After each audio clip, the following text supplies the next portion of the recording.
Yo, it's your boy Ryan, Northwest Sports Fanatics, back at you with a new video. Oh, baby, you already know what it is. It's Saturday, April 6th, 2024, with your boy Ryan and the Northwest Sports Fanatics. Make sure you guys subscribe to the channel. Smash that like button either now or on your way out. Donate to your boy if you can. Cash App $, ORION-NWSF, or the YouTube Super Chat right here. We got WrestleMania 40 XL live reactions and a watch party. And honestly, I was going to start at 4:30 because I thought we were going to have maybe a match. I figured there was going to be maybe a lot of video, boards. There was going to be a lot of talking. I figured there would be a lot of buildup until we actually get into WrestleMania. But as soon as I saw Becky Lynch, the man, walk down the aisle, so I figured, I better get it started now. I don't want to end up missing the one pre-match in WrestleMania 40. I believe we're only going to have one, so here the fuck I am. I'm ready to go. I hope everyone is excited. And again, I was planning on starting about 15 minutes from now because I figured the one match that we were going to get would be from 4:30 to probably like 4:50, something like that. And then a couple minutes to kind of get ready for the main event. But here we are. Becky Lynch, the man. We got Rhea Ripley with some musical guest leading her down to the ring. WrestleMania, Philadelphia. Let's go. I'm ready. Let's go, baby. Daniel in the building. What's good? Tyler in the building. What's good? Lenny D in the building. Here we go. And I'm glad that I had it on. I actually ended up watching the Bray Wyatt documentary, and I just got done with it about a half hour ago. It's about 2 hours long. I don't think I've cried so much during a documentary in my entire life. Like, if you haven't seen it, please watch it. Bray Wyatt, Wyndham Rotunda is a true one of one. And I definitely teared up, when Macho Man and Elizabeth died. I teared up when Scott Hall died. There's only going to be a few people that really get me to my core. When Kevin Nash dies, it'll be a sad day for me.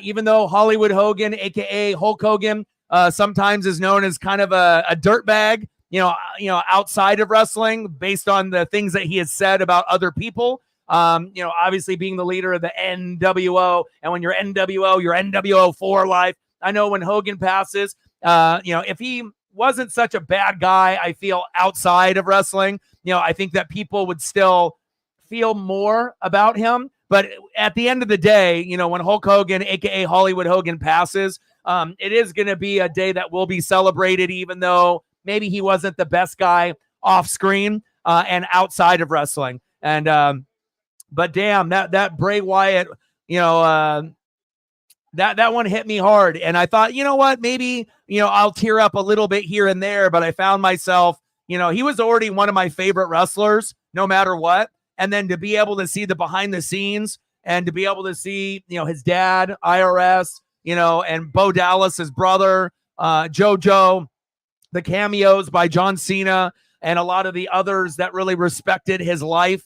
He was truly an artist. And man, it was, I probably will say, out of all the wrestling documentaries I've ever watched, it was definitely the most heartfelt, the most touching, the one that made me cry the most. And I think it might have been the best one I've ever seen, because I've seen hundreds of wrestling documentaries, on many programs through WWE Network, through Peacock, through A&E, and then obviously the private stuff through like ECW and WCW and WWF.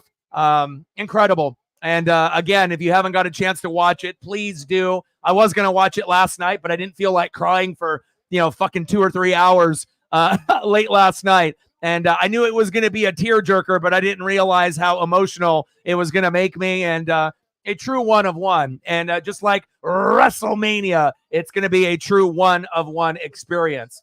Let's fucking go, baby. Let's get it. I'm on the TV. I'm not watching on the app on my computer. So if you're watching it on the computer, it'll be slightly faster. But I want to watch it on the big screen, so I got it on the big screen. No spoilers. The bell just rung. We got the man, Becky Lynch, versus Rhea Ripley for the title. Here we go. Let's go, baby. Finley in the building. What's good? It's on Peacock, Tyler. Hell yeah. And I'm glad that I ended up taking a shower and kind of getting situated early. Otherwise, if I would have started at 4:30, I would have, wouldn't have missed a lot. But again, I would have missed about 10 minutes of this match. And that was the whole purpose of starting at 4:30 instead of 4, because I just didn't think we were going to have a match until the end, within the last 15, 20 minutes. And then, but I guess I was wrong. So here we go. Great crowd there. Oh my God, the unreleased Fiend was awesome.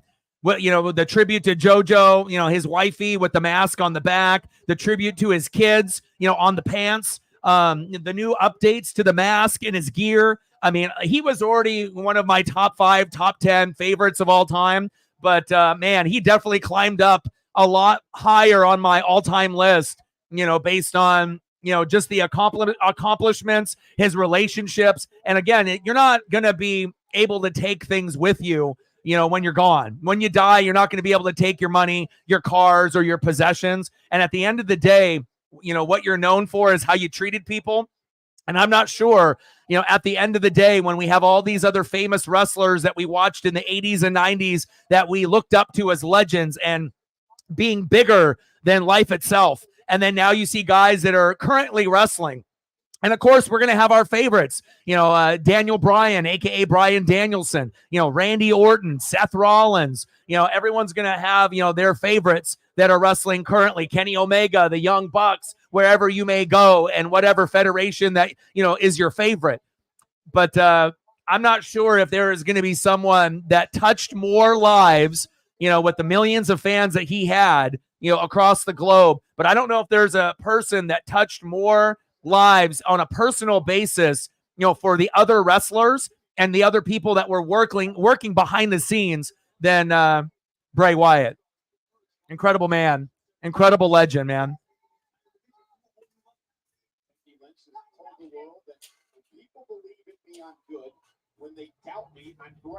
Let's go, baby. Hope you guys like the thumb. I had to incorporate the Philly colors with the black and obviously with the green lightning.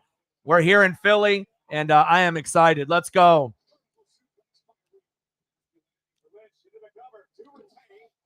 Awesome.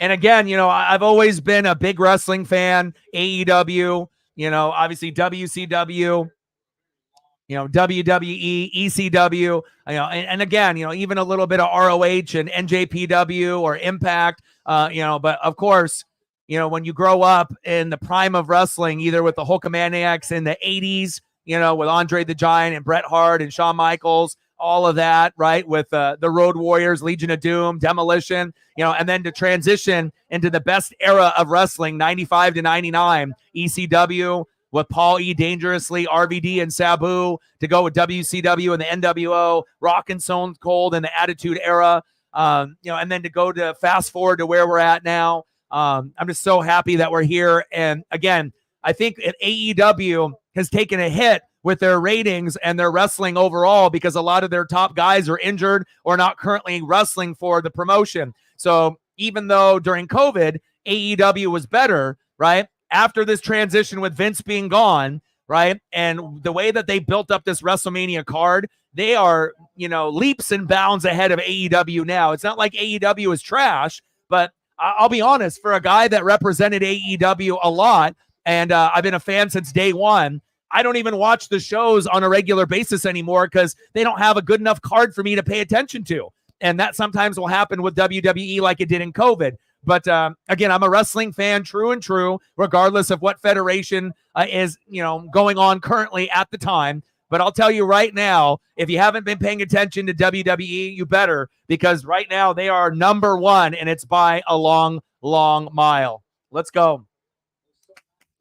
Let's go.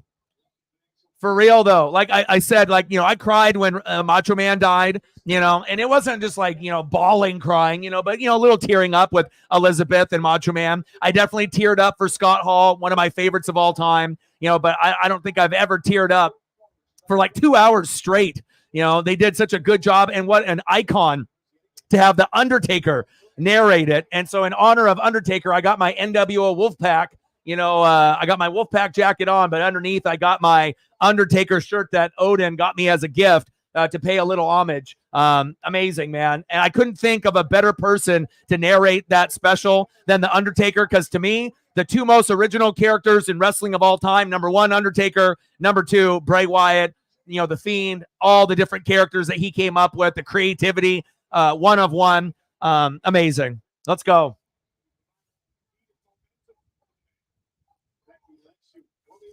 Let's go, baby.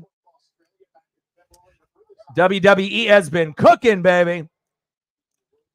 Yeah, and then I got to see a little bit of the the Hall of Fame speech, and nice leg drop by Becky Lynch. With Paul E. Dangerously, right? Paul Heyman going crazy on the microphone. One of the better Hall of Fame speeches, letting him swear and just be himself. And paying homage to ECW as well. Kind of giving a little FU to Vince, but mad love to obviously Triple H. And I love it, man. It was I didn't get to watch the whole experience.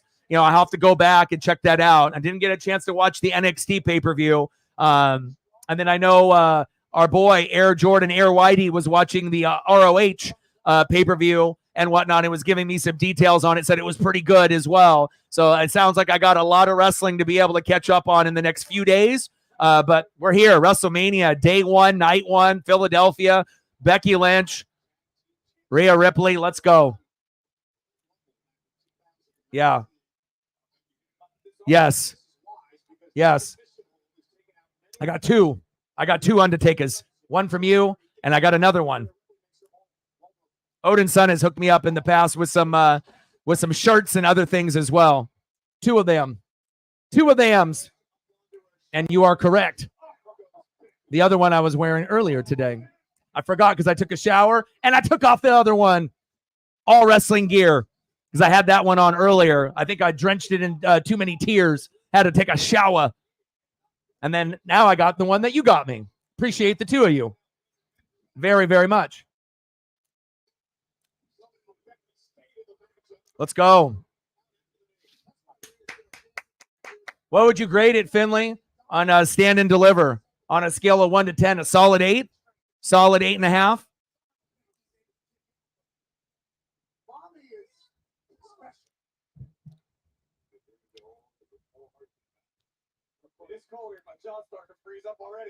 Let's go, baby. How high do you think it would be to turn the volume on the TV without the speakers blowing? For these newer smart TVs, I don't know if I should go any higher than 80. I'm already sitting at 80, and I know if you go too high, you'll blow the speakers, but I'm thinking 80, 82 might be the max for me here. Hell yeah. We rocking it, baby. Yes, sir. And I appreciate the two of you too, Lenny D and Odin. You guys are always going to look out for me for wrestling merch and gifts. Odin with some figures, some T-shirts. Lenny getting me the T-shirt when he ended up going to the pay-per-view earlier before. I really appreciate that, man. I don't have a whole lot of extra money for myself. So anytime I end up getting gifts, and if you know me, I love the NFL and I love college football through and through, but wrestling sometimes is number one for me. Just because I've been watching it, just as early as those sports, basketball, baseball, football, hockey, NASCAR, and I'm always going to be a wrestling guy through and through until the day I die. And if I end up living into, breathe enough fresh air where I'm 80, 90, 100 years old, you best believe I'm still going to be watching WrestleMania and everything in between. Big facts. And I know some of y'all that are in the room are just like me. I collect the figures still to this day. I collect the memorabilia, rings, figures, T-shirts, posters, magazines, whatever it may be. And it's just nice that we can end up spending time together here to watch WrestleMania XL, a.k.a. WrestleMania 40. What do you guys think about this match, though? Do you guys think this match should have been on the main card? Like, to have Ripley with a belt and not to be on WrestleMania? Like, you know what I'm saying? Like, I know you're going to have, like, one match in the pre-show today. Are we going to also have another match on the pre-show tomorrow? And I know you're trying to cram in everything in, like, a 3-hour period, but why not just make the show itself, right? 3 hours and 30 minutes, or 4 hours. You can do the pre-show even earlier and people are going to pay attention, but why not have this be a part of the main card? I don't know. It's a little disrespectful if you ask me. anytime that anyone gets on like a pre-show, it's like, especially if you have someone that has a belt, that's supposed to be one of the main popular pieces that's representing your brand, and they're not good enough to be on day 1 or day 2. Like, really? And I get it. Some matches are going to go longer, but you're telling me that, like, if you had, let's say, with The Rock and, with Roman, and let's say they had that one slated for 40 minutes. Why? You can't make it 30 or 35 and then cut these guys in for like a 10-minute match on the main card? I don't know. I think it's just one of those things. Oh, what a move. Whoa. There we go, Ripley. But I think Ripley is one of the best females overall. I love her look. She's a unique one of one. She doesn't have to look like a Playboy model. She doesn't have to have the typical, blonde hair, blue eyes, or that sexy brunette type of look. Kind of an emo vibe. And I love it. Originality in wrestling isn't necessarily dead, but there is a lot of people that look like each other. And it's always nice to be able to have people that are unique and different and then embrace their own gimmick. And we already know Ripley early on when she came up, into NXT, she was blonde, muscular, pretty, looked like a lot of the other brunettes and blondes. There really wasn't anything separating her. And sometimes, you need to be able to find yourself and find the right gimmick and character, right? Just like with Bray Wyatt, Husky Harris, what a disrespectful gimmick, and he found himself. And I'm just happy that his creativity wasn't overlooked, because we got one of the best people to influence the fans of all time in Wyatt Rotunda. Oh, the man. 1, 2. LG in the building. What's good? David in the building. What's good? David coming in here not even talking about wrestling. He said, trade Turner. Oh, baby. Let's go.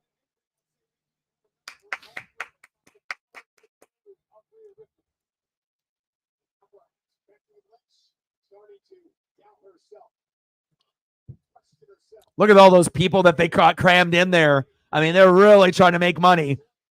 Beautiful setup for WrestleMania. And I always love it when they do events outside. It reminds me of being a kid, in the 80s and the early 90s, going to Blockbuster and Hollywood Video and these mom and pop VHS locations, and being able to rent, Survivor Series, SummerSlam, WrestleMania, 1, 2. And anytime you see an event that's outside, I don't know, man, it just got a different type of vibe than being indoors. Just like when we watch the NHL Winter Classic and it's outside, it just gives you these like special vibes that you can't recreate it any other place besides being outside. And I love it. Let's go. So far, so good.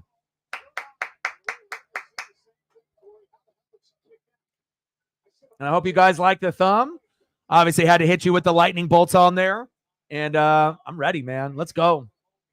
Shout out to all the people watching on Twitter/X as well as YouTube here. And we're going to be here for the next probably 3.5 hours. I believe we're going to get done around 8 o'clock Pacific. Maybe we might run over 1 to 5 minutes over. So it might be like 8:05 my time. And then the same thing tomorrow. We'll go live, at some time between 4:20, 4:30. And then we'll go until 8 o'clock Pacific tomorrow as well. So Purdue up right now 42-33 in the Final Four, which I don't think a lot of people really care about this year. Women's is a little bit more popular than the men's, even though some people are still wanting to, see what's going on. And then UConn and Alabama is coming up in about an hour and a half. Oh, superplex. Hang on, baby. Into the submission. And then we got South Carolina and Iowa with Caitlin Clark going at it. So that'll be interesting to see what happens in that particular championship game. But I think most people would assume it's going to be Purdue and UConn. It's going to be the 2 number 1 seeds going against each other. I'd be shocked if it isn't any other, teams otherwise. And then you got Iowa and South Carolina for the women's. Ripley. Oh, they still hanging on. Nice. Look at the athleticism by Ripley and Becky there. Oh, fall away. Yes, let's go. Hell yeah. Well, you got to put a show on. It's WrestleMania. And regardless if it's WrestleMania pre-show or WrestleMania, the first match, or whatever it may be, right? Everyone is going to give, 11 out of 10, 110%. It's not just giving 100%. This is WrestleMania, and this is where legends are made, and icons are obviously worshipped. 1, 2, 2. And even if you're not wrestling fans per se, even non-wrestling fans, seem to pay attention to WrestleMania. You got a little ode to Eddie Guerrero with the 5-star frog splash. I love it. But you got WrestleMania, you got Royal Rumble, you got SummerSlam, Survivor Series, and then now we've gotten some others like Money in the Bank that are really good draws. But again, WrestleMania, it's like the Super Bowl for us wrestling fans. And most of the time, it lives up to the billing. It's very rare that you get a WrestleMania that people complain about from beginning to end. Yeah, are there going to be endings that we're not happy with? Of course. That's probably going to be the one thing that we're going to be disappointed about the most is the endings of some of the matches. But overall, the matchups themselves usually are top tier, and they're going to give everything they got, sacrificing their bodies to the limits. And so far, I like what I'm seeing here out of Becky Lynch, the man, and Rhea Ripley. Let's go. Electric chair. That was sweet.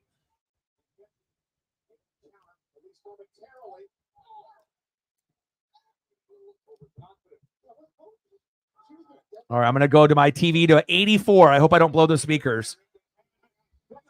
Oh, shit. Oh, counter.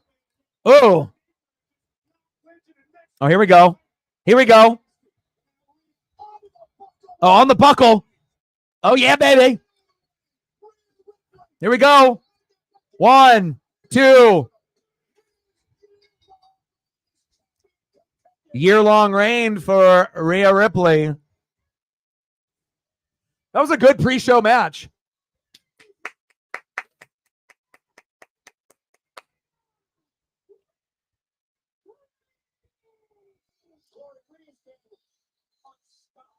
Now, I don't think anyone thought you were on a date with a Swiftie. They were wondering why you're not doing your job as lead mod, my guy. If you're lead mod, you got to be able to be here. And then if you're not going to be here, you got to be able to message. You know what I mean? Like I said, just like in life, if you end up having a job, you got to make sure that you check in, email, message, call, you know what I'm saying? Unless, I can always do things myself, or we can find someone, that will be here. And like I said, it doesn't take a whole lot to be a lead mod. You have to be consistent. You have to be here, right? You have to message, like, sub, donate a few times throughout the stream, like and retweet, the post. And that's about it. And interact with the people in the room, my guy. You know what I'm saying? Like, you got to be able to take this shit seriously. And if you can't, you got to let me know, because I got to be able to find people that want to be here. And, even though that you weren't here, we still ended up getting $211 in donos. So I know that I can do this without any lead mods, but I would rather have one, but I need to have one that can actually show up on time and communicate. And, communication is big. So, hey, you have to find a way. If you have internet access here and there, if you're sick, you're sick. That's fine. All right. But again, this would be said to anyone that's handling lead mod responsibilities. If you're a regular mod, then obviously, you put in the work to be able to get to this point. But again, lead mod has more responsibility. And if you can't treat the lead mod, position as if it's not important, then we're going to have to look a different direction. You know what I mean? Because you know what I'm saying? We want to make sure that we have people that want to be here. All right. And I don't want to hear excuses. Internet's down, sick. That's fine. But that doesn't mean that you couldn't have messaged me or found a way to message me, on socials or whatever, through someone else's account or through your own or someone else. You could have found a way to let me know that you weren't going to be able to be around. I don't think that's asking too much. You got to understand, like, this is my full-time job. I sacrificed a Jordan rookie that's worth 30 grand. You're not going to take it as seriously as I'm going to take it. You know what I mean? But again, I need to be able to have people I can count on. That's big facts.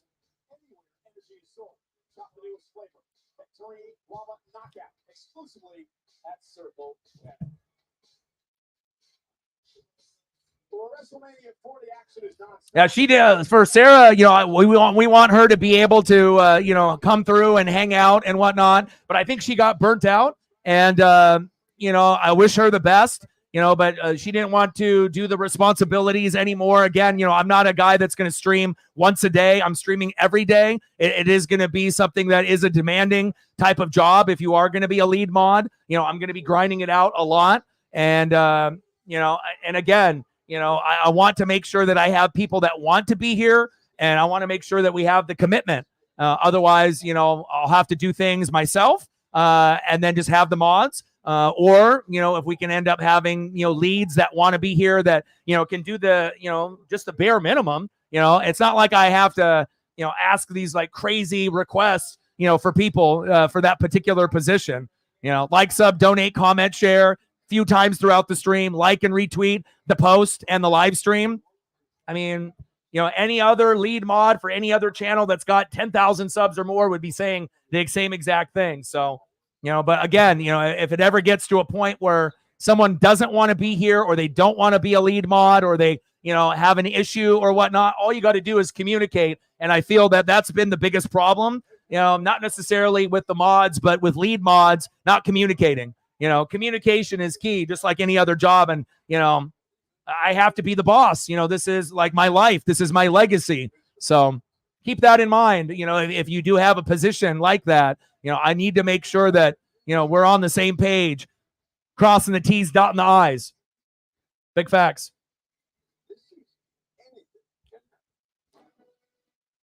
Yeah, I figured that she wasn't going to lose either. You're going to have her reign continue.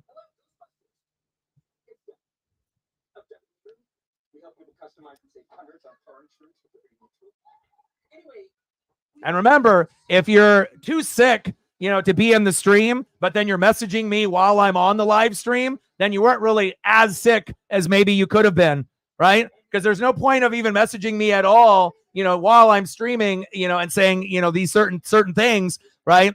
If you're sick, you're sick. You know what I'm saying? So again, if you wanted to have your own personal day, that's fine. If you truly were sick, that's fine. If you wanted to tell me that you were sick, but you just didn't want to do the lead mod responsibilities and you just wanted to have your own day, I just need people to be fucking honest with me. And again, if you're not going to be here, you need to let me know in advance. So that way I can try to set up someone else to be able to handle the role. I don't think that's too much to ask, for where I'm at and all the hard work and blood, sweat, and tears that I put into the channel. So.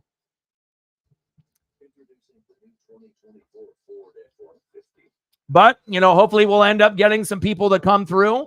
And, again, it's all about, being here, wanting to be here, and, having this family, continue to grow. Big facts.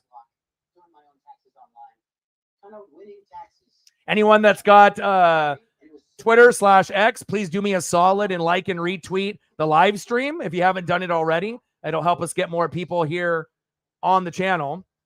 And so far, we've gotten Matt to do it. And if there's anyone else that's got a Twitter or X account, I would appreciate it. Shout out to all the people watching on Twitter/X as well as on YouTube itself.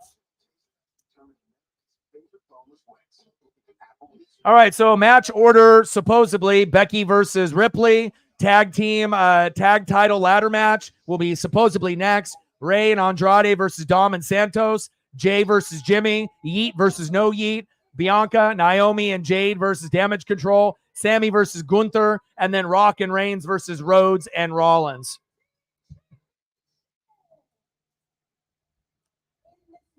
Hey, man, like I said, I have to keep it 100, right? You know what I mean? And, like I said, I put everything into this, and you have to understand, you have to put yourself into my shoes, okay? Imagine if you sacrificed, something worth $30,000 and it was your whole entire life, and then all of a sudden you're the channel owner, and then all of a sudden I don't even message you as lead mod at all, and I'm and you're counting on me to be there, and then you're not there. How would you feel? Just saying.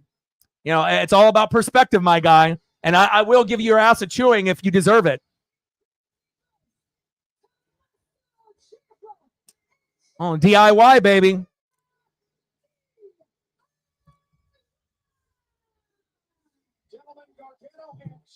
And remember, excuses are like assholes. Everyone's got them, okay? You know, we don't want excuses. We want, you know, accountability. You know, you want to be here? Cool. If not, cool. You're going to be here today? Cool. If not, let me know. Simple as that. Let's go.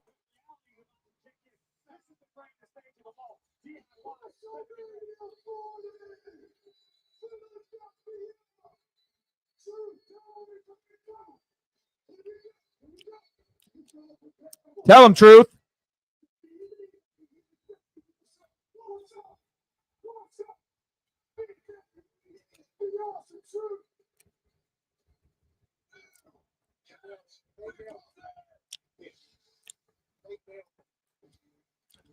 So technically, you know, based off the show starting at 4:20, are these pre-show things? Because the actual show is supposed to start at 5:00.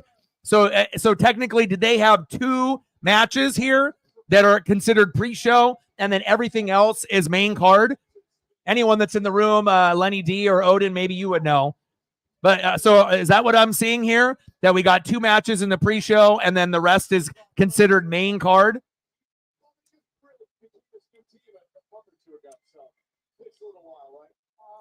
That too. Okay, so the actual pre-show, we didn't even really have one except for the first 20 minutes.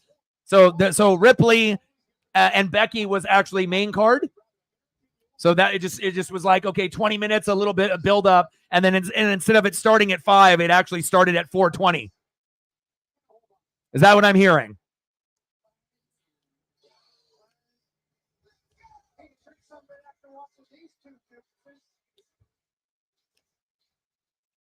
(49-42) Purdue over NC State. If anyone cares about March Madness.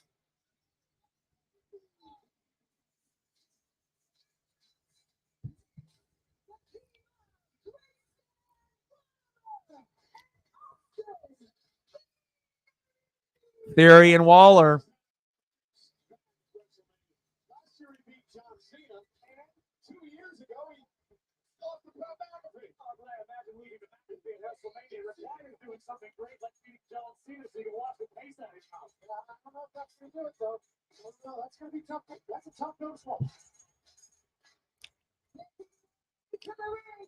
Yeah, I told all my wrestling buddies here in Oregon that if they haven't watched the Bray Wyatt, I was like, bro, you guys have to watch it if you haven't yet. And I know some of them did, but I know some of them haven't got a chance to it. And obviously, we got WrestleMania day 1, day 2, night 1, night 2. So the New Day.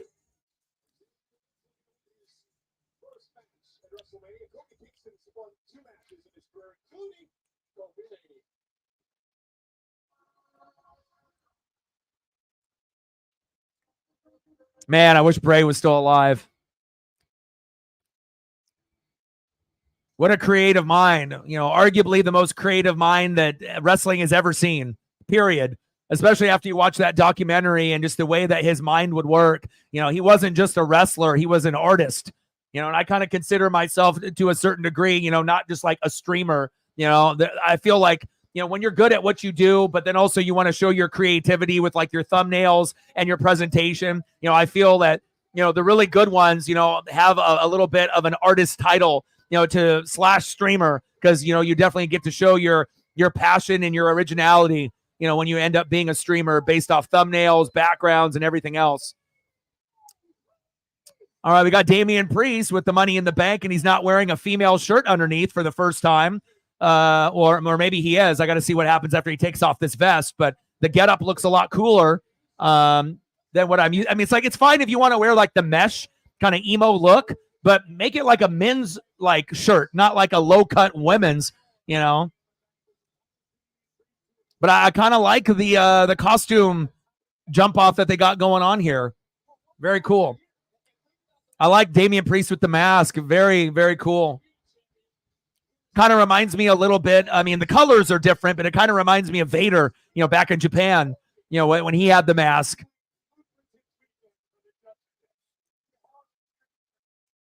I know we're all of us, the wrestling homies. We all think the same. You know, I feel that what I'm thinking, Lenny will be thinking, Finley, you'll be thinking it, Odin as well, for a lot of us that are diehard and that have been watching, wrestling for a long, long time. Because it just seemed like I don't know how many damn shows in a row or pay-per-views in a row, it's like, why is Damian Priest wearing like female gear?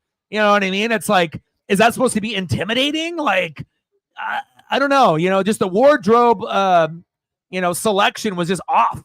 Especially if you're trying to rock the purple and black and have that darker vibe like Undertaker, right? You want to make sure you keep that vibe strong, not, to have people make fun of the look. Undisputed Tag Team Championship. Here we go. Lots of ladders, baby.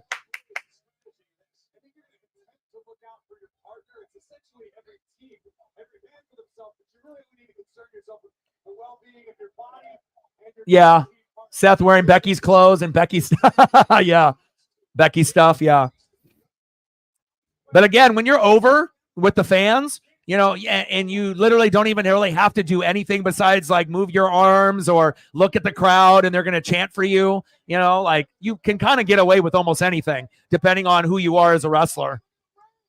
Some wrestlers are going to have more leeway than others, especially with Seth's, persona. You can have like the mink coats, you can have the big oversized glasses, the oversized hats, the crazy pants, the crazy shirts, and no one will really blink an eye. But it has to fit the persona, It's like your gimmick and your image have to line up, You can't be all like big, bad, and scary and black and purple and then come out with like a mesh shirt for a woman as Damian Priest. It kind of takes away the mystique of it all. Push him over.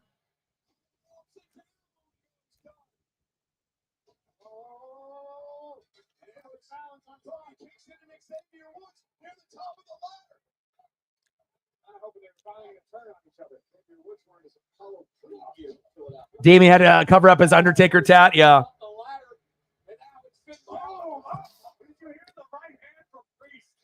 Nice right hand by Priest there. 3 ladders in the ring. See if they get him repositioned here. Or they start using them as weapons. Typically what happens once the first one goes down. Waller, see you later. There you go. Climb up, right? Then use them as weapons, right? And then use it as a prop, maybe like to do like a power bomb. And then as the match progresses, then they'll be back into position to try to actually grab the belts. The psychology of wrestling.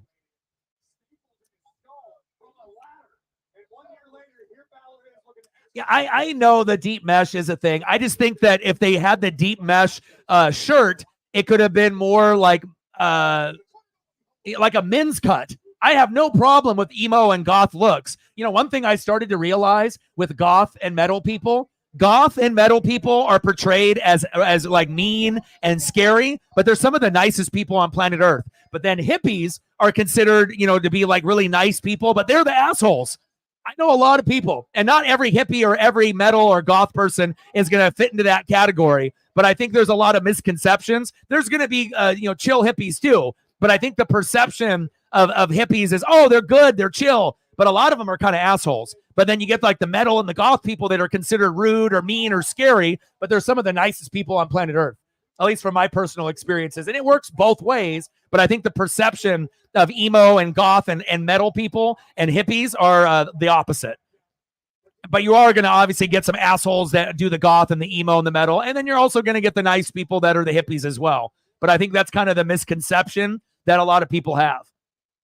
And I think I've met more metal and emo and goth, girls and dudes that were like some of the nicest people I've ever met in my life. Oh, baby! First big spot off the ladders. Oh, baby.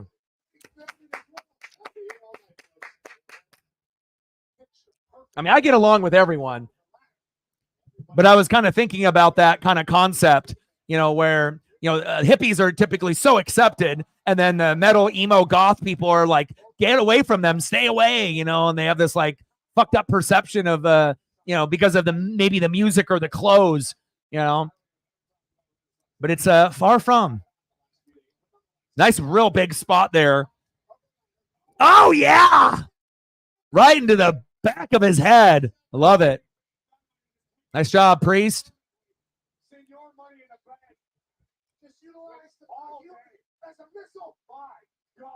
And plus, I like Damian Priest as a wrestler. I think, he's got a unique look. You know what I'm saying? He could get a little bit better on the mic, and as any wrestler could, right? But he's not terrible on the mic. But I don't think I would say that Damian Priest is great on the mic either. But I think that he's got a unique look and a unique package overall as a wrestler. And we'll have to wait to see when he decides to cash in. And if he cashes in at one point or another during WrestleMania, will he be successful?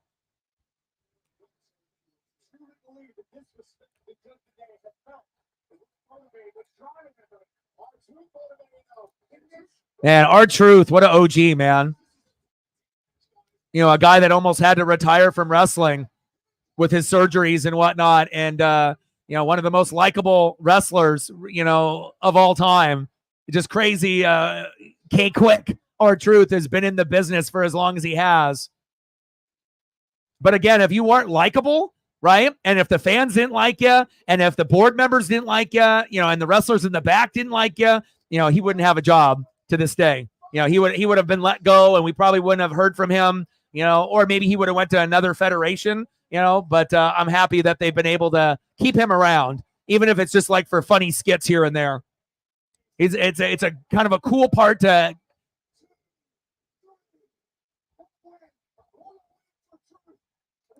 Truth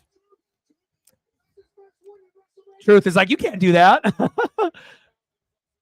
He's like, yes, I can. The Miz. Can we get a double team move here? Ooh.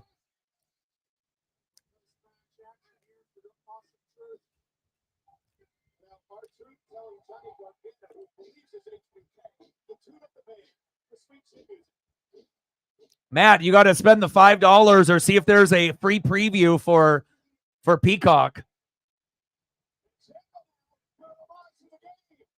You might be able to get the first month for free, but you got to have a debit or credit card, which you may or may not have.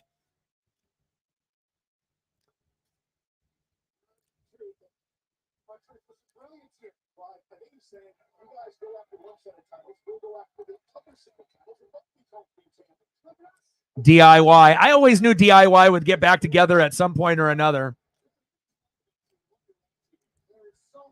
Crazy. The Prime has infiltrated the WWE and they got him on the ring apron. It's all money, money, money, man. Advertising. A-Town down under.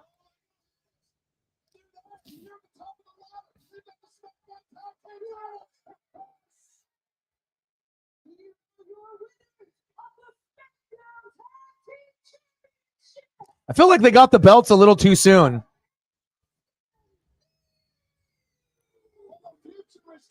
Oh, of course. I was going to watch it a long time ago, but I wanted to make sure I braced myself because I already knew I was going to cry a lot, watching it, but I didn't realize I was going to cry like for the fucking whole 2 hours.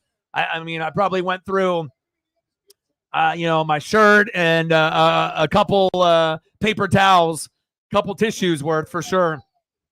And then anytime, as soon as I thought, okay, there's probably going to be less emotional stuff going on, and then cue the next part of it, and then the next part, and the next part.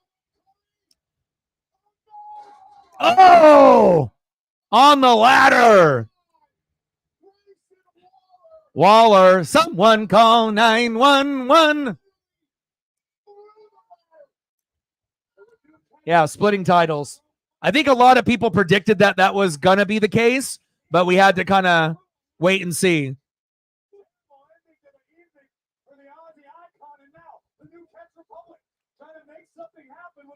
From DIY on the outside.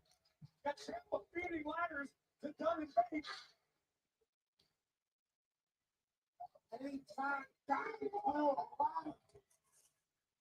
One more championship on the line. It's got Candy Ball on its way to everybody. One fell through. Here comes.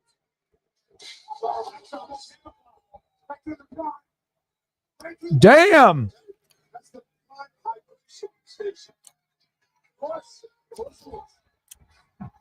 I heard WrestleMania tickets were super expensive too.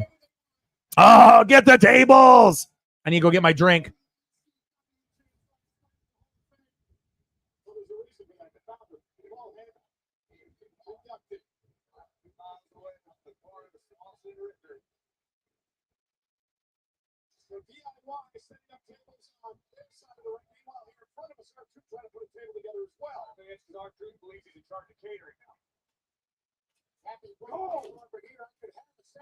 All right, I'm back. Your boy's back. What did I miss? Oh, it looks like they just got the table set up. I didn't miss anything. Thank God.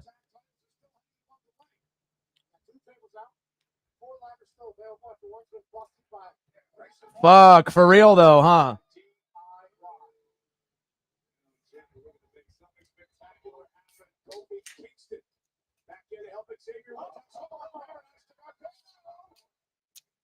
God, I love, you know what? I'll be honest.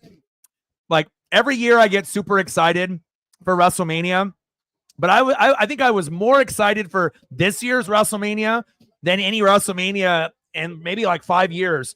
You know, the card looks great. The energy is high. I don't know, man. I just think that the build up, you know, was done perfectly. Because normally it's just like, okay, WrestleMania is coming up, you know, and you're going to get excited to watch it, but, you know, you just kind of go through the motions with everything. But I feel like the anticipation for this year's WrestleMania has been at like an all-time high. Like I feel that the anticipation has been higher this year than in the last few years. I don't know if you guys will agree with me or disagree, but I just feel that the way that the card has been set up and, you know, who's champ and who might become champ and everything in between, it just seems like it's just going to be a spectacular weekend. Now, we might not be happy with all of the, you know, endings of matches, but other than that, I think that it's going to be amazing. Oh!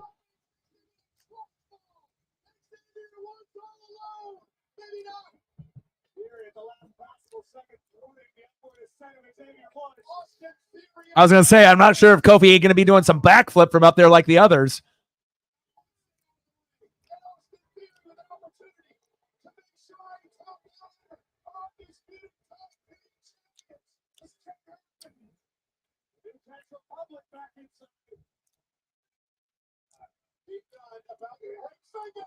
Yeah, break his fingers. Oh, yeah. Oh, yeah.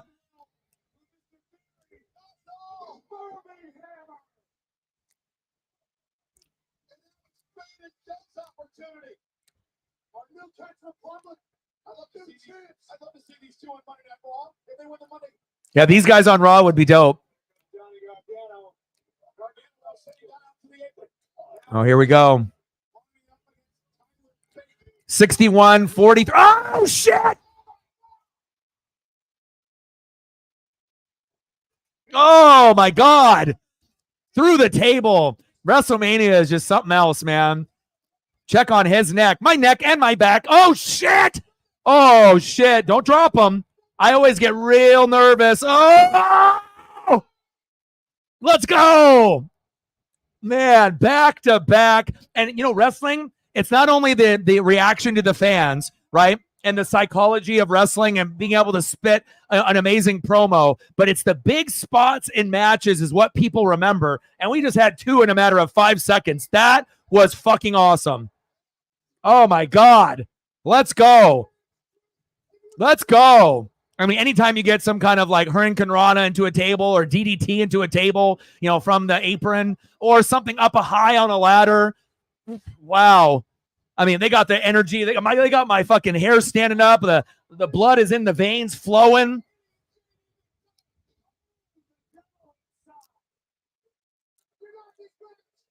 Of course, JD.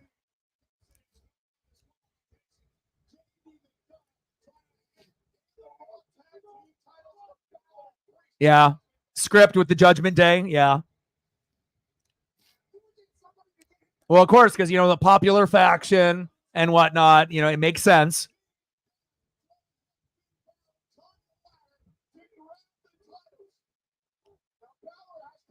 It's all about being heels, you know. Xavier Woods, he's like, let me hit you in the back. Kofi.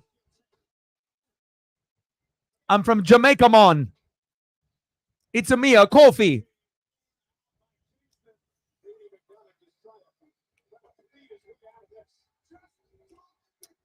You and me both, Odin. I love heels in cartoons, and movies, and real life, and in wrestling. Heels all the way, baby. Oh, shit!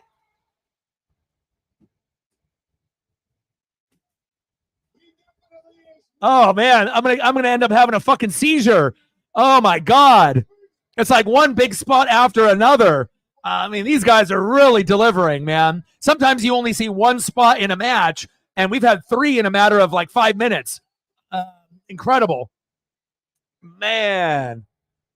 Incredible. Wow.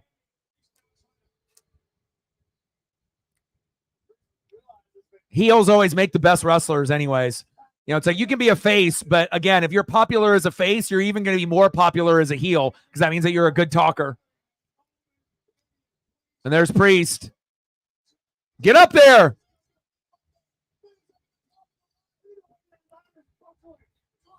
And how many surprises are we actually going to have at WrestleMania? I feel, most of what the script is laid out, I feel that it will happen, but there may be, a surprise here and there, not a lot.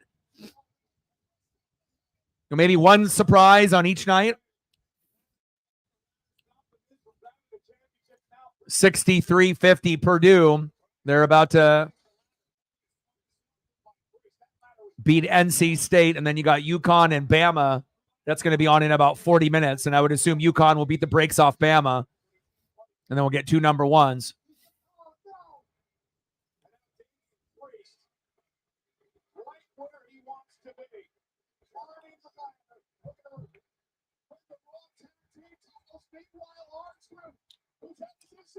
Yeah. Get him, Truth. Yeah. Truth old as shit, too. Oh, boy, still on the table, still laying there. That's got to be a cool feeling, knowing that you're old as shit and you're never going to win a world title. You're not going to, you're not going to be, like the top dog ever. But, sometimes you don't need to be the top dog. People love our Truth, aka K Quick. Is Truth going to get him? He's right there. It's taking a long time. The hell's he doing? Is he going to hang on to the ropes and then the ladder will get kicked out? Oh, he got it! Awesome Truth. Was that a surprise? Was that a surprise? That's got to be a surprise, right? Did anyone think that was going to happen? First big surprise of WrestleMania right there. Let's go.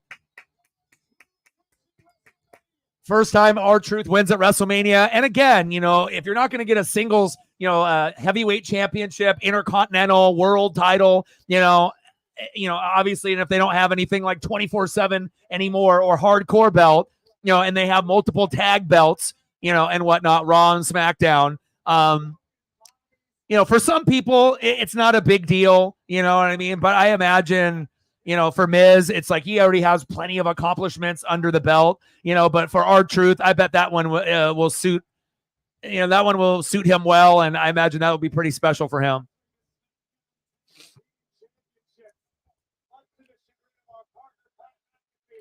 You thought Truth was going to win? I didn't. I didn't think that they would have Truth win. With Theory and Waller winning on one, like that didn't surprise me, but oh baby, Johnny Gargano, that was amazing. Look at DIY, baby. Ciampa. Great spots. Whoa. And nice flip there, right there at the very end, to sell the move even more, while in the air with that flip. Awesome. Well, both matches so far have been off the chain, so that's exactly how you want to set the tone for WrestleMania XL, aka WrestleMania 40. Congratulations, awesome Truth. Certainly earned.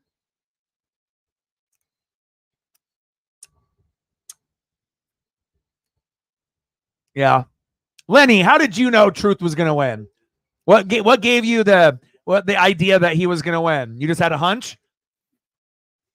I mean, the guy's never won at WrestleMania ever. That's a first time that he's won in his career. Maybe is that why you thought that he's never won and then that he would win? Because this might be like his career is going to be coming to an end pretty soon, I would assume.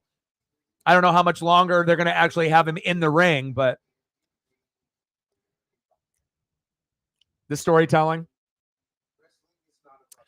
Sometimes with the storytelling, though, they go in opposite direction. But hey, at least you knew. Oh, here we go. Bray. Amazing talker.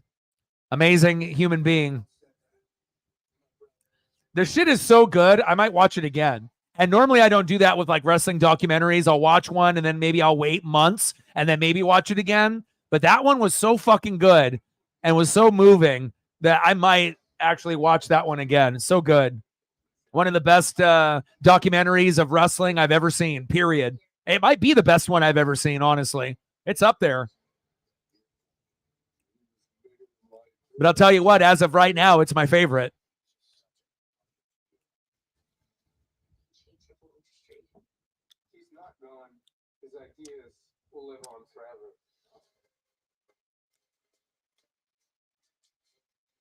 Becoming immortal.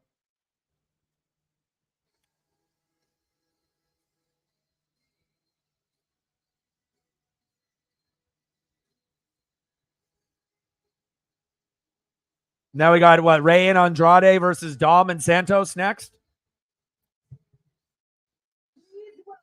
Nice. The Fireflies are out.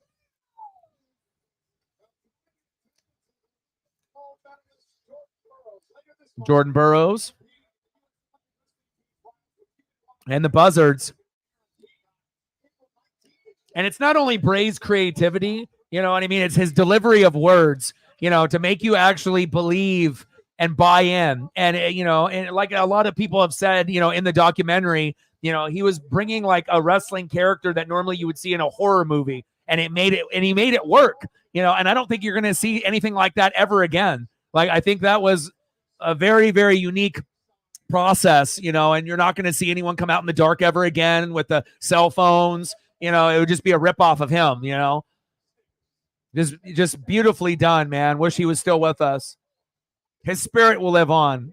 And I feel also with Bray, as far as like likability and legendary status, he's going to be a lot higher than a lot of other wrestlers when it's all said and done. When other wrestlers get old and they pass, they may not get the same type of reception that, Bray's fans have given him and will continue to give him for eternity, including myself and Odin, most deaf.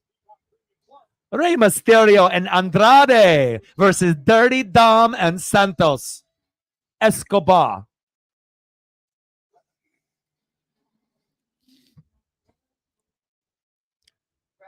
I remember that match when they had him on the box against Randy Orton. They should have, given him, the world title. Obviously they didn't know that, he was going to end up passing as young as he did.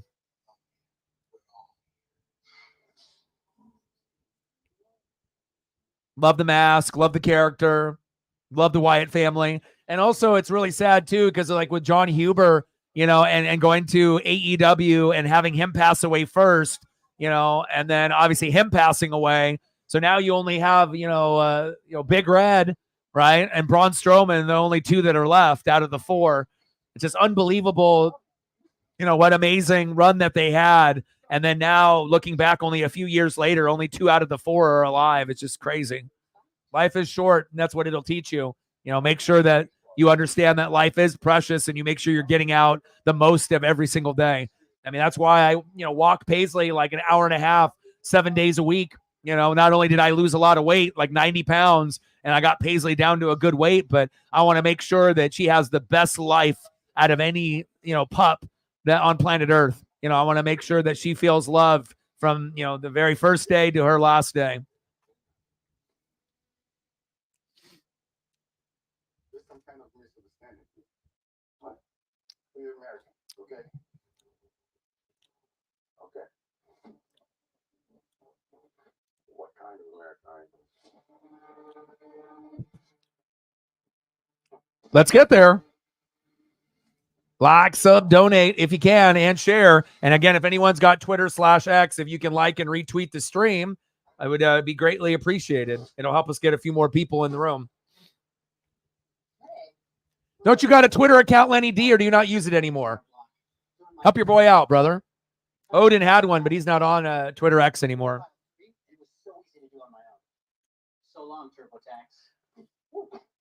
For real.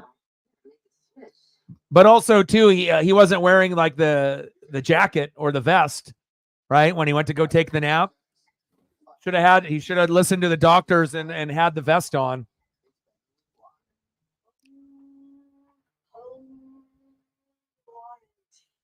Okay.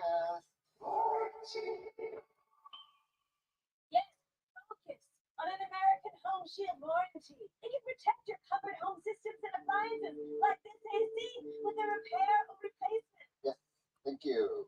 Home. It's home, not home. Yeah, it's home. Pretty sure it's home. American Home Shield. Don't worry, be warned. All right, nice job, Mariners. Mariners up 3-0 after blowing that game yesterday against the Brew Crew. Julio singled to center. Taylor scored. Crawford to third. Polanco grounded into a fielder's choice. And then Garver singled to left. There we go. 3-0 Mariners. I love it.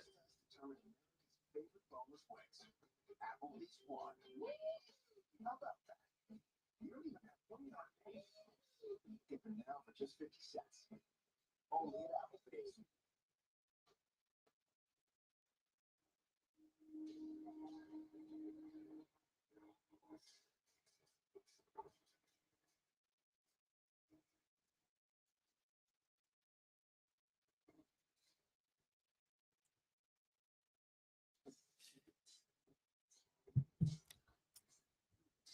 Oh, I think it was like a special type of clothing, that like had like different sensors on it. So then if like his heart was like acting up, and it was going to be it would like be able to like wake him up or whatever. And it would like, so you have to go into the, the actual documentary itself, but there was some type of like medical clothing that he was supposed to wear to, either wake him up when he was going to have like some kind of, irregular heartbeat or whatnot, but it was going to like, send out a signal either, to some computer somewhere, basically trying to save his life, that if something was going to go off with his heart or his body, that the vitals would be shown through the vest and what was linked to it. And I don't know if he was wearing it when he ended up taking the nap, but he had some kind of like medical clothing that he was supposed to wear to monitor his heart and inside his body and his vitals.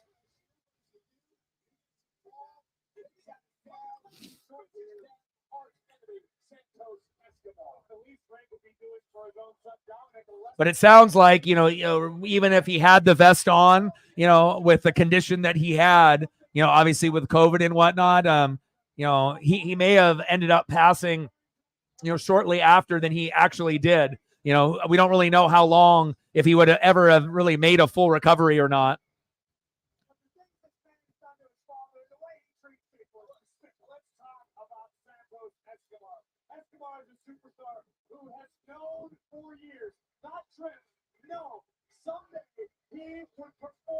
Appreciate you, Odin. I know you were planning on waiting until next Friday, probably when you got paid, but you don't want me to be at a zero, not knowing who else is going to show up. So I appreciate you, going out of your way to make sure that we don't hit a zero on either day, and we'll see what we get tomorrow. But I appreciate you.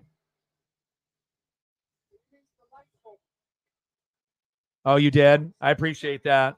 And I know you were planning on just waiting until next week and whatnot, so I appreciate that. Matt's getting nervous after missing yesterday. He's like, oh, if I missed yesterday, O-Dog chewed me out, and then I get a zero today and a zero tomorrow. And he's like, that won't be good. Appreciate you, Odin. $20 dono, my guy. Stacks on stacks, racks on racks. with a little Cactus Jack. Bang, bang. $20 holla for the Fireflies and the Buzzards for eternity. Thank you so much. Appreciate you. Matt feels slightly more secure about his job after that dono. Appreciate you, Odin. Let's throw up some Bray Wyatt.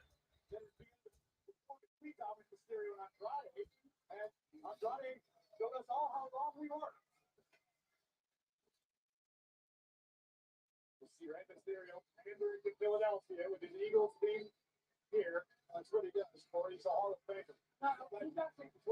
That's my guy. I just said it. You sold it. No, it said it.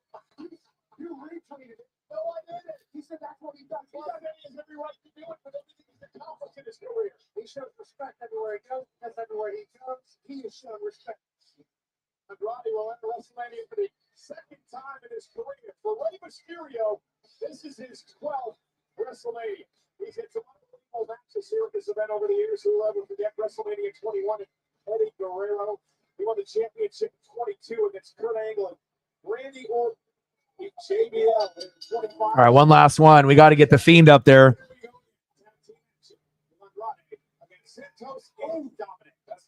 All right, here we go.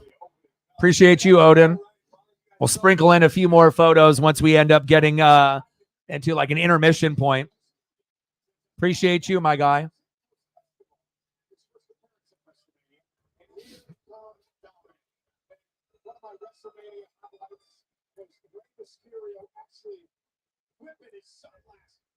Matt said he on the hot seat like Brandon Staley. Can't get fired like Brandon Staley.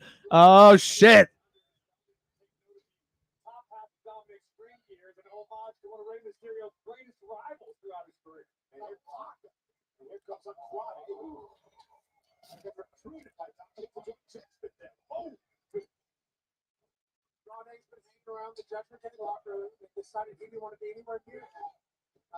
Oh!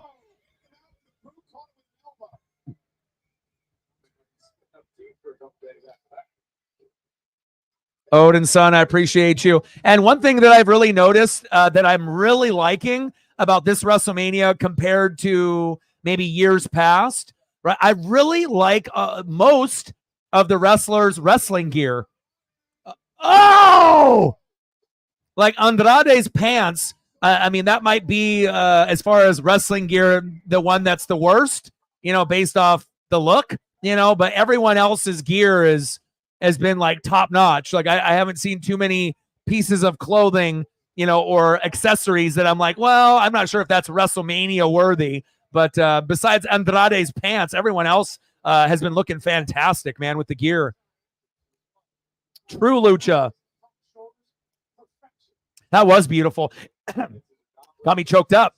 And I always like seeing moves that I haven't seen before, or, you know, or an inverted type of move, you know, or something different, something new. Either I've never seen it before or I haven't seen it in a long time.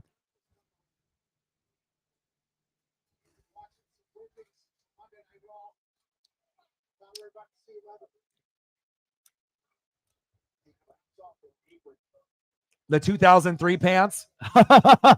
Oh, man. Well, I think in every pay-per-view, we're going to always have at least a couple people where you're scratching your head and you're like, what were they thinking? Like, this is what you thought? And a lot of these wrestlers, you know, they work with the artists, you know, in the back, the costume people. Sometimes they come up with their own ideas. Sometimes the costume people will have the idea and then they kind of run with it, you know, and whatnot. But, I mean, can you imagine, like, you know, you're putting in all this time and effort and thought, and then it ends up being just like terrible. But some wrestlers have better taste than others. We can leave it at that. But again, you're going to see a lot of black and green, obviously with the theme, just like with my lightning bolts, as you can see, because we are in Philadelphia. So obviously a little cue off the Eagles and their colors. And obviously green lightning looks fucking cool. That's why I had to incorporate it into the thumb. Like I had a vision, you know, I tried to get my creativity process, just like when I was watching Bray, I was like, I need to let my creativity come out. I was like, I got to use lightning bolts, but I don't want to use like blue. We got to make them green because we're in Philly. Lucha Underground, yeah. Bare knuckle boxing.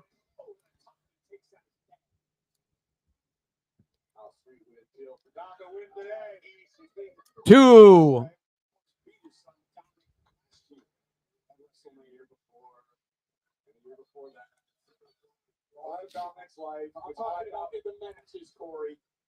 I would assume so.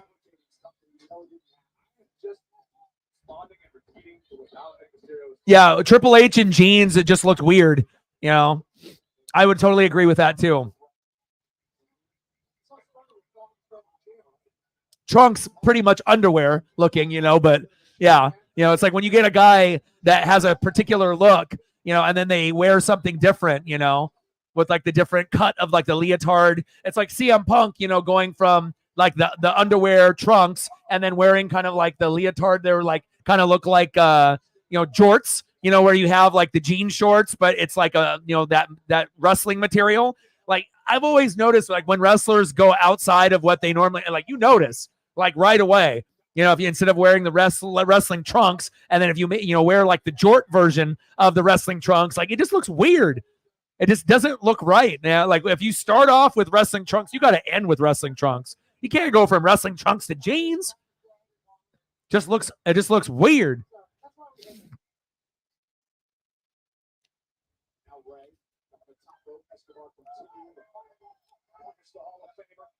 63-50 final. Purdue just won.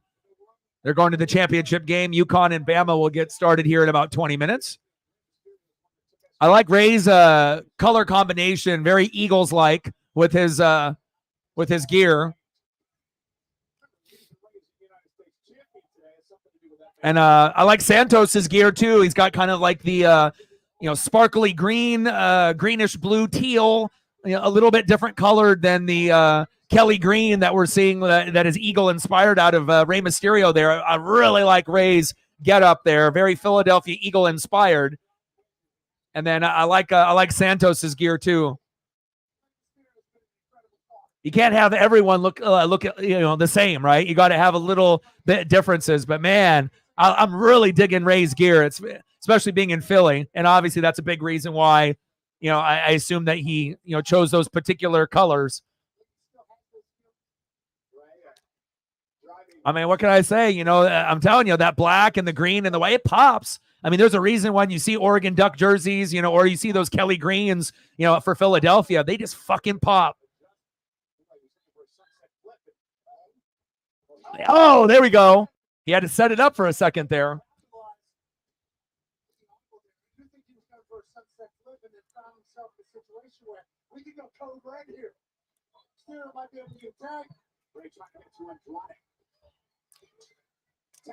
Shout out to all the people watching on Twitter/X as well as YouTube. Nice dragon leg sweep right there. Andrade with dragon screw, two of them. Little kip up. There we go, Andrade. Yeah. Too bad Charlotte is injured.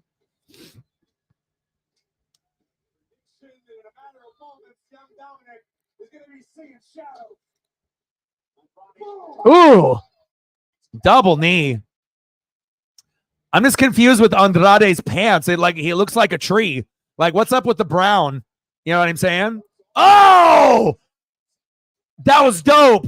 Two. The backflip and then into. Oh, my God. I mean, you're seeing many things that you normally don't see on Raw, SmackDown, NXT, or other pay-per-views. They're really going all out tonight. And it just feels a little bit bigger. Like this WrestleMania feels a little bit bigger than the last few. And all of them have been great. But I just think that just has that different energy and feel. Yes. A little paying homage to his woman. No, that's a Hurricane Rana by Ray.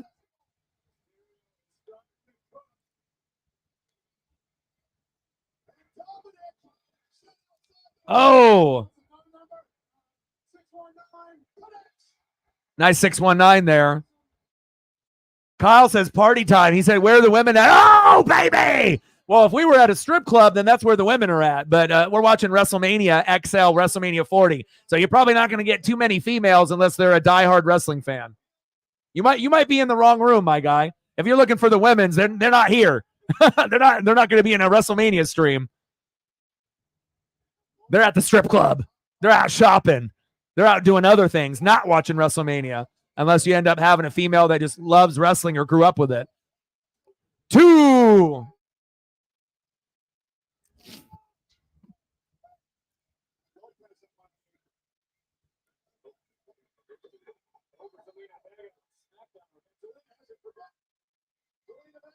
Get up there, Zelina. Yeah, baby. She almost missed her, though.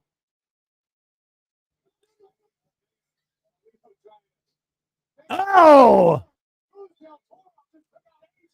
Oh, here we go. Oh, baby.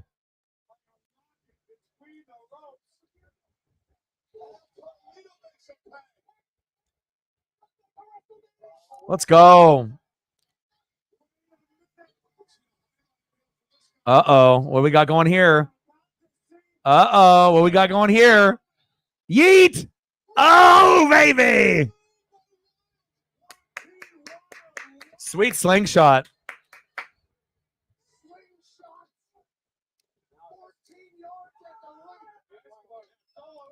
Ooh, double knees. Ooh! Into the post.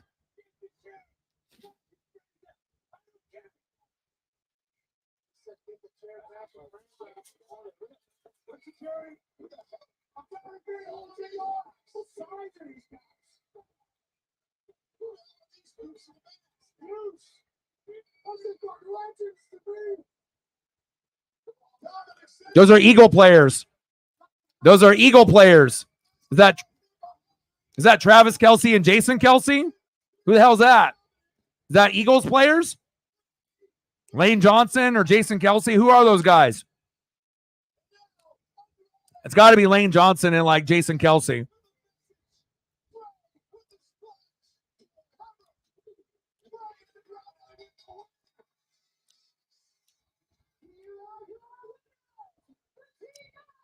I mean, as soon as I saw him, I was like, "Oh, football players."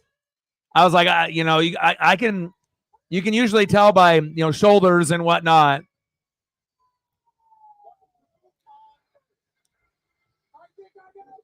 Yep, that's who I thought.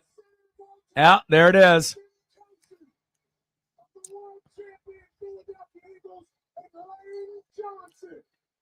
And obviously it would make more sense if it was going to be the Eagle players and not Travis there with his brother. So that's very cool.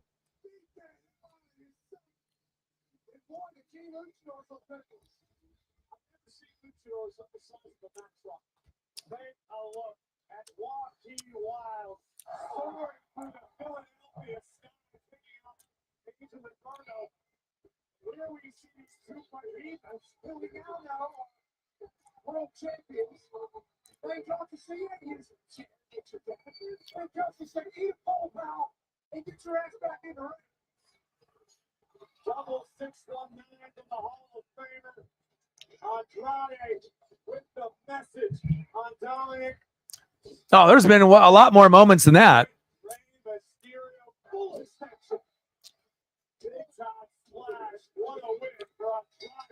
I don't know, man. I'm the opposite of you, Kyle. I like Dirty Dom.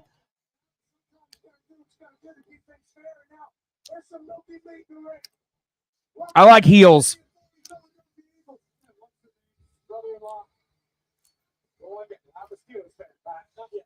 So far, so good for WrestleMania.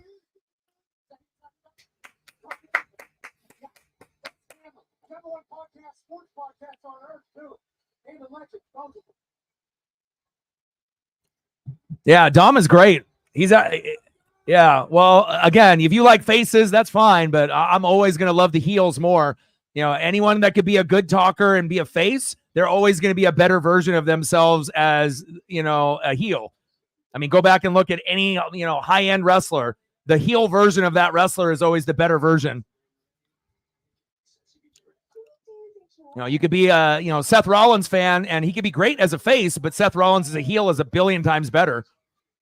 Hulk Hogan, Hollywood Hogan, heel version better. You know, it's I don't think I can even list one person that's better as a face than a heel if they're an actual elite wrestler and if they're good on the mic and in the ring. But everyone's got their own own personality, and they got their own favorites. No Carlito heel turn.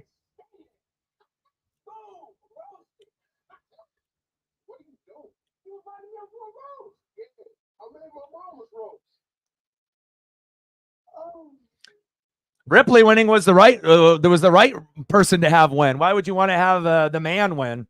You know, I don't think anyone really cares that much about Becky Lynch anymore, and to be able to have a wrestler that, even if she might be like more emo and goth looking, she's actually one of the best, and I think that's what makes her unique, because she's not like everybody else. She doesn't have to look like a Playboy model. So for Ripley to have the belt still, I think that was the right move. Like Ripley is just getting going to her reign, like Becky Lynch has already had her run.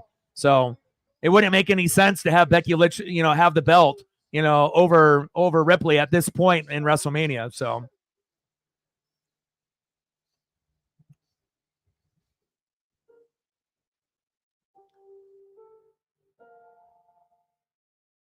I am Jonathan Salopa Fatu. I am Jimmy Uso. I am Joshua Samuel Fatu. Jay and Jimmy, yeet, no yeet. Let's go. My brother's keeper. When the twin looks at their brother's face, they see their own. From day one. Brother versus brother. This should be good.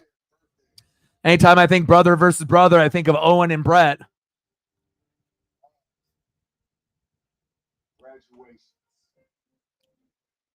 Are we going to have any run-ins, Lenny, in this match or no? Is it going to be straight up, just one-on-one, or are we going to have a run-in?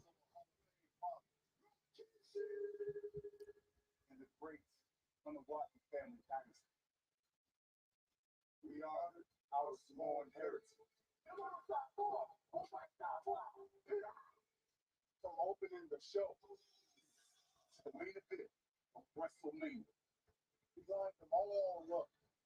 Not all day. Jimmy and Jay have had to reinvent themselves many, many times, over the years, and they have proven to be one of the best tag teams of all time. The evolution of Jimmy and Jay is pretty amazing. And then obviously with the whole bloodline, it took them to another level. Heroes and heartbreak. A lifetime as a team.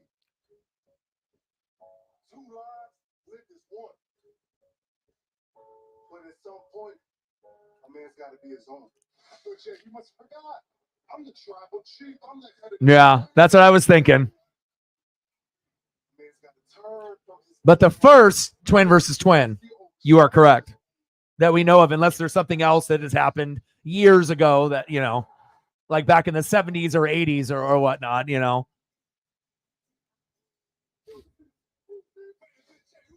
You a Jay guy? But you think Jimmy needs to win more?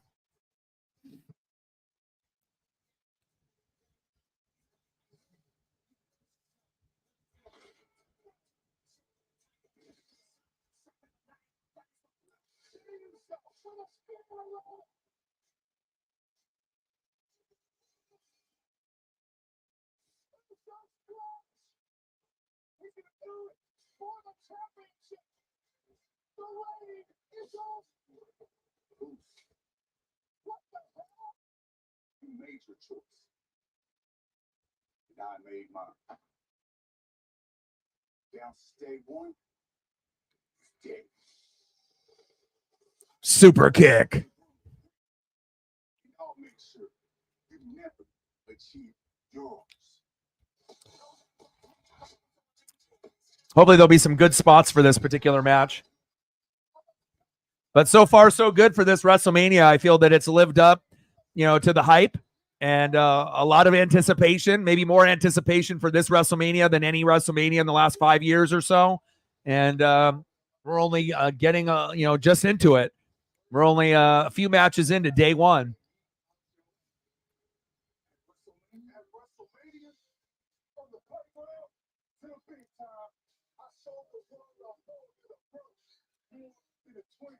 Man, shit, your guess is as good as mine, man.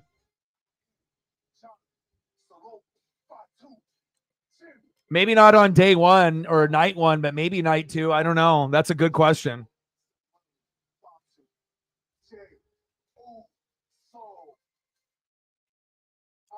I also feel like a part of the hype, is that AEW hasn't been very good for a while. So, if you're a wrestling fan in general, depending on if you're watching ROH or Impact or NJPW or not, and if you're only watching AEW and WWE, and maybe you fell back on AEW because it really hasn't been very good lately, then you're only focusing on WWE even more. So I feel that that's a part of the reason why the hype level is a little bit higher. It's Wheezy. Let's see if he lip syncs or not.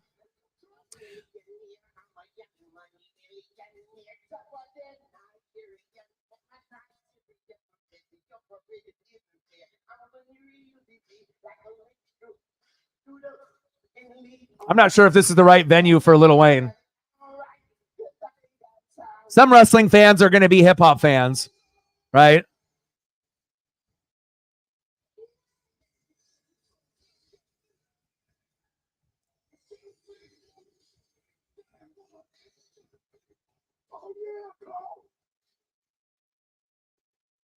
I like the gear.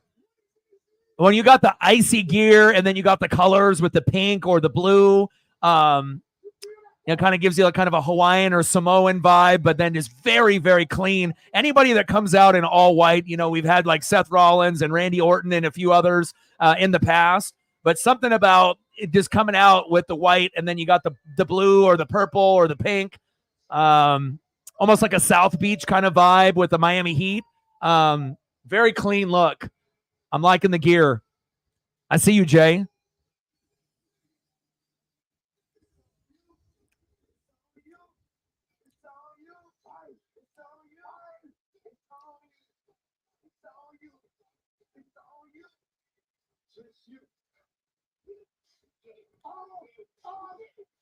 I don't know. I just feel like, if you're like, as Lil Wayne being like an icon and a legend, as being one of the best rappers of all time, like when he was up there initially for the first like 5-10 seconds is like kind of out of place. It's like he wasn't getting the crowd reaction maybe that he thought he was going to get. But, this ain't a fucking Lil Wayne concert. This is wrestling. So it's like maybe he thought that he was going to get more of a cheer or more of a vibe with hands in the air and whatnot. But definitely was a little kind of an awkward sequence there.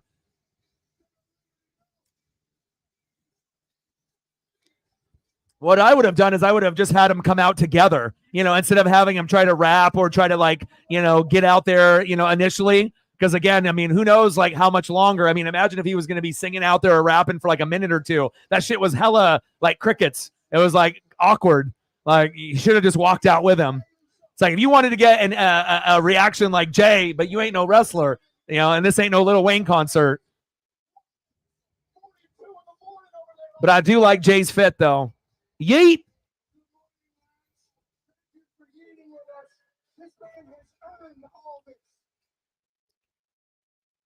Let's see what Jimmy comes out to if he's going to be in the red.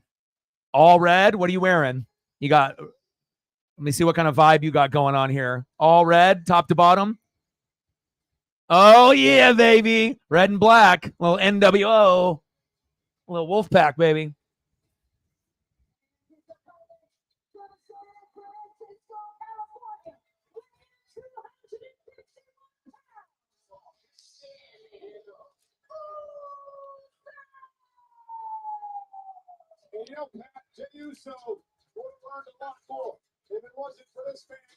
Nice little Yeet arm sleeve and everything.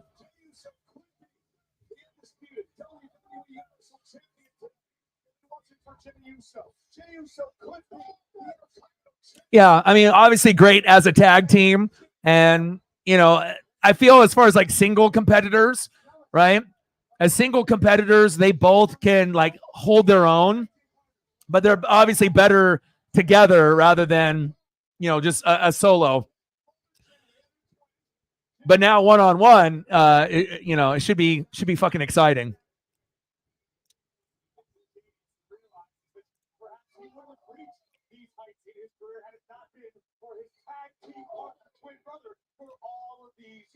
Last year at WrestleMania, they were still the undisputed tag team champions. Hybrid in the building. What's good? Judah in the building. What's good? WWE match is officially underway. Jay and Jimmy Uso, for the third time at WrestleMania, real-life brothers are going at it in a matchup. The first. I like Jay's fit more than Jimmy's. Jimmy's isn't bad, but I think that if I was going to go with like a red and black look, you know, I would have had the clothing be a little bit different. Seems like the cutoff jacket hoodie thing that he's got going on. I don't know, that they could have did a little bit better with the pants and with the, you know, for WrestleMania purposes. You know what I'm saying? It's not bad, but it's just like, you know, I don't know. It kind of looks like some like Dollar Tree knockoff shit. Like it doesn't look like, you know, like some nice put together outfit. You know, it looks like almost like a backup outfit. You know, and then they decided to put like the no yeet on it and whatnot, and the little sparkles. Sometimes the simplicity, you know, of a ring gear, you know, and not have it be too over the top. I mean, it doesn't look terrible, but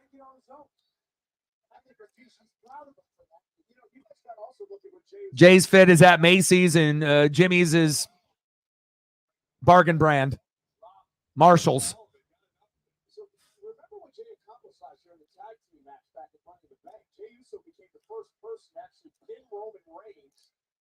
December of 2019, which Calvin in the building. Yeet.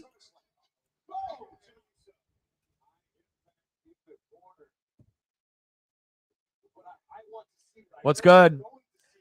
Yes, they used to say Kane and Undertaker were really brothers, and then when we all found out that they weren't, everyone was like, "What?" I think a lot of the people though kind of knew that they weren't, you know, but obviously when you're watching it as a young kid in storyline, you know, that was the angle.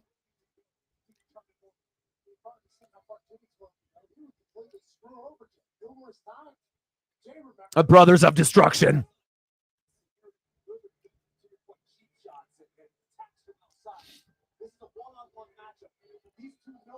You got your no yeet shirt on?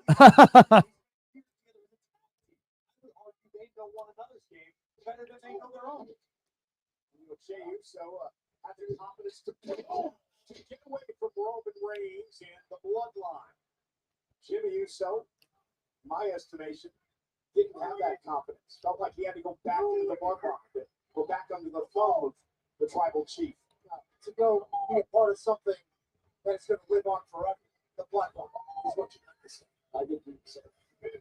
Oh, big kick by Jimmy, who's now taking control of this match. I don't like the fact that Jim has operated in a jealous fashion. He should be happy for his brother being able to branch out. You know it, brother. Instead, it's jealousy. That's not good. That's not how real brothers are. Oh, he's like, let me super kick you, and then as soon as I hit my hand on my leg, let's have the camera pan to another angle. On cue every time.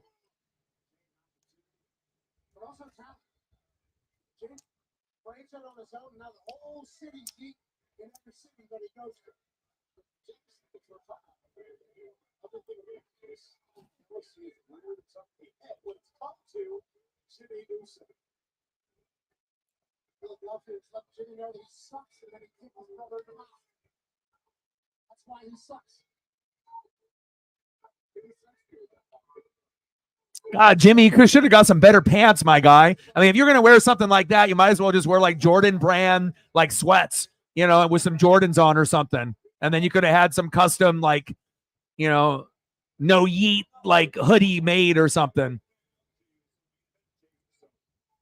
It's WrestleMania. You got to come up with a better fit than that.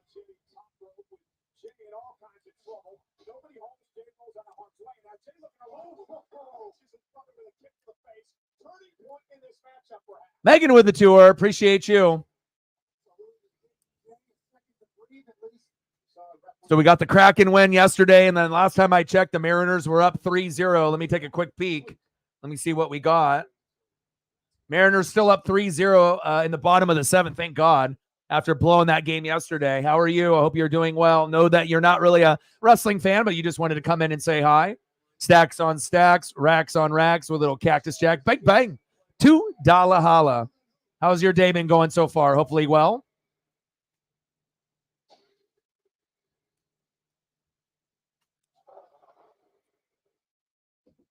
We at 22. Let's get to 178 to go.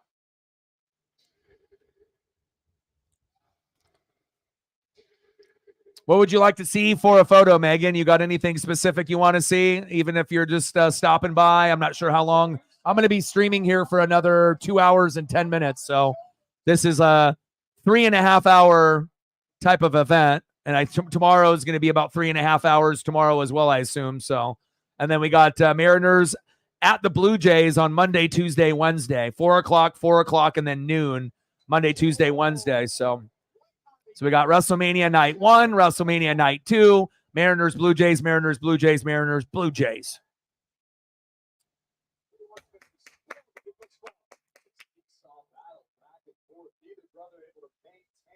No, it's not corny. You know, whatever, the beliefs are out of every person. Sometimes you need a little bit of a spiritual awakening, whether it be by yourself, or if you end up going to a location, or if you are a part of some type of church or gathering place. So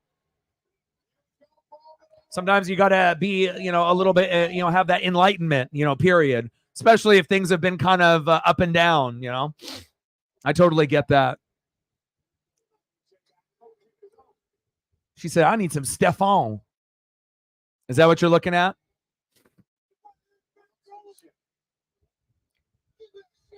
Well, she's been playing a lot of like video games lately and got a new Xbox. So a lot of Call of Duty and other things that she's, Megan has a lot of interests. So whenever she gets something like that she's into that's new, then she's going to be all about that new thing for a little while until something else comes up that will top that last thing. So yeah, I got you.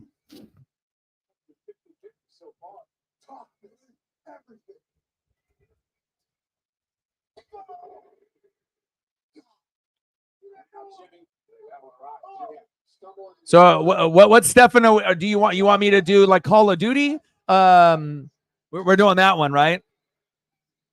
And then we can do the Colossus. That's Stefan. All right, hold on.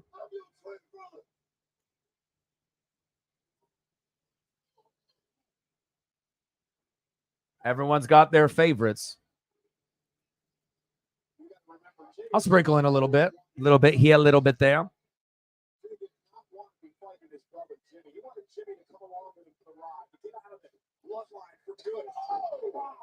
Whoa, that was stiff. What a kick from main event Jay. Now teach his brother a lesson.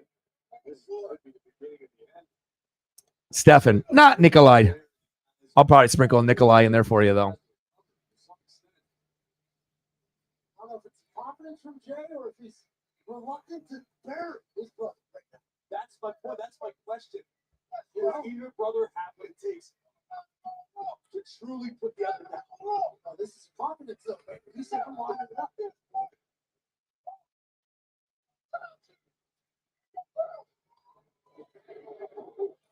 Jimmy's covered up from Jey Uso with not pull the trigger.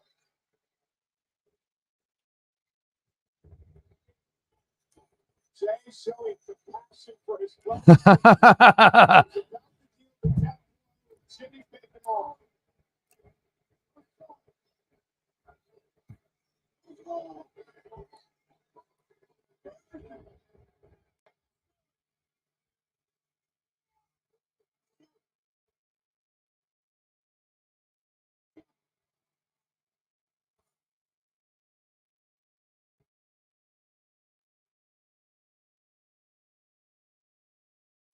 Jimmy begging for forgiveness.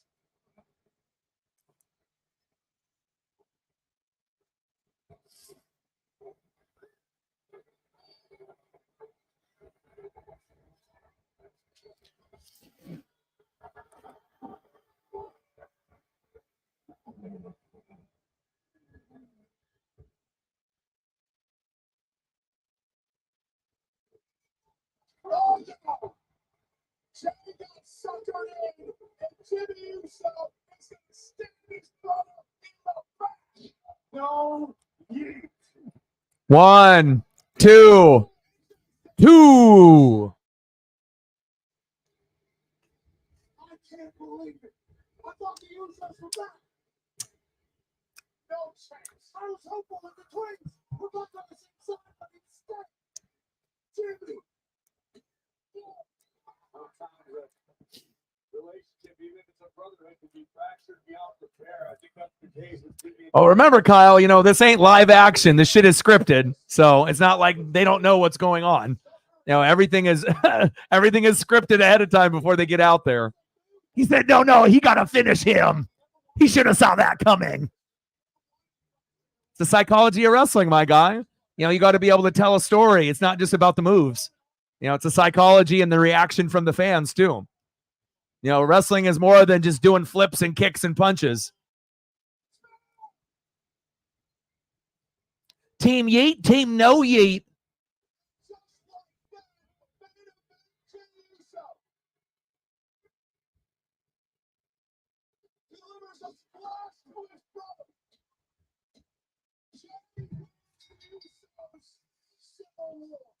Oh, I wouldn't say wrestling's fake. Now you're going too far, Kyle. You might be in the wrong room, my guy. You might, you came in here thinking that looking for the girls and whatnot. You might be confused, my guy. You might be in the wrong room. Wrestling ain't fake, okay? You got some things that are scripted, but it's not necessarily fake, Like I said, people, if wrestling was fake, you would never have any ACLs, MCLs, PCLs. You wouldn't have season-long ending injuries if wrestling was fake. Man, this might not be the right room for you, Kyle. You might have to find another room to go to, my guy. You said the wrong F word right here. You said fake. My guy. My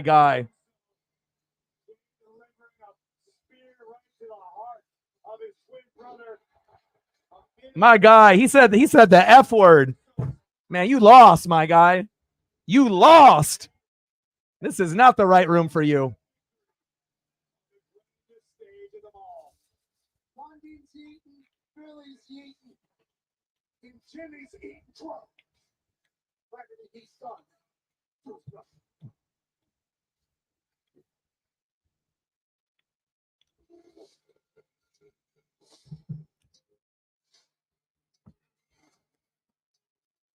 Crazy, huh? Yeah, I mean, we got a couple surprises. Now, you thought, Truth was going to win. I don't think anybody else did. So that was one. Jimmy and Jay. And then the opposite. I mean, so, because not only is it about the endings, but having a little bit of surprise along the way, too.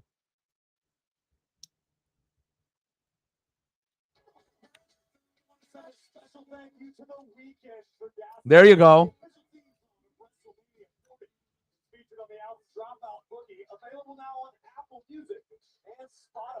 All right, next up we got Bianca, Naomi, and Jade Cargill versus Damage Control. Let's go.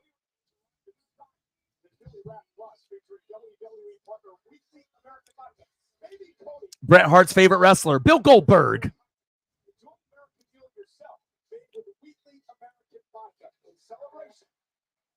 Oh, Cody, finish the story.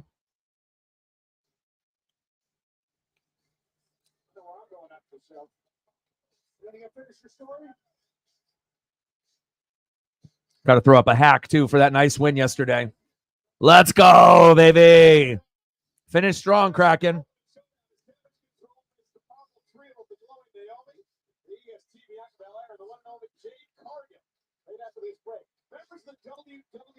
Subscribe to Peacock Radio Plus to take a look at how these 6 women found each other in a battle for the ages.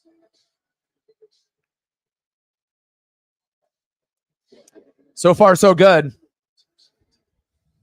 Yeah, I think when you were messaging me, I was sleeping and whatnot because we're on a time differential, but I didn't get a chance. I scrolled through my messages when I was wiping like the crust out of my eyes this morning, but I went to go take Paisley for a walk. Let me go through. I know you sent me the 3-1 final and then Maddie 100 career points, which was very cool. And then one thing that you sent was like it was black. It didn't come through. And then the other one with Colossus with the autograph came through. Marvel 60. That one came through with the autograph. But then the top one, it didn't go through in my Instagram. It just is like a black screen for whatever reason. And then the last one I got was the new details on the Call of Duty Black Ops. And then the zombie mode thing that you sent. But I didn't get to see the other one. Did you send 2 photos of Pops or just one? That's cool. And that's autographed by Stefan, right? So he autographed his name, Stefan, first name, last name. It's abbreviated. And then Colossus. Very cool. What's the top one? Yeah, it's neat. All right, let me see. I got to save it, and I'll send it to Matt, and then I'll pull it from his Twitter. Let me send it to him. All right, and then I'll pull it from there.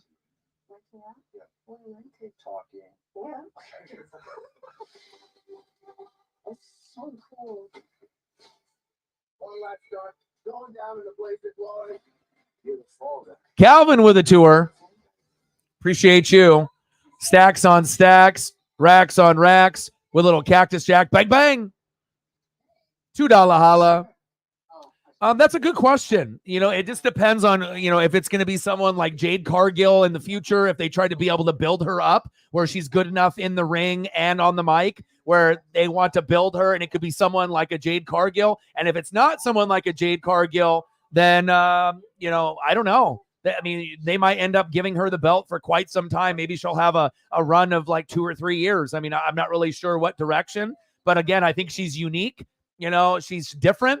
But, you know, you would have to assume if Ripley's going to give it up, it would be to Bianca Belair, you know, Charlotte Flair when she comes back from her surgery, maybe a Jade Cargill, you know, and then you just got to look at all the women that are there that might actually be on her level, you know, or it could be a rando like Liv. You know, you never know, you know, where they're going to go storyline wise between now and when they decide to let her drop the belt to someone else. So I'm not too sure. That is a great question.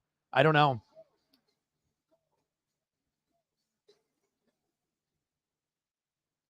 See if I can bring this pop up that Megan purchased. Pretty cool.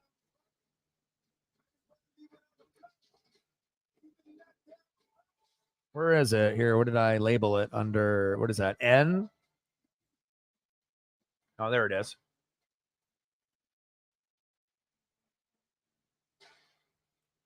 I like, again, you know, you're the pop queen. You know, I'm more starting lineups and McFarland's, but I can still appreciate something cool like this. Very cool.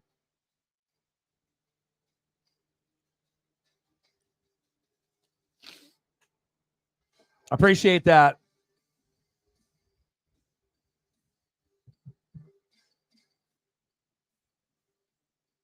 Let me know what you want to do for photos. I got you. What, you know, whatever you're thinking, you let me know. You want some Bianca Belair? Let me know. You want Asuka? Let me know. I got you. 24. Let's get to a hundo. Megan with a 20. Last dono for the week. I appreciate it. Stacks on stacks, racks on racks, little Cactus Jack. Bang, bang. And I love Damage Control. I love being able to see the Asian wrestlers get a little bit of love and representation.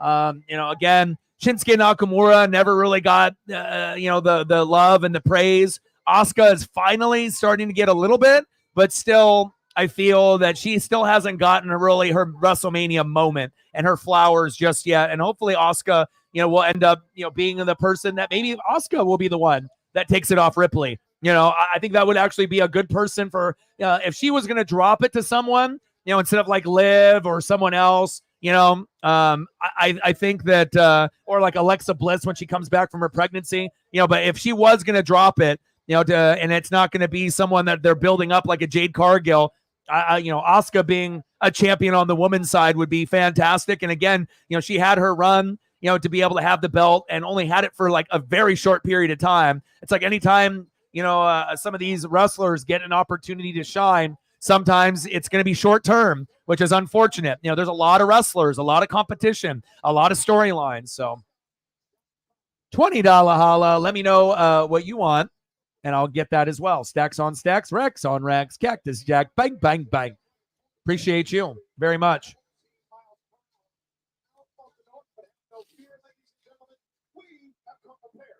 Samantha Irvin. Walter in the building. Yeah, I don't think she's won a WrestleMania match. I know Lenny D has been keeping track, but I believe that she hasn't won a WrestleMania match either. I think sometimes you can be so great, but at the big event like a WrestleMania, you know, they kind of overshadow you, unfortunately. And I feel that Asuka is one of the best female wrestlers of all time, but still doesn't get treated the same way as Charlotte Flair or Bianca Belair, you know, or even Ripley, you know. And I don't necessarily think it's just like an Asian thing. You know, I don't want to say like certain fans are racist towards her. I think, you know, if you look at her style of wrestling, you know, she definitely is probably the most underappreciated female in wrestling, you know, regardless of race, age, or color. She's fantastic. Yeah, Asuka. Has Asuka ever won at WrestleMania, Lenny D? Remember, we were keeping track over the months and over the years. So...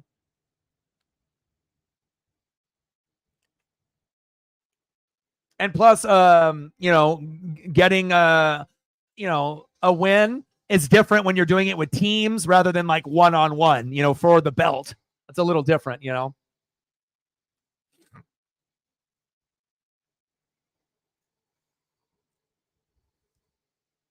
Okay, you let me know whenever you're ready. And then, Calvin, you want Samantha Irvin, huh? Ricochet's grr, huh?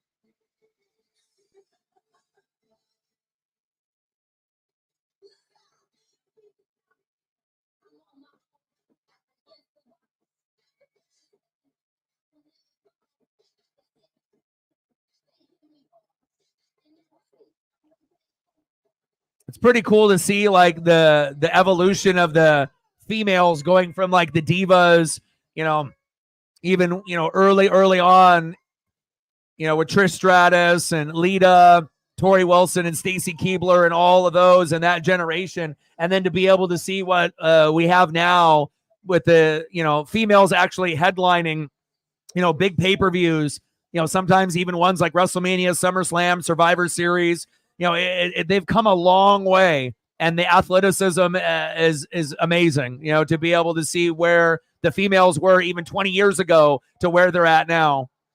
So it's beautiful to see.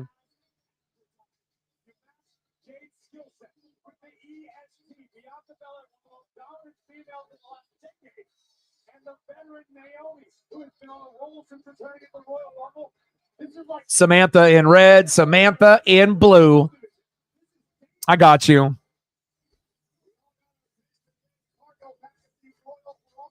She's pretty.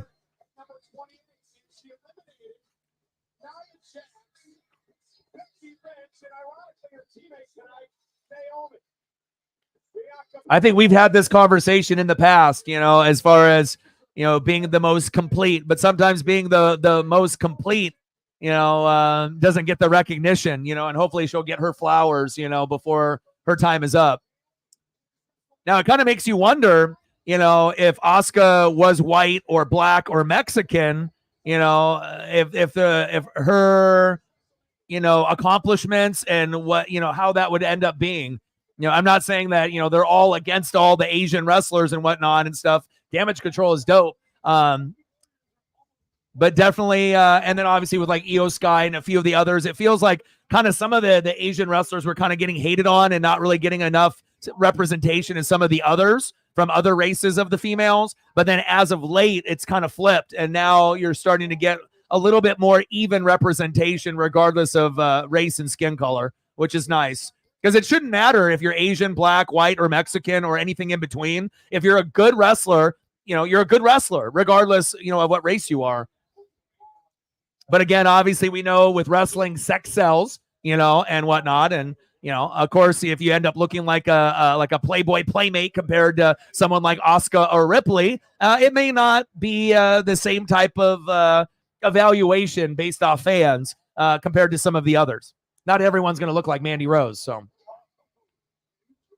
all right, Megan, no worries. You let me know, and I got you. If you want photos, I got you. If not, I can always get you tomorrow or Monday, whenever you feel.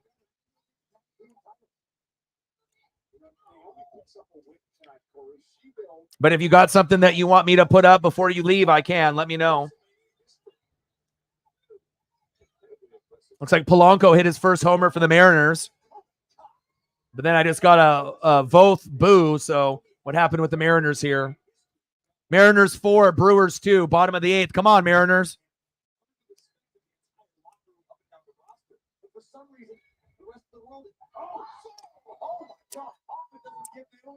No, I understand.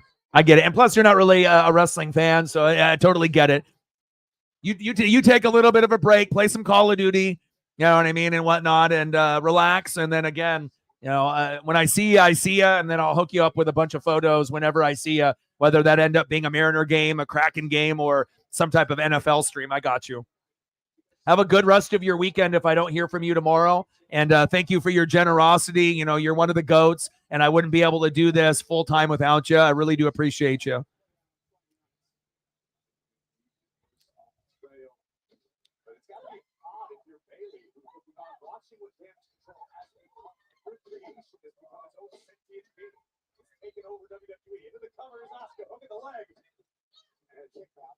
You know, Walter, that's a good take right there, because I've always thought if you have like on AEW, they don't have enough qualified, I think, female wrestlers compared to the WWE side, right? But if you have so many, and depending on what storylines that you're going to want to go to, an Intercontinental Women's title, I'm not sure about United States one. If the Intercontinental one and they had good storylines with it, then eventually maybe they could open up the United States. But I think a women's Intercontinental is brilliant. I think that would be something that a lot of us have been thinking about, either the United States or the Intercontinental, but not a lot of people have openly said it like Walter just did. And I think that is a brilliant comment right there, because it would be cool to be a women's Intercontinental champ. And if there was some type of mystique behind it, like if you ended up getting that belt, then you were next in line to be able to have a chance to be, you know, a top, you know, dog, obviously, for the women's championship, kind of like, you know, a progression, you know, going from one to the next to the next. So, and hopefully one day that'll happen if they have enough qualified females in the storyline to make it happen.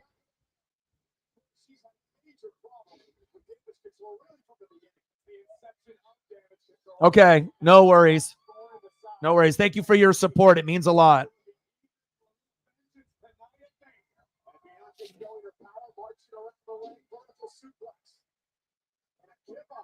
Okay, good to hear.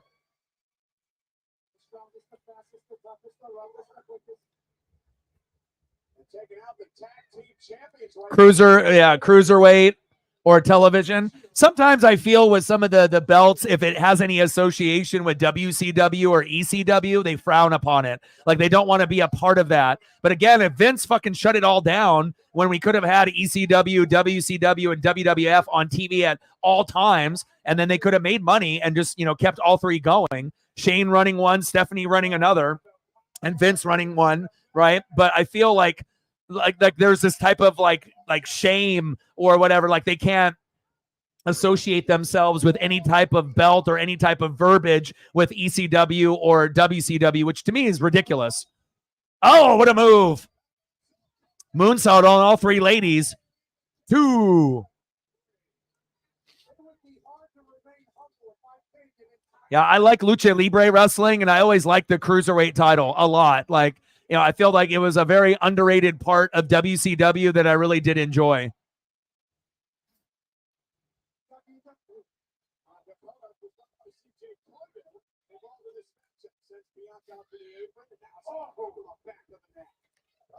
And you already know with Jade Cargill and Bianca, at some point, you know, they're going to be, you know, tag team partners.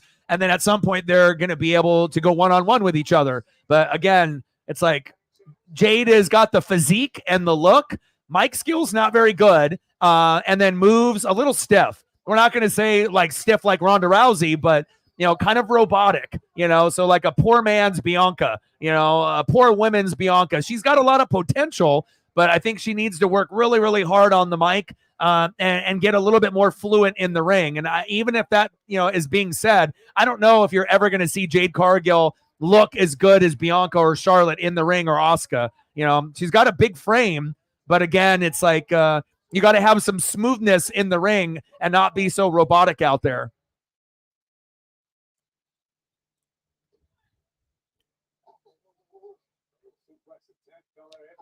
Cruiserweight or television. No hardcore title.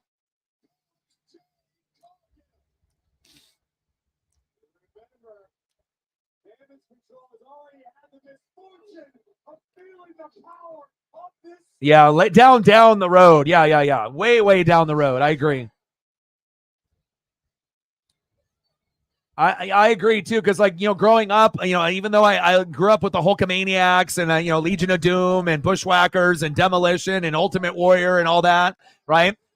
Andre the Giant, all that, right? But then like when you go to like the WCW era, obviously it was going one-on-one with like the Attitude Era with like Rock and Stone Cold. But I found myself in the 90s and 95 to 99. I enjoyed watching ECW and WCW more besides the amazing Rock and Stone Cold feud and DX. I feel like the WWE, WWF had some good moments, but I found myself being a little bit more interested in what was going on with the NWO, because when you're NWO, you're NWO for life, brother. Ooh, yeah. And I like the hardcore style of RVD, Sabu, and ECW with Paul E. Dangerously. Just, I feel like there was more for me that I gravitated more towards ECW and WCW. Not that I didn't like WWF at the time in the Attitude Era. It was cool, but I just liked the other two more.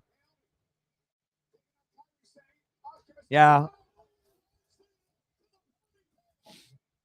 It's too PG for hardcore. Yeah. Well, unless they go to Netflix, and then they could, if they go to Netflix and it's, on there for Monday Night Raw, then.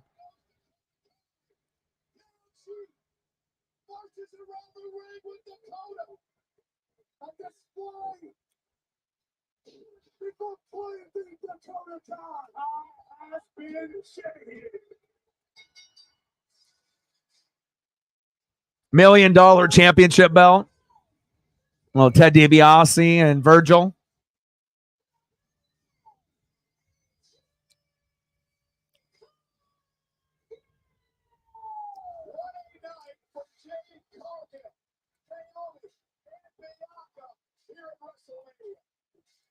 You know what? Hey, the ironic thing is, don't be surprised if that ends up happening. Anytime you get these sponsorships, that are leaked into the uniforms of like soccer, basketball, baseball, football, and then they even got Prime on the apron. It would not surprise me if we end up having one day something corny like that. It may not last a long time, but depending on how much money they get, it wouldn't surprise me if they, have some type of logo, on the belt linked, to whatever, branding that they're trying to be able to promote at the time.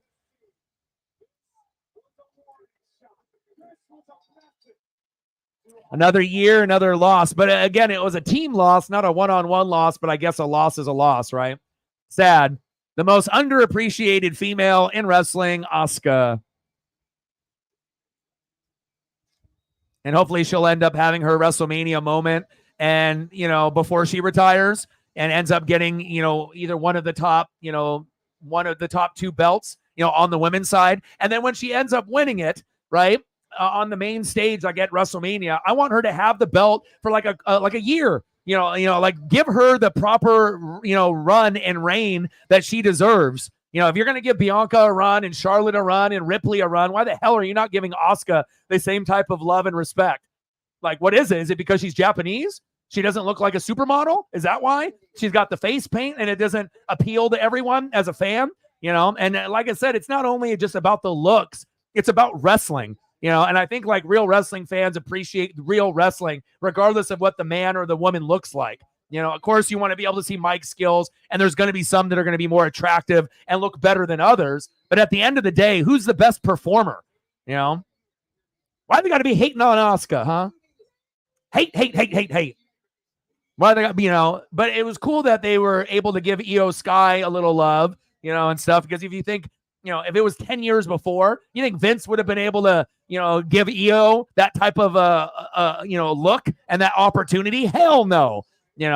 Obviously, Vince loved the big guys. Vince was still in charge. Omos would have all the titles. He likes those big guys that are big like Undertaker or Kane, regardless if they have skills or not.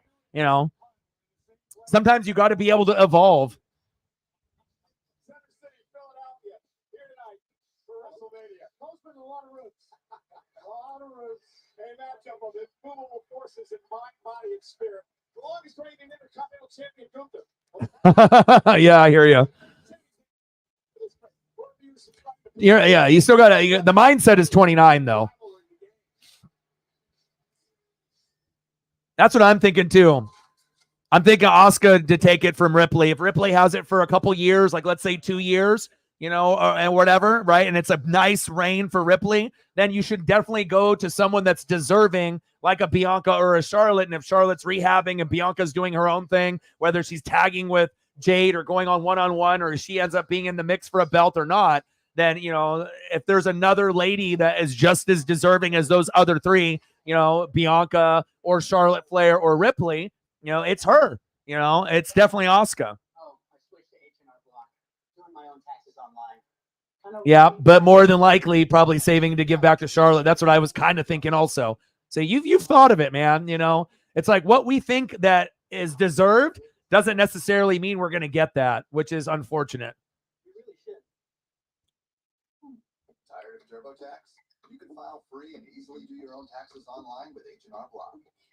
Gunther, another one, having the long reigns, it's like WWE cares more now about, trying to break the old records, from the past.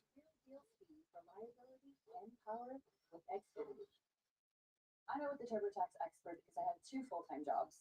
Lawyering. All right, Sami versus Gunther. Just like Walter said, and then obviously we got Rock and Reigns and Rhodes and Rollins, which ended up being a 2-on-2. I would have rather seen a 1-on-1, with like a Cody and a Roman. But I guess if Seth has to be involved and The Rock have to be involved, I guess so be it.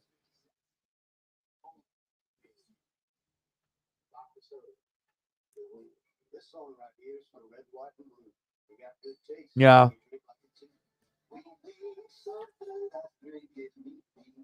Yeah, I mean, and then if Gunther ends up losing, right, and you end up having the belt for a long time, and you're like the longest reigning Intercontinental Champion, and if Roman is going to be the longest reigning, heavyweight champion, if he doesn't drop the belt tonight, and or whenever, down the road, if Roman has the belt for a couple more years or whatever, like you have to make sure it's the right individual to take it from that particular person. It just can't be anybody. Because then if it's just anybody or just some rando, right, then the whole reign is for nothing. You know what I mean? It's like, yeah, you got the personal reign for that wrestler, but also it's just as important as the reign is where the belt goes next, as far as storyline telling, Maximus in the building. What's good? I can tell your appliances and home systems are protected. Covered repairs and replacements are taken. Yeah, that's what I was thinking too. I was thinking Priest will try to cash in on night 2. And even if they would have won, you're probably going to get a cash in from Priest on night 2. I think regardless if they would have won or lost, I think a lot of us are anticipating the cash in. But when the cash in comes in, is it going to be positive? Is it going to actually cash in, or are you not going to cash in? Like cashing in and winning, or cashing in and losing? UConn and Bama knotted up at 28.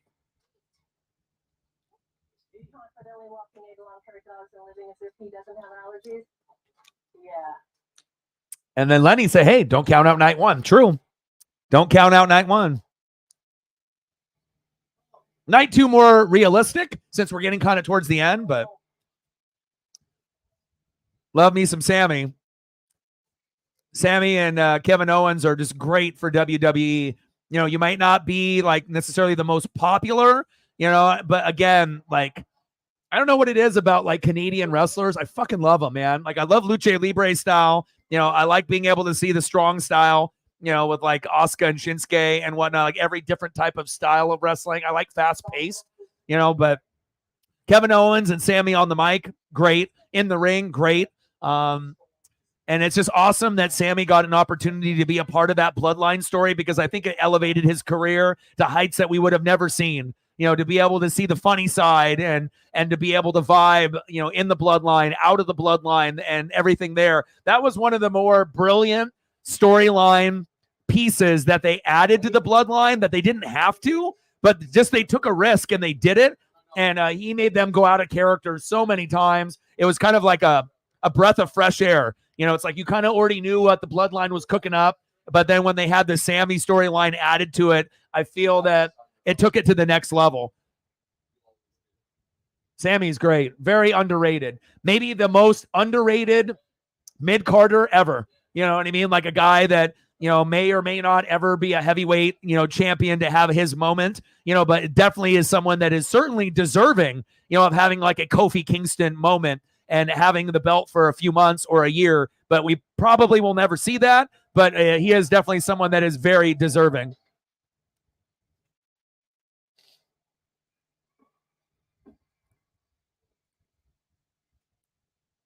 But it also shows you, if you're a great talker, anybody can be a good wrestler, but how are you on the microphone? And that really separates the good from the great, to the elites, to the icons and the legends. How good are you on the microphone? And the better you are on the microphone, the more of a legacy that you're going to have. Love these two. Two of my favorites. I mean, I got a lot of faves, but I got like a top 10 of favorites, but let's go, Sami. Let's go.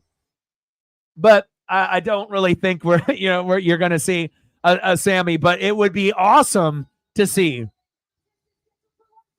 Like, that's what's a bad part of wrestling, the way that they do the build up. Because sometimes when you end up, looking at a card, you already know who's more than likely going to win. Like, you hope to see some good spots and some big, big moves, big spots in the match. A lot of oohs, a lot of ahs, a lot of reaction from the crowd, a lot of back and forth. But sometimes the writing is on the wall. Like when Roman had the belt all these years, there was not a moment that I thought that he was ever going to lose, up to the point where he got it to, where we're at now. There was a couple times where it kind of felt like maybe the one time when he fought Cody, that might have been like the one time where we were a little bit on edge, but some thought he was going to get it then. Others thought maybe the storytelling needs to be a little bit longer and drawn out, but hopefully they end up dropping the belts to the appropriate people, Roman and Gunther, whenever that may be. WrestleZania.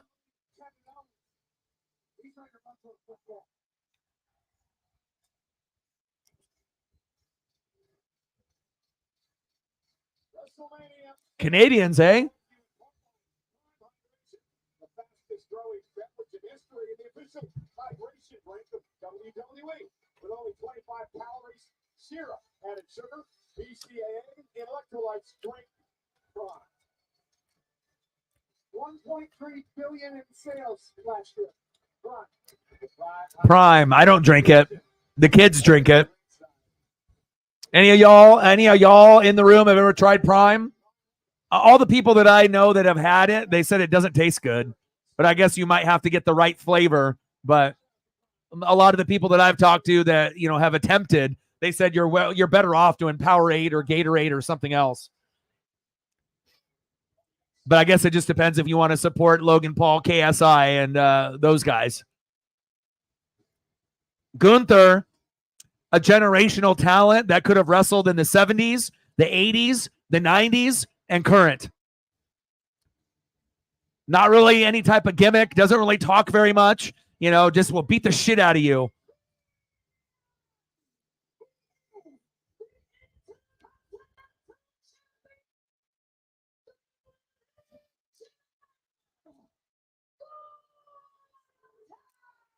What did your daughter think, Lenny? Your daughter like it or no? Gunther Imperium. Oh, all the German fans, they're going cray-cray in there. Look at them. I mean, they've been drinking since 6 a.m. Just been saying Gunther all over and over for the last 8 hours. They're living their best life over in Germany. His presence is intimidating. The aura is palpable. Interesting choice with the trunks there by Gunther with the pink and the white. It's like he's wearing trunks that like Mr. Perfect or someone should be wearing from back in the day. It doesn't really fit his brand and who he is. But I guess it's better than just having standard black trunks like Stone Cold, where you look like a fucking generic wrestler that was a creative character and you just made him 7 foot tall or 6'8", 6'9", and gave him 100 on everything with that high top fade.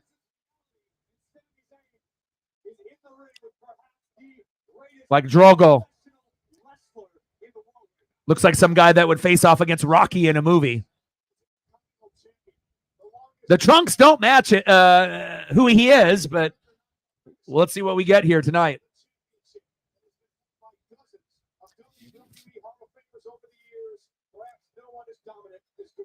Gunther looking like Bret Hart, Owen Hart, Mr. Perfect.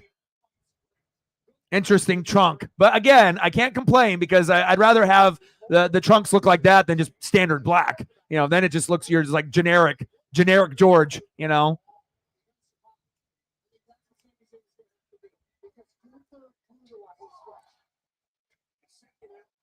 But if there was ever a ring gear that did not match the wrestler, I think you're seeing it tonight. It's like he's wearing trunks like Dolph Ziggler would wear. You're not Dolph Ziggler, you're Gunther. Yeah, I agree. They need to pick it up. Of course, you already know that Gunther has the power. But for me, I need to see Gunther sell. And I need to see him, carry, a wrestler that's smaller. So that way he can sell the moves that the smaller wrestler is trying to do to him. It's like, I get it. You're big, you're tall, you're powerful. But again, just because you're big, tall, and powerful, I need to be able to see you sell. I need to see you help, who you're wrestling out to be able to make it a good match. And sometimes when you have wrestlers that are built like Gunther, they're kind of one-dimensional. So they're not going to be everyone's favorite. Do they respect the run as an Intercontinental Champion? Yes. Did they think he chops like Sheamus? Yes. Right? But as far as like, do you have all the intangibles to be known as like one of the GOATs? I don't know. You're not really good on the mic. You don't really talk. You have a look. You're powerful. You know what I mean? But it's like almost one of these, belts that was just given to a particular wrestler just based on, the look. Like a personal preference because he's big and the look, like, with Roman as well. But like Roman was terrible on the mic when he was with the Shield. And then he got to be kind of more of himself, after he, battled the cancer and everything else and started to kind of be a dick, and being kind of more that natural swagger came out. And then he ended up being decent. But look how many years it took for Roman to actually get like decent on the mic. I won't say good or great, but he's a hell of a lot better than he was back in the day. But I can't really put Gunther up there with some of the all-time greats. You don't talk on the mic. And again, it's like selling moves. What are you going to show me as far as selling instead of just being on the offensive 24/7? So that's why Gunther, for me, like, I respect the run, but he ain't one of my favorite wrestlers. He's just another guy.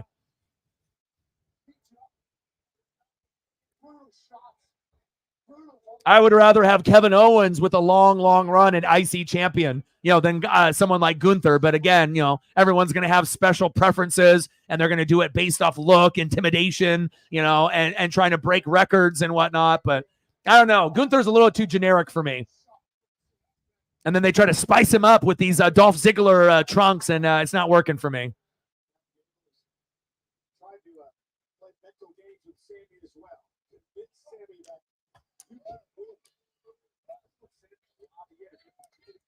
I know. And again, if you're one of the Triple H guys or one of Vince's guys, or one of Shawn Michaels guys, of course you're going to, but again, are Gunther matches must-see TV? Let's be honest. Not really. There's a lot of other wrestlers that I would rather watch. I mean, Does he chop like, like a madman? Yeah. But as far as like his skill set in the ring, every once in a while he'll do some moves. You're like, wow, I didn't know Gunther can do that. But I don't think anyone is paying for their ticket to be like, if Gunther wasn't IC champ and didn't have this run, would anyone really give a shit? Let's be honest. You know what I mean? I would rather see Kevin Owens and Sami Zayn in the ring right now, or, someone like Kevin Owens, is more entertaining than Gunther, and he's a better seller, and he's better on the mic. You know what I'm saying? Like, everyone's going to have their preferences, and, and everyone's going to get favoritism. But I don't know. Gunther just doesn't really do it for me. I respect the run, and I think it's cool that he's, longest reigning, intercontinental champion, this and that. But if you don't talk on the microphone, you already go way down in my book, And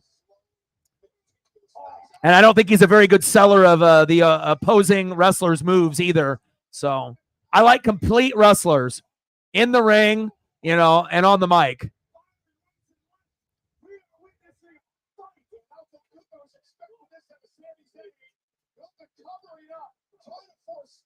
Fuck, man. That's a good question. I mean, it has to be someone that's on the up and up,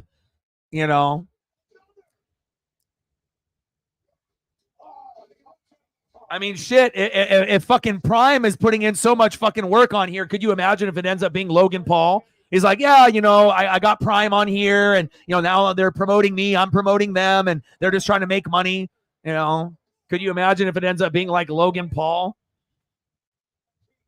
And I think Logan Paul is a pretty good wrestler. He's an athlete, but again, then like the whole IC run for Gunther would be for nothing.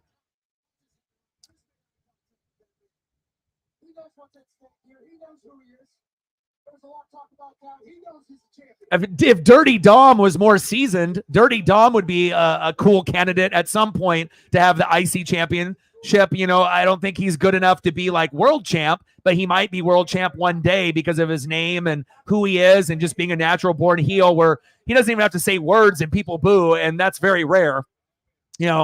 Obviously to have someone like Rey Mysterio, like the ultimate face as your dad. And then obviously you don't even need to really do anything to be a heel, but Dom still has a long ways to go on the mic and in the ring. But Logan Paul being an IC champ one day, I could see that. Dirty Dom being IC champ one day, I could see that. It all depends on, who you think is up and coming.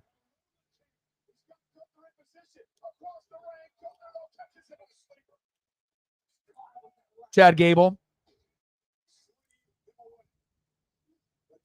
Chad Gable would be interesting.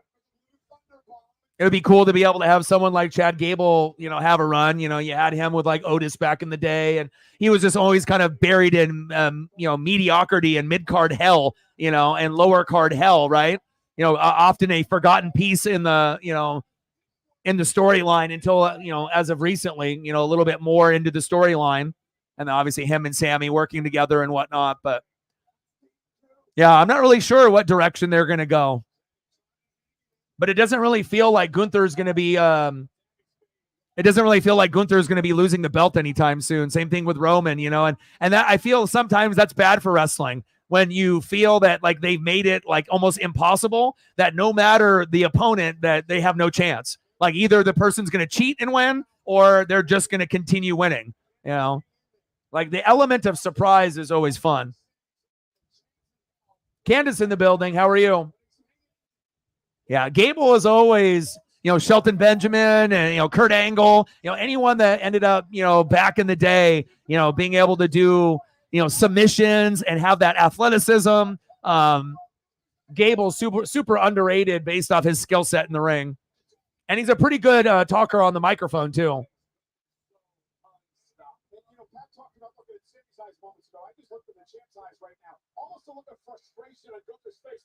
Nice. Looks like the Mariners just won. Fuck yeah.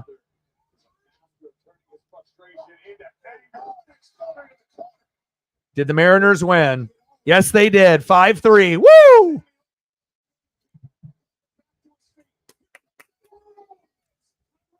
Yeah, and it just seems like anyone that ends up getting a little bit of momentum, they end up burying them unless you have a look. A lot of times it's like, like Gunther and Roman are like, they're like the desirable Vince look, big, tall, physical, And then back in the day in the 80s and 90s, it's like you had to have the roids look. If you had the roids look and you were big, you know, then that would be the person that they would be looking at to have the belt. But it shows you, you know, you can be an undersized wrestler and still be fantastic. And that's why I kind of like the chubbier guys, you know, sometimes like a Bray Wyatt or a Kevin Owens, where they might not look like a prototypical steroid freak, you know, but it shows you, you don't have to look like you're on steroids to be entertaining to the fans. You know, all body shapes are included. You know, you can be a little chubby and a little bit overweight and not have to have an 8-pack and broad shoulders and a certain look. You know, you don't have to have a look, you know, that was maybe desirable for some of these guys in the 80s and 90s. You know, you have to evolve.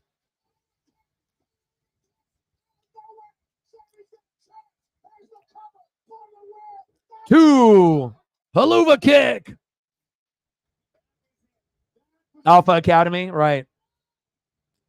Was the best shot Sami Zayn has or ever will have of knocking out Gunther and didn't get it done. I don't know. Alpha Academy would need someone else to, you know, be with them, like LA Knight. Yeah. You know, you need to have someone that could be like a spokesman, you know, and if you were going to have someone like that, you know, leading Alpha Academy, you know, something like, you know, they need something like that, you know, not necessarily LA Knight, but that type of vibe that LA Knight brings, you know, and then maybe then that would have still been going on to this day. But obviously they were wanting to do a singles run for LA Knight and not have him associated with any type of faction. Double power bomb. Gunther 1, 2, 2. The Jason Jordan thing of the sun, yeah.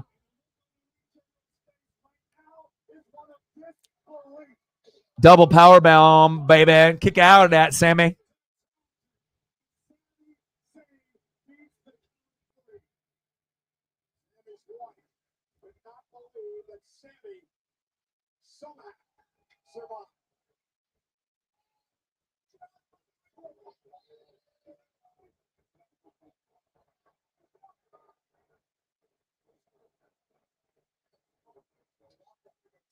Wife.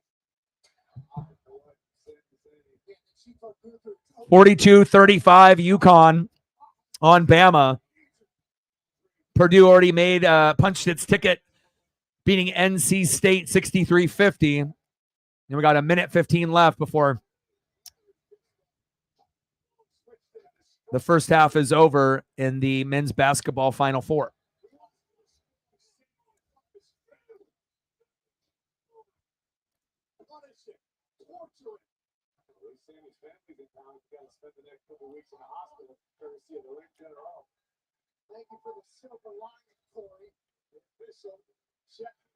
Yeah, there you go. You know, you just have to be able to be creative. And I think that's a part of where, you know, sometimes it's over analyzing things. And obviously they have to feed off like crowd responses and, you know, and kind of changing things up on the fly based on how the crowd reacts and whatnot, you know, with Triple H going over, you know, different types of scenarios and Shawn Michaels and everyone else that's in charge of creative. But sometimes you got to think outside the box, you know, and I feel, you know, that's what made Bray so good, you know, is that, you know, being so smart and outside the box. And, you know, just because maybe other people couldn't see the vision doesn't mean it wouldn't work. So, like, imagine if they would have said no to the whole, like, Bray Wyatt and The Fiend, you know, type of thing. We would have gotten robbed of some of the best creative that has, you know, ever been seen besides Undertaker, as far as, like, a creative character.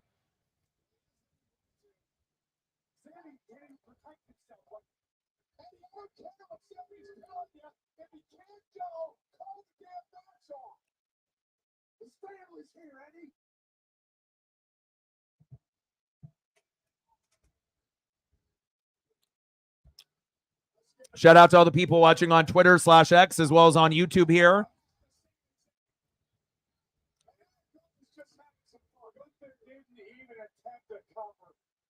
Gunther with the splash, looking like generic George out there with the Ziggler pants to make it look a little bit more flashy. Got the Ziggler trunks. Generic George to the top.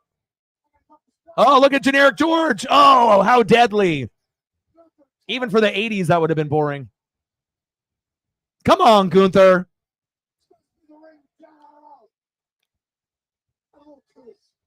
I'd rather my IC champion have a little bit of flair and be like more of a mid-card, you know, like maybe not a tall wrestler, but not a short wrestler, like a Dolph Ziggler type of wrestler. You know, that's a type of wrestler that we truly need at like IC champ, that type. Sami, Kevin Owens. Gunther, too big, too slow, too boring. No one has ever said, oh my God, I can't wait to see Gunther wrestle. Said no one ever. And if he didn't have the belt, no one would be paying attention to him. He'd be like Omos. Oh, shit. Oh, shit. Sami. That almost looked like he fucked up right there. They want to call it a brain buster, but it looked like he slipped because Gunther weighs so much. Boom! Haluva kick. Back of the neck. I'm not sure if that was planned or not, but it looked cool. It looked like it kind of was a fuck up, but it looked cool. And Gunther didn't get hurt, so I think we're good. But it definitely looked like he slipped a little bit there. Yes, he did it. Dude, this is awesome. See, the sports gods and the wrestling gods are like, oh, dog does not like Gunther. Boom, shakalaka. We want to have a wrestler like Sami Zayn, a Dolph Ziggler, a Kevin Owens. And there you go. Sami getting the IC title on WrestleMania. And I told y'all there was going to be surprises, bigger surprises than we ever anticipated. I knew that we were going to get at least one on each night. And it seems like we've had 3 so far on day number 1. And that's why the ending of matches is so big, not only on the WrestleMania scale, but any big pay-per-view. We want to be able to, you know, like have the anticipation where we don't know if someone actually can, you know, get the dub, even though they've been building this person over and over and over again. Wow. Wow. On that angle, there wasn't a slip up. That one, it looked clean. So maybe it was just the camera angle that made it look like he slipped, but it looks like he didn't let go too early. It looked very clean. Just the camera angle that we saw it looked like it was a fuck up. How cool is this? How cool is this? This is like the best moment in WrestleMania right now so far. Right here. Sami Zayn, a guy that got buried in mid-card hell, got attached to the Bloodline storyline, so that way we actually could see a little bit of it more of his personality, and got the popularity to be on with Roman and Jimmy and Jay and Paul Heyman, and gets to win the IC title on fucking WrestleMania, to me, which is just as good as winning the world title or the heavyweight title. The Intercontinental belt, there's a lot of prestige, going back, with Razor Ramon, and all the people that have held the IC belt, with Shawn Michaels and whatnot. Wow. This is, and especially when we thought there's no way in hell Gunther's going to lose anytime soon. And he fucking won. Sami fucking won. How cool is that, man?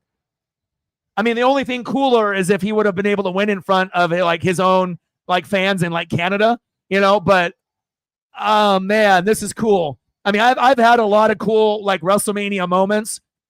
I'm trying to think of moments that like caught me off guard or moments that I really loved. Eddie Guerrero finally getting the heavyweight belt was one of my top 5 moments of all time, because, you felt that Eddie was so deserving, but you just never knew if they were going to give him a chance, even if it was just to win it temporarily, but someone that truly deserved to win the heavyweight belt at least once, and Eddie got that. And I remember the feeling that I got when Eddie won, and the feeling almost feels identical with Sami winning against Gunther. And again, generic George, having him, with the IC title for all that time period. I'm so happy that Sami won now, and we don't have to have a whole nother year of Gunther and then losing it to someone like Sami. Wow. I am in shock still right now. How awesome.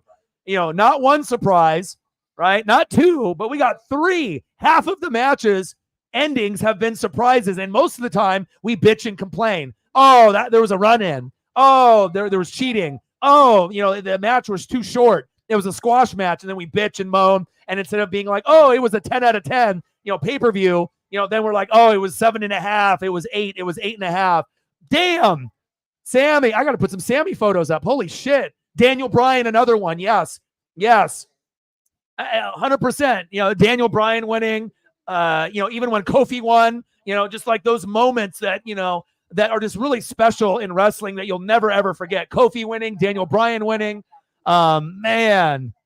And now Sami Zayn winning. And again, for some people, the IC belt, it's not anything to them. You know what I mean? They might put it in the same category as all the other lower belts. But to me, it's right up there with the heavyweight and the, any of the world championship heavyweight belts. It's right there with it. I don't see it lower one bit, and the history and the prestige is the same, even though it doesn't get recognized maybe as the same. And obviously, if you have that belt, at least it was in the past, right? Then at some point you would have a chance for a belt above that. Awesome. Wow.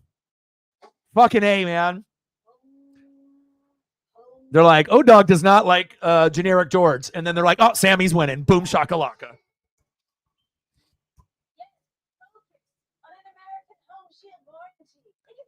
And also, too, I'm going to throw a throwback. I mean, I remember watching Sami back here, and I liked him back here.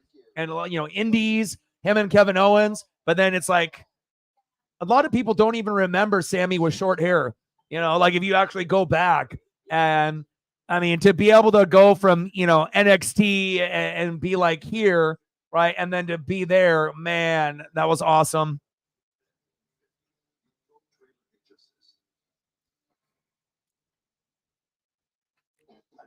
Taste test determined America's favorite boneless wings. Applebee's won. How about that? You don't even have one in our name. Get them now for just 50 cents. Only at Applebee's. Rated super sweet.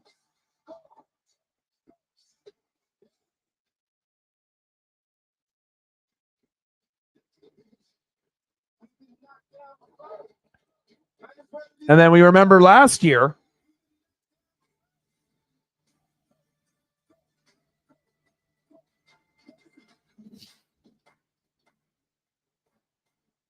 I mean, there's been a lot of hype, and AEW hasn't been very good. A lot of their wrestlers are injured or not, really wrestling. It's like, if I'm watching AEW and me being an AEW guy, and a wrestling guy in general, it's like, I got to have Kenny Omega out there. I got to have the Young Bucks. I got to have Daniel Bryan. I got to have all of the guys that I like out there. And if they're not, then the product is going to be stale because they don't have enough others to hold it down. And then if you look at some of the cards that AEW has put out, in the last year or so, and specifically in the last few months, it hasn't been good. And that hurts me to say, but again, AEW ran shit when we had COVID, right? And they were the better organization. But since COVID ended, it has been all WWE, baby.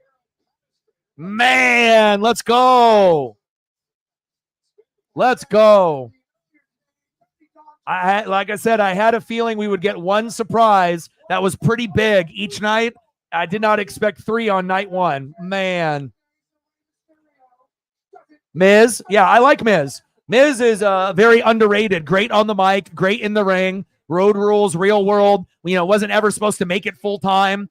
Got a beautiful wife. Got beautiful kids. Who he could end up being a guy that is a announcer, down the road if he would want to accept that role. Down the road, he could be great at it, just like Jericho, I think would be great as a ring announcer if they decided to go down that path. If they don't, then that's fine. But there's just certain people, that got the it factor, and if they're good on the microphone, that they could end up making it a longer of a career in wrestling if they choose to. So Miz, you could argue Miz is one of the most underappreciated wrestlers, and even though a lot of times he's the heel, and he can play the face as well, but he never gets enough credit. And I don't know if Miz ever will, but again, it'll be like us, like people on this type of channel that recognize people like Asuka and the Miz, where they may not be known as like the top dog, but we understand as true wrestling fans what they have done for this particular sport that we call professional wrestling.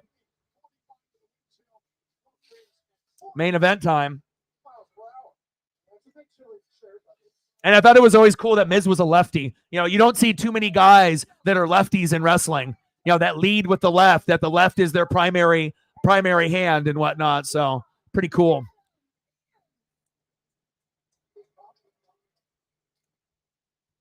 Ladies and gentlemen, we wanted to take a moment to thank each and every one of you from wherever you are around the world for being with us here tonight at the link and the millions. I think right now, and you guys let me know if I'm wrong, but I think, you know, in the past WrestleManias, right, we've always said, you know, it's going to be an 8 or better. You know, you're never going to have a WrestleMania that's under an 8, right? But this is the first WrestleMania, I feel, in the last, I don't know how many years, right, where we're almost done with night 1, and I'm at a 10 right now. Like, I don't think I can even give it a 9.5, you know, or a 9. Like, there's been surprises. The matches have been good, and a lot of them have been great. You know, some of the matches have, you know, in the, you know, a couple matches before, you know, they needed to pick up the pace, but you can't expect every match to be a 10, right? But as far as the vibe, the crowd, surprises, the endings, you know, I feel it's been a 10 so far for me. You know, and I don't know if I've ever felt like it's been a 10 up to the, you know, main event of night 1. You know, I'm not sure if tomorrow is going to be a 10, but I mean, I guess if you want to be a hater, 9.5 for, you know, maybe a couple of those matches in between that were a little bit less. But again, you're never going to get a WrestleMania, a Royal Rumble, a Survivor Series, a SummerSlam. You're never going to get a 10 out of 10 in the whole pay-per-view. It's never going to happen. You're never going to have like 5 matches and they're all 10s. You know, sometimes you're going to have a little bit, you know, of a letdown on some of them, you know, depending on who's in the matches. But again, super impressed so far. But I'm going to give it a 10, man. Amazing. Philly is an ECW place. Could you imagine if ECW was still going? Man, like ECW in 2024, what kind of vibe it would be? Oh, my God. ECW crowd would be louder than any crowd that you would see. It's in Philly, too. Just the EC dub chants. You know, I like passion and I like energy, and that's why I loved ECW for Joey Styles. I feel like he's the most underrated announcer, you know, and just, you know, even though they were low budget, it was like so entertaining to me. I will always be an RVD Sabu type of guy, always. Mike Awesome, Masato Tanaka, Tajiri, Just Incredible, Lance Storm. I mean, I can name drop for days. Francine, Shane Douglas, the franchise. Man, oh man, amazing.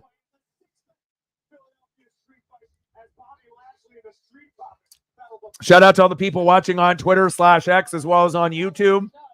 Hope you're enjoying this on Peacock, because fucking I am. Man, tomorrow's going to be great too. Y2J, Miz, Dolph Ziggler, RVD, Edge, Razor Ramon, Kofi, Christian, Sami Zayn, Big E, Shawn Michaels, and then, yeah, and there's more. And yeah, IC title, yep.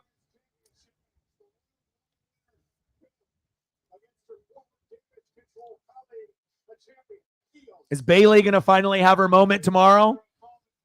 It kind of feels like it. I mean, again, they could always choose to have EO retain, but like, I think Bayley's kind of waiting for that WrestleMania moment that Asuka desperately deserves. But we'll find out tomorrow.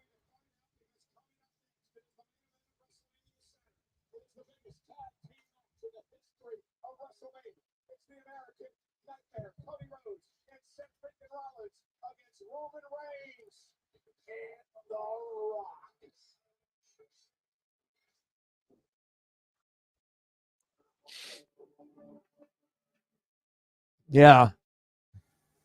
Shout out to all you guys in the room on Twitter as well, Twitter/X as well as YouTube watching along. Man, it's been a hell of a night so far.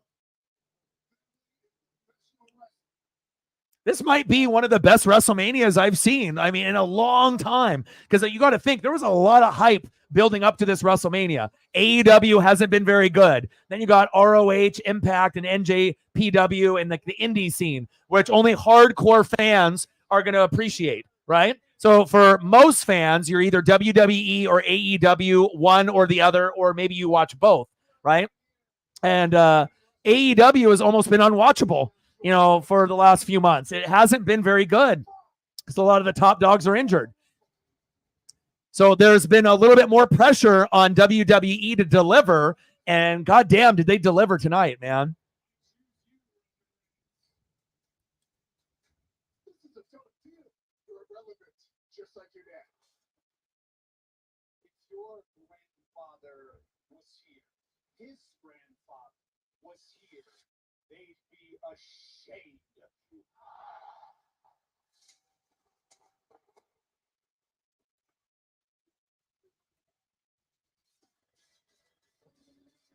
Cody, he's not fit for these shoes. He's lucky. What do you guys feel about The Rock? I just was about to ask you guys what you guys felt about The Rock, and obviously being the Hollywood star, that he is. What do you guys feel about The Rock, being a part of this WrestleMania and this storyline? Are you guys about it? You guys like it? Don't like it? What's your guys' feel on, adding The Rock to the storyline?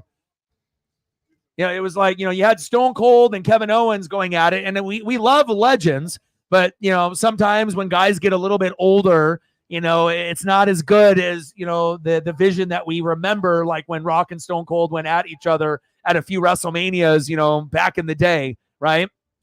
So it's like, are you guys about that life with The Rock, or do you guys kind of wish that he wasn't even a part of WrestleMania in this storyline?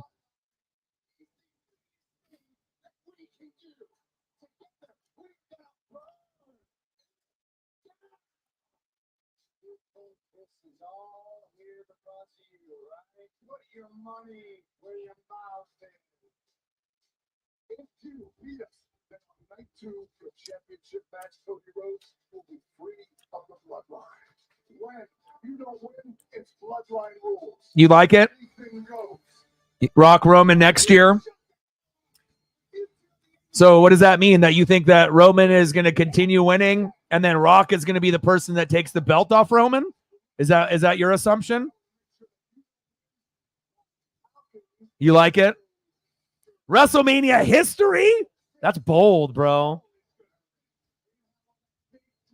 See, Calvin disagrees. Calvin said he should have stayed his stiff ass on the sideline.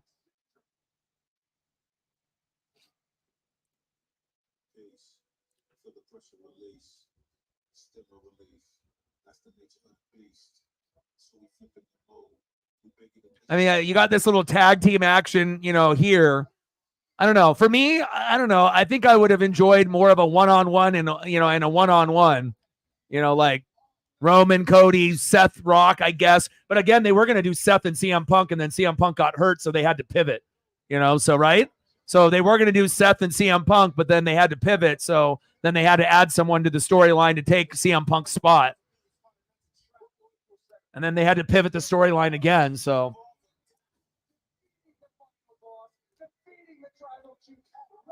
You got Cody winning tomorrow, and Roman becomes even more power hungry.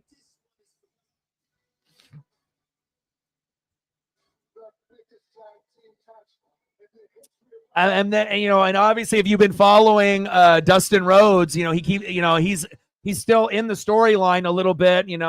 Still a lot of "fuck you, Rock," on his tweets and on his his posts and whatnot. I would not be shocked tomorrow to see Dustin Rhodes. Now, if Dustin Rhodes dressed up as Gold Dust, then I would be surprised. But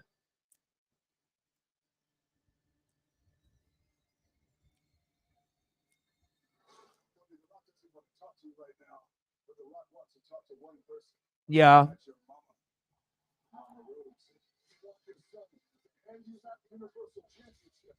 I mean, it's tough to say because, again, we all can like assume and we can all guess, but we're not in the war room with Triple H and the rest of creative, and again, it seems like they do pivot, based on the audience reaction, based on what they're going to be doing. Even Triple H has said that, that they've had to pivot more, after kind of the, the breakup from Vince and whatnot. And sometimes they'll have something set way in advance, but you can never, assume injuries. Injuries kind of come out of nowhere, and then you have to be able to pivot from that point. So.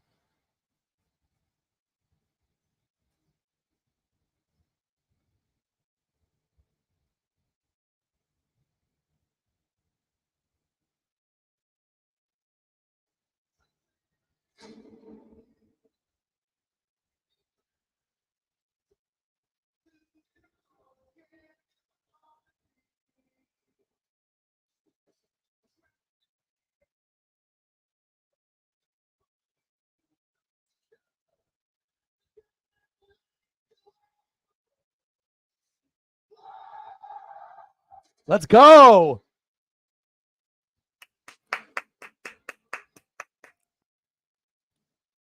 Ooh, wow, that's a good question. That is a good question with Rock. I mean, I know if you are older, if you're over, 40, obviously Rock and Stone Cold, a lot of times you're either going to be one or the other. Man, and then it's like Shawn Michaels, Bret Hart, you're one or the other. DX, NWO, you're one or the other. Like you can still appreciate the other one, but normally fans are going to lean towards more one superstar other than the other one. Gosh, man. For me, I have an appreciation of so many different types of wrestling. Lucha Libre wrestling. I like fast-paced wrestling. ECW for his hardcore wrestling. The most athletic wrestler I've ever seen in my life, might have been RVD in his prime and Shawn Michaels, in his prime. But RVD in his prime was maybe even more athletic than Shawn Michaels, even in his prime. Like doing some of the moves that RVD did in ECW. Even Shawn Michaels, I don't know, could pull some of that stuff off. Obviously, Van Daminator, Van Terminator, flips outside into the crowd. Shawn Michaels ain't doing that. So, I mean, again, but, as far as charisma on the mic and in-ring performers, there's so many guys that are just so amazing. But, gosh, I don't know, man. That's tough. I have mad respect and love for Stone Cold and obviously The Rock, RVD, and Sabu in their prime. Shawn Michaels, Bret Hart, Undertaker. And even guys current like, Daniel Bryan, Bryan Danielson, based off his size, what he was able to accomplish. There's just so many, man. Like I really can't just name one or the other. I'm a big Scott Hall guy, love Scott Hall and Kevin Nash with the Outsiders and NWO. But as far as like, the best of the best. And then now I love Seth Rollins. I love Randy Orton. I love Kevin Owens, Sami Zayn. It's tough, man. Like it's hard for me to be able to group just like a top 5 or a top 10 just because I like ECW, WCW, WWF, and WWE so much that it's like, fuck, man. I have to build like my own like fucking basketball team or football team of like my favorite wrestlers. It's hard for me to pinpoint, just like a top 5 just because of how much wrestling I've watched. I'm 41. I started watching when I was 3. So you got to think I started watching in 85, and that was like almost the birth of wrestling, as far as like the popularity, the Hulkamaniacs. And so I've got to see the birth of the internet, the birth of video games, and really the birth of wrestling, even though wrestling existed before then, but the popularity is, on another level, crowd interaction on another level.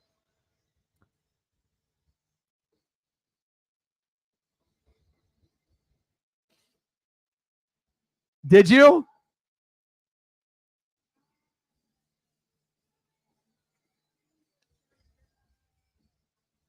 Yeah, Rock, Stone Cold, Undertaker. I mean, I still got old school vintage figures over here. Rock and Stone Cold. Man, that's tough.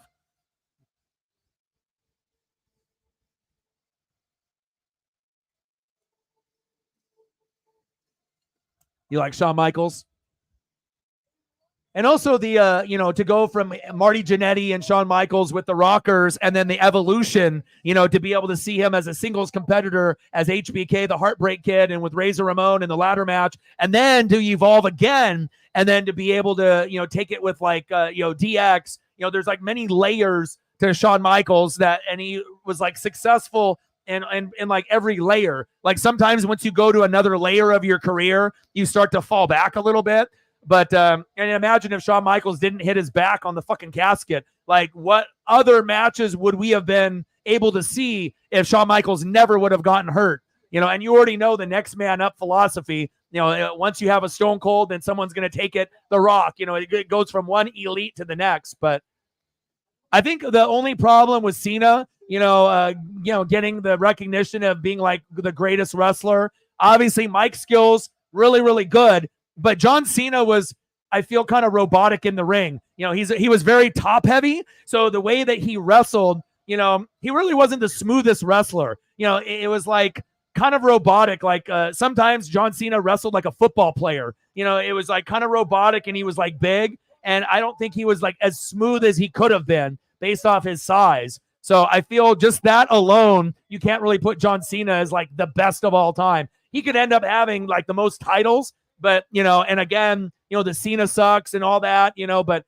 you know, I think if Cena would have went heel, right, and when it would have been the leader of the NWO in like 2011, 2012, and then would have went that way and said, fuck the kids, fuck everybody, I'm going to go heel the rest of my career, then I think, John Cena's, obviously popularity, fandom, and everything that he did from that point on, then I think that his popularity and everything else would have took another, lift up. But of course, he wanted to stay face for Make-A-Wish Foundation and for the kids. But it would have been the same type of result as Hulk Hogan going to Hollywood.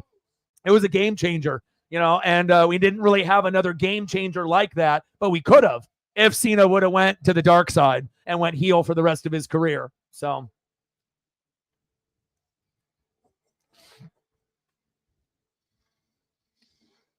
but do you know what I mean? Like, Shawn Michaels was like smooth out there, like Bret Hart was smooth. John Cena, I feel as a wrestler, it was more of like, I don't know how to describe it. It's like, Kurt Angle, and Perk Angle. Oh my God. Like you want Shawn Michaels on the yo and Perk Angle going at it. We never really got to see, those guys go at it in their elements, but, I don't know. I think like John Cena just really wasn't the smoothest wrestler. He was too robotic. You know what I mean? So he was like the perfect face for WWE, but he wasn't smooth like Bret Hart. He wasn't smooth like Shawn Michaels. He wasn't smooth like Stone Cold or The Rock. So I feel like that part of it, a lot of people will never have, the masses. Some people like you will love John Cena as the best or like Shawn Michaels, but you know what I'm saying? Like, I feel that will be the one thing. Cena not going heel, and also just kind of a robotic style of wrestling that didn't suit everyone. Some of his matches were insane and they were amazing, but just the way that he wrestled wasn't really for me. You know what I mean? Even though John Cena follows me on socials and doesn't follow Lenny D, and that kills him inside, right? He would love to have a follow, from his boy John Cena. You know what I mean? But I like the smoothness, the up tempo, the fast, and I just feel like, even guys like Kurt Angle aren't known as like one of the best of all time. But when you saw Kurt Angle in the ring, it was smooth as shit. It was entertaining, and it felt like he was a wrestler. When I look at John Cena, I feel that he was a person trying to be a wrestler instead of, the other guys were wrestlers. I don't know if that makes any sense. You know what I mean? Some guys are wrestlers and other guys are portraying to be a wrestler. And I kind of feel that's what John Cena was, portraying to be a wrestler and not naturally being one, if that makes any sense.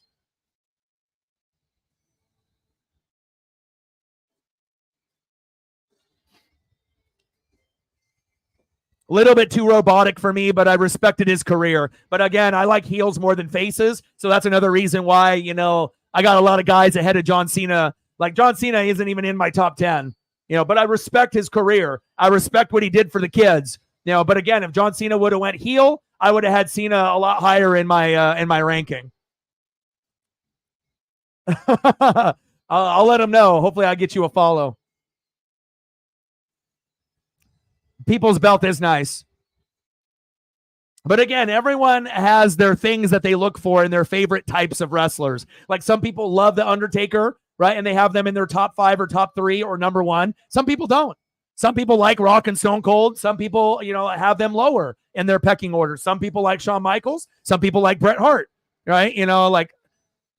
Some people like Hulk Hogan. Some people like Hollywood. Some people don't like him at all because he's racist and he's kind of a dick outside of wrestling. Like everyone's going to have, their own personal, favorites and whatnot. Some people are going to like NWO. Some people are going to like DX. Some people are going to like Bullet Club, like Lenny D, right? So,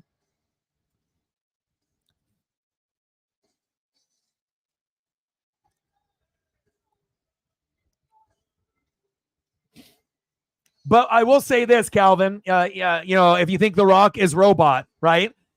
You may be onto something, but for any old ass wrestler, right?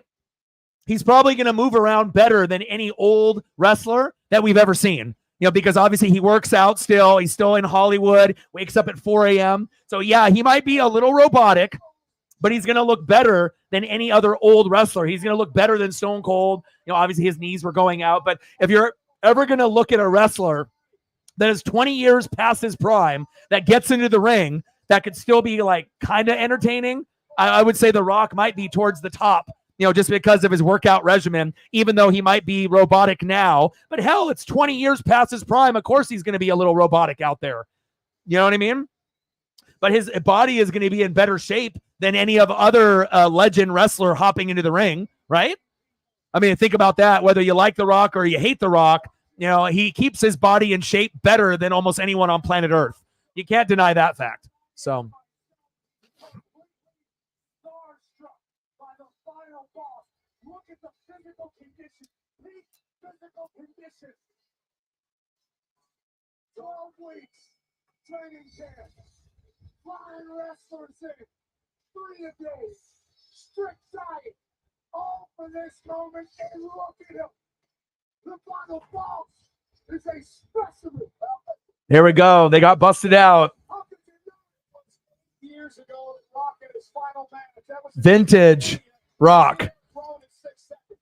The man hasn't had a true wrestling match in a decade. And to beat a guy in 6 seconds, and we're holding out against him, he won in less than 10 seconds. Holy shit, 96. This is I was 14. And I got to hit you with the vintage Stone Cold. I love the vintage, man.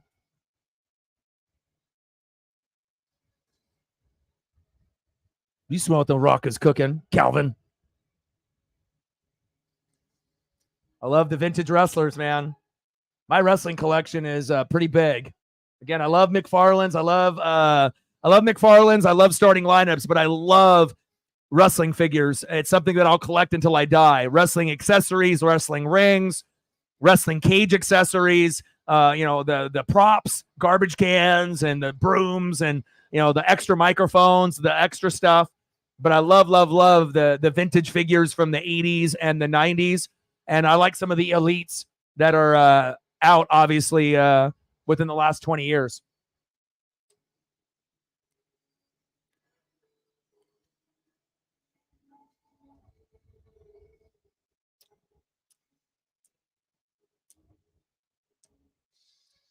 The Rock title. I don't know if I really like this big W, belt. Like, I feel like there needs to be like a new rebranding on what the way the belts look. And I'm not saying that we need to have spinner belts again or anything like that, but I don't know. I think like even with like Seth's belt with the smaller W, and then, just making the shape of the belt. I don't know. I guess it just depends on what kind of belt that you like. Like, I've always liked the WCW big gold belt, the one with NWO and like Ric Flair. I feel like that one is like very aesthetically pleasing. When I think of a championship belt, that one to me, you could argue is some of the cleanest, style, as far as a belt is concerned. The stuff that they have out now, I don't know. I don't really like a lot of the belts that they have that are out now for AEW or WWE personally. I like the old school stuff, like the winged belt, the old IC belt with the white strap, Stone Cold belt, Smoking Skull belt, the different plated belts from back in the day. But, I guess it is what it is.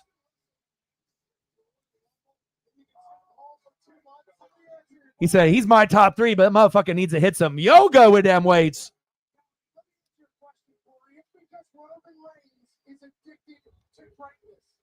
Roman secured his legacy enough to retire a legend and let go of the belt yet?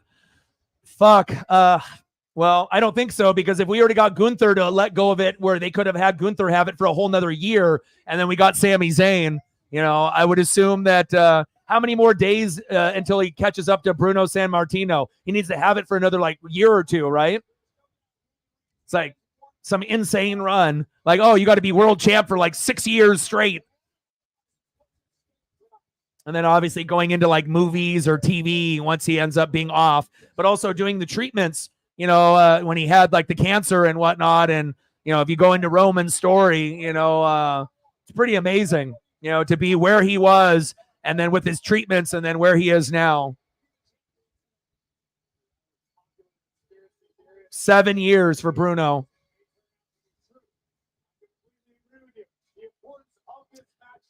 I don't know I don't know what you're saying, Timor. I think, in Philadelphia, I mean, obviously, if it was an ECW event, it would be a lot louder and whatnot. But I don't know. I like WrestleMania in Philadelphia. It's been great so far.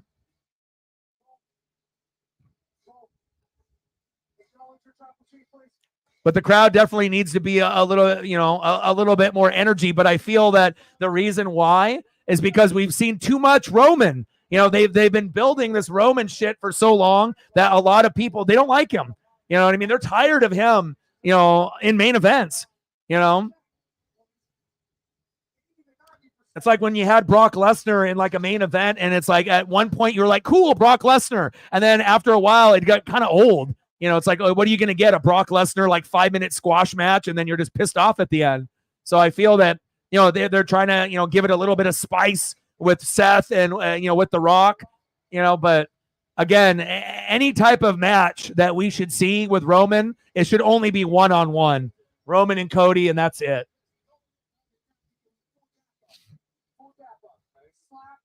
Roman is like Pat Mahomes or like Tom Brady at the top and everyone hates him. Yeah. And it will determine the stipulation of the main event of WrestleMania Sunday. I don't know. I also think the crowd, gave a lot of energy, up to this point. Like I said, they were a lot louder earlier, and again, this is, 3 hours and 30 minutes and there's 2 days. So. But if you want energy, you'll get the energy tomorrow.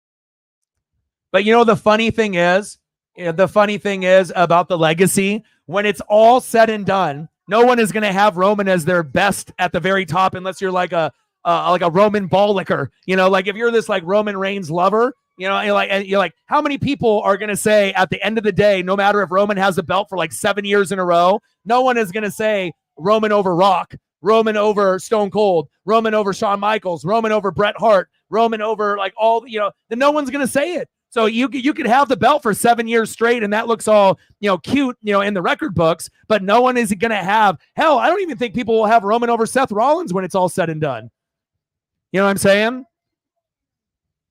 It's like, it's cool, but again, you weren't a very good talker in the beginning of your career, and you just got to a point where you actually can talk on the mic, and his moveset is kind of boring. But he's come a long way, so I'll give him that. But even if he ended up having the longest reign in wrestling history, no one is going to put him over the legends in the 80s and 90s.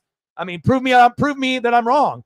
Like when it's all said and done, are you guys going to have Roman over Stone Cold, Rock, Bret Hart, Shawn Michaels? Hell no.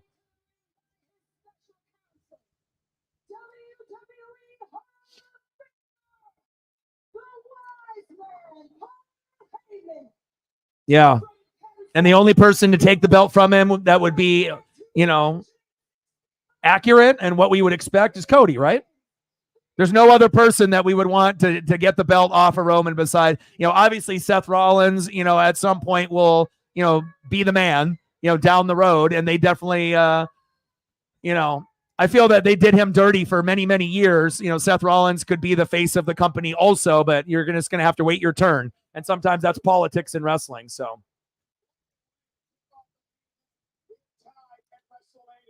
There are 72,543 WWE fans here tonight in Philadelphia, sold out at the lake. This is the biggest. That's a good question. I guess it just depends on if you actually respect Roman on the mic and in the ring. And I think a lot of people don't.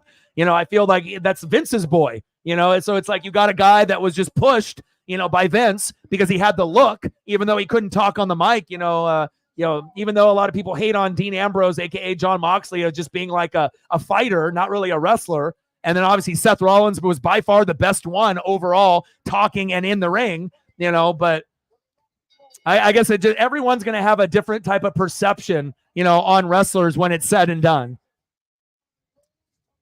I think one thing that we can agree on after this Roman Reigns push, that people are going to look at him a little differently than they did if he didn't get this big push.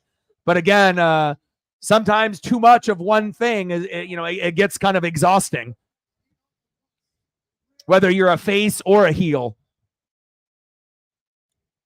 But Roman is much better as a heel than a face. We gotta give him credit. That he actually got a chance to be a little bit of himself. And have a little bit of that asshole come out on the mic. And and it seemed pretty genuine. And once you come off as genuine, then your promos are going to be so much better. Then it's not like you're acting; you're just talking.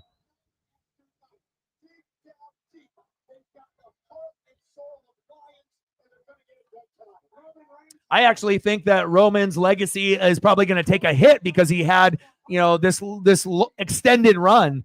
People are sick of it, and I don't think people are ever going to forget it. And if he just had a little bit of a run and then, other people had it like Seth or Cody and then ended up getting another run, I think people would respect Roman a lot more. But since they pushed Roman down our throats for years and years and years, I think it's going to have the opposite effect. When it's all said and done, people are going to be like kind of good riddance, like we're done with this. Like, you're not that great of a wrestler. You're not very good on the mic, even though you're much better than you were early in your career. Your moveset is kind of boring. It's like if I wanted to watch Spears, I can watch Goldberg or Rhino. It's like, I don't know. If I'm looking at a big wrestler, give me someone like Drew McIntyre. He can actually talk on the mic, and I like his moveset a little bit better. You know what I'm saying? Drew McIntyre can come off as a better face or a heel. I like Drew a lot more. So again, but everyone has their favorites on who they like and who they don't like. I like Seth a lot. I like Cody a lot. You don't got to be a heavyweight, and you don't have to have this certain type of look. You don't have to have your heavyweight champ be 6'5", 6'6", and I actually like kind of the wrestlers that are a little bit shorter. That 6'1" to 6'4" look. Like a Cody or like a Seth. But eventually we're going to get there, but we have to go through this Roman phase first before we get there.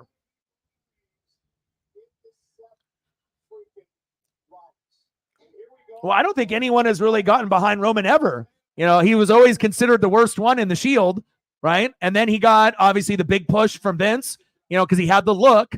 And then eventually, they got the Bloodline storyline, and then, the Sami Zayn, and then obviously his personality came out, and then obviously coming back from the cancer was big, But I don't think anyone is going to have Roman in their top 5 of all time when it's all said and done, unless you're a Roman Reigns like diehard. Then you might. But if you're looking at it from an outside perspective, I highly doubt that a lot of people will have Roman in their top 5 when it's all said and done. Regardless if he has the belt for 2 years, 5 years, 7 years, it doesn't matter. It's like almost you're trying to push down this greatness down our throats, but we don't believe it. We have to be able to believe it. It's like when you have a CEO or a boss that puts his friend as vice president, or manager, even though he's not qualified. And there's other people that are at the workplace that are more qualified, but this is like a friend hire. That's what it kind of feels like to me. You know what I'm saying? Like, you're getting pushed by the company, but the fans aren't really about it.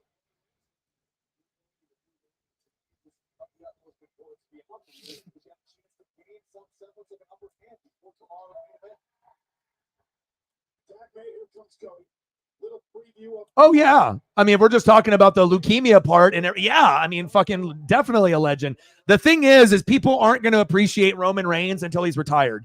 Once he's retired and we reflect on his career, and they come out with like a documentary like Bray, but hopefully Roman doesn't pass away, and then we get to see like Roman as a little kid and then going through every level, then he will actually get his flowers then. You know what I mean? Once we know all the behind the scenes stuff and the treatment and, and all the workout regimen and the family and the kids, but as far as him currently wrestling now, you're not going to get your flowers till down the road. But as far as a WWE legend, yeah, absolutely.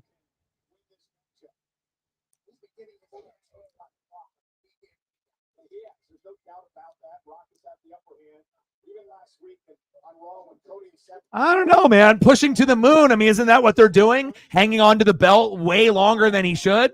I mean, if that's not pushing him to the moon, I don't know what is. I mean, you know what I'm saying? And with John Cena, it was different because John Cena was always a face, pretty much, besides, Thug Life and with Thugonomics. That's my favorite John Cena. Obviously wearing the Mitchell and Ness throwbacks and the chains and being heel,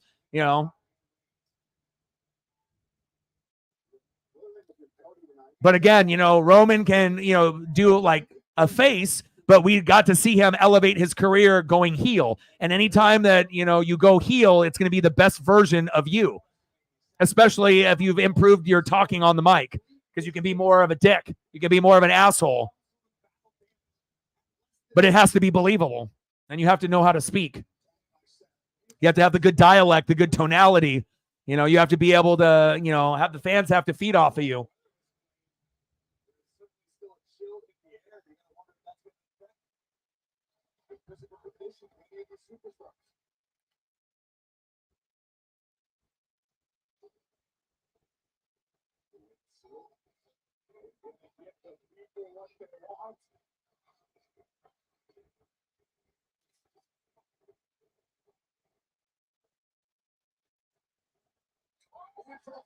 All right, let's see Robotic Rock. Let me see. Let's see how robotic the Rock looks like here. Show me. I mean, Rock is in great shape for a guy that's 20 years past his prime. But again, if you don't wake up at 4 a.m. and work out like a madman, I mean, this is the best shape that any, wrestler past his prime has looked ever.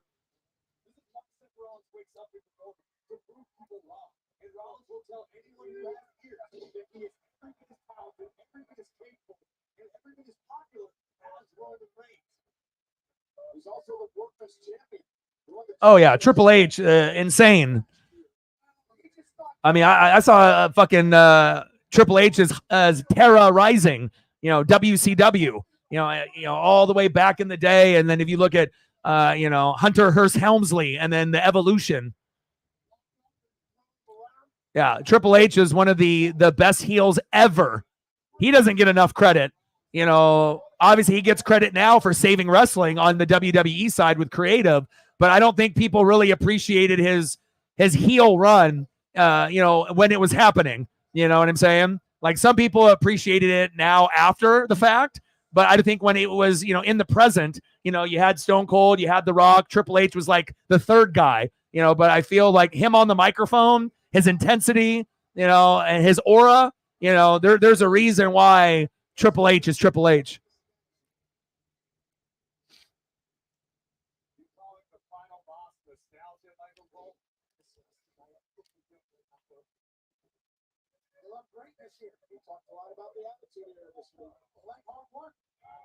You remember what happened last time Brock was involved in WrestleMania here in Philadelphia? WrestleMania 15. Rock is Stone Cold Steve Austin.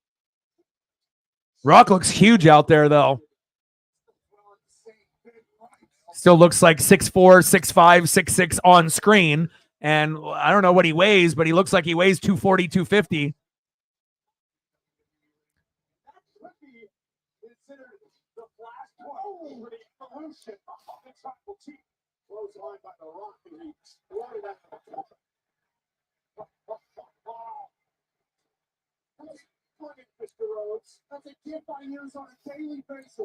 It's like Randy Orton down the road. Randy Orton, if he keeps his body in shape, years down the road, he's still going to look super athletic. Good genetics, out of being a wrestling family.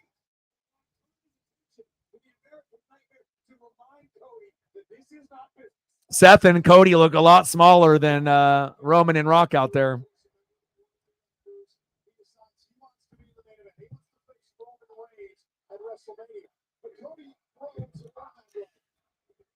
Matt, you got to be better, bro. Remember, I told you, bro, if you want to be able to have this, it might be all fun and games and whatnot, right?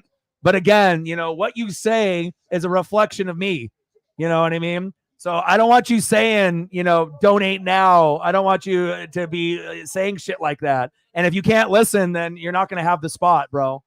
Like I said, I need to have someone that's going to be regular, who's going to be here, that is going to take direction, And it's pretty simple. Like and retweet the stream, like and retweet the live stream or the post, like, sub, comment, and donate and share a few times throughout the stream. But, you know, like I said, you can't be saying that type of shit on my stream, dude. You know.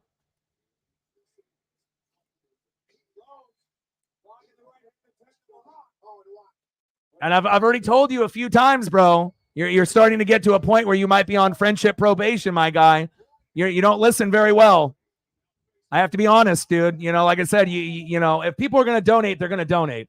You know, but I never ever want to see a lead mod, you know, tell people forcefully to donate, or why the hell are you not donating, or donate now. Like that shit is unacceptable. Don't be doing that shit. Like, again, if I have to keep fucking telling you this shit, you're not going to be lead mod, bro. That's simple as that. If I have to do the modding and you know, the like, sub, donate, comment, share by myself, I will, and then we'll just have mods. I mean, again, you know, if you had a channel and then I was speaking that way and you sacrificed a Jordan rookie worth 30 grand and you know that this is the person's like legacy and their whole entire life, and then I was talking that way on your stream, would you think that would be cool? Fuck no. Come on, bro. Act like you've been there before. You're starting to fuck up quite a bit, dude. You need to be better, dude. You have to start to realize that, you know, this isn't your channel. This is my channel. Okay? Like, I like to be able to have the mods to be a big part of this, and it's a team effort. You know what I mean? But you got to understand, this ain't your channel, bro. This is my channel. I've sacrificed a lot of time, energy, blood, sweat, and tears. And you don't realize if you start saying shit like that, and then I start losing some of my subs, or I start losing some heavy hitters because of you, you know, that is not acceptable. I've worked very, very hard to be able to get to this point, you know, and it might be all fun and games, you know, for you. But if I start losing donos and people and subs, you know, you're going to see a side of me that you don't want to fucking see. Be better, my guy.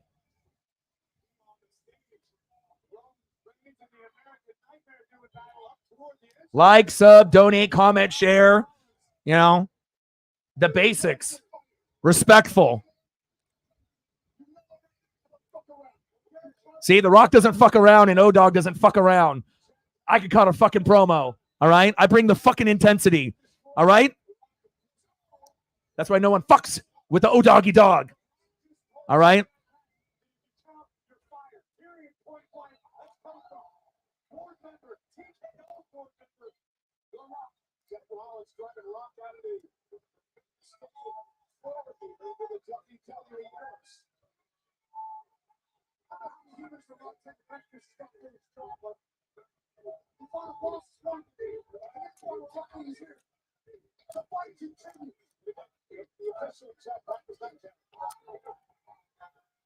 Bro, the thing is if you want me to succeed, you have to understand, you know, this ain't fucking fun and games. Like, this is my fucking life. Like, what fucking sane person sacrifices a Jordan rookie that's going to be worth over $100,000? Like, you know, most people have never owned something that is worth $20,000 to $30,000. Like, you know what I'm saying? Like, it's literally the pinnacle of cards. In sports cards, it literally is like the number one thing, right? And it's only going to go up in value. And I gave that up for my dreams. And I'm sure as hell not going to have my dreams fucking blown away by, like, you know, comments in the chat that you think are funny. Okay? You have to understand, not only are you representing yourself, you're representing me on the channel. And if, you know, you had a channel and you were at my point, and if I was doing this shit, would you be okay with it? You have to ask yourself that on every comment that you're typing in. And, you know, and if you feel that you can't do that, then, you know, you can just be a regular mod and I'll just handle the shit myself, you know, and I'll just go about it that way. I mean, this you know, Paisley and this channel are the two biggest things that are important in my life. You know, I put in so much fucking blood, sweat, and tears and hard work. And I don't want shit to get fucking ruined, you know, by just like comments in the chat that are unacceptable.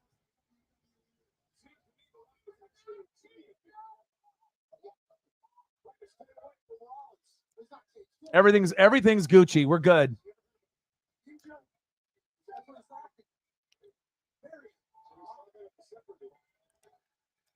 I just don't want my lead mod in the chat saying fucking donate now, do it now, and just, you know, trying to be like that way. Like no one wants, you know, like you got to understand, Matt, you know, if you say that, who the fuck is going to donate after someone saying that? No one's going to fucking donate. Like, oh, fucking donate right now. Oh, fuck, I should. Like, what do you think? Like all of a sudden I'm going to get a big dono train of like hundreds of dollars because you said fucking donate now? Come on, bro. Jesus. Yeah, I sacrificed a Jordan rookie for this channel, for this stream years ago. So that way I could get the iMac and the microphones and the speakers. You know, I've been doing this shit for 12 years. This is my 8th year on YouTube, but, you know, I sacrificed if you go to my Instagram, you can see it. You know, not many people have ever even seen a Jordan rookie, let alone I had a PSA 9, you know.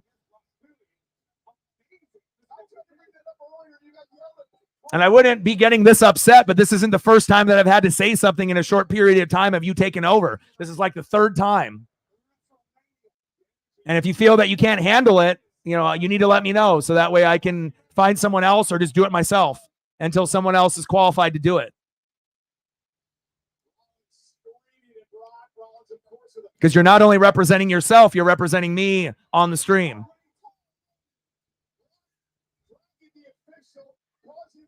Damn, Matt, you're on my shit list now. Fucking friendship probation.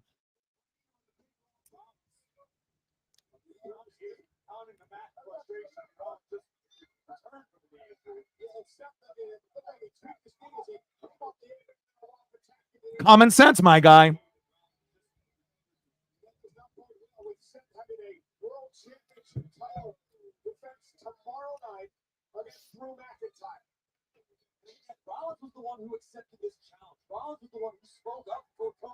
Oh, let's see what The Rock does here in the ring to Seth.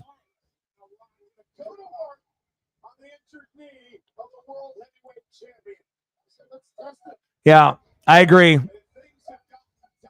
Because again, you know, if we're going to do matchups, it has to be one-on-one. Like I feel this 2-on-2 it doesn't have the same energy as the matches in the beginning of the night.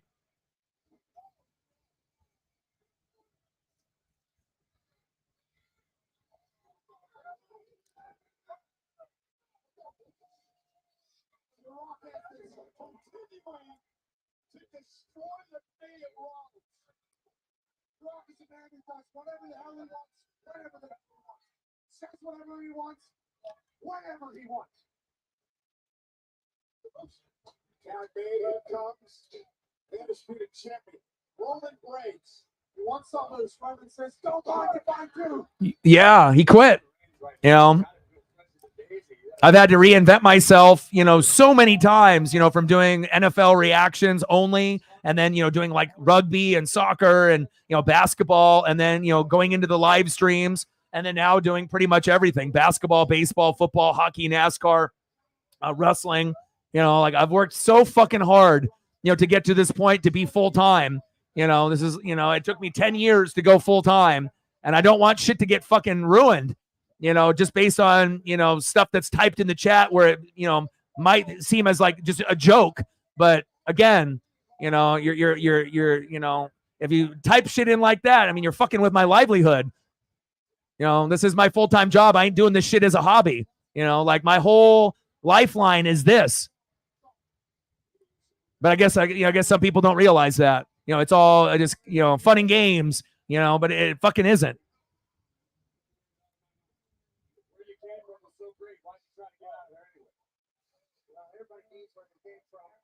Yeah, this one is not good.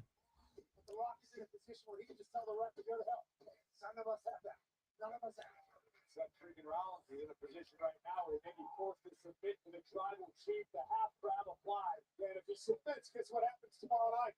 All of this can happen because it'll be bloodline rules for Roman Cody. That has got to be running through the mind of Cody Rhodes right now. Every time there's a pinfall attempt, a near fall on Rollins, Cody's got to realize that Cody will have to come up short tonight to change his fortunes tomorrow. Chief shot by Roman. This is wildly Seth Rollins not going to tribal chief over the top rope. God, this match is a snooze fest. Like even some of those matches that were like in the middle, that were like a slower pace, were even better than this. And that's why it's like, if you're going to have a main event, you know, and usually they have like the, you know, the best matches are going to be the last match or the first match. right? Kind of to set the tone and whatnot. But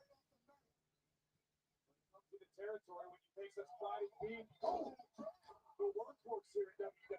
Rollins is perpetually beat up because Rollins defends the championship night after night around the it's like, hell, they might have just ended with the tag team ladder match. Would have been better than this. It shows you, you can have like, these, larger than life wrestlers to some people, but I feel like wrestlers nowadays, they're not larger than life like they were back like in the 80s. Like in the 80s and some in the 90s, it felt like the guys were larger than life, but I don't really feel that any wrestler that's wrestling now is larger than life.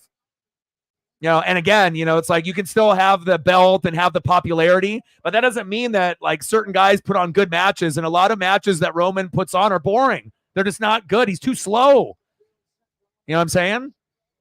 Too slow of a wrestler. Not entertaining enough for me. Moveset is basic.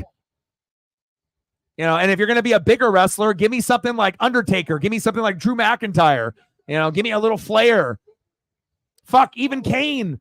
Even Kane, as far as like entertainment value. I appreciate that. Well, I've never given up. So I've already sacrificed way too much. I've worked so hard to be able to get to this point, and I feel I'm only about 1% into my journey. I really feel that I have so far to go. I honestly feel, if I could actually get the proper support and get into the algorithm, that we could end up, having 50,000 subs, 75,000 subs, 100,000 subs, some of these other channels that might be more popular, but that doesn't mean they're better than us, and everyone has to kind of wait their turn, but I'm never going to quit. And I know that mental health will always be a big thing for me. And as long as I know that I can make a difference in, at least one person's life each day, and then it's worth it for me.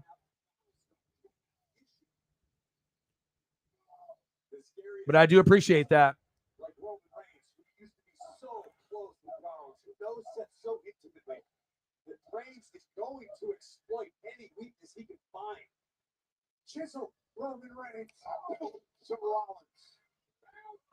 Now Roman is staring back. Takes a lot of effort. There's only like 2% of YouTube channels, get over 10,000 or 20,000 subs. So it's like, I might be in the upper 2%, but that doesn't mean that I'm satisfied of where we're at. Still a lot of great people to meet. And, we'll have more people, support the channel and backbone the channel, and, a lot of greatness to come. Cody's about to watch WrestleMania go up. It's Roman is locked and loaded. to his feet. Went for the Superman box set. Turns it into a neckbreaker. And Seth has an opportunity. Can he make it to Cody? Can Seth somehow dig down deep and make it to his partner? I agree, 100%. It came out with a bang, right? And then the middle was a little flat. And then now, I mean, as far as like excitement level of 1 to 10, like you literally could just go to bed now. Like, is it day 2? Like, no one even cares who wins or loses this match. Way too slow. The Rock just delivered a deliberate low blow. What? You saw Oh, yes. If Solo and Dustin come out, what if Dustin comes out in Gold Dust gear?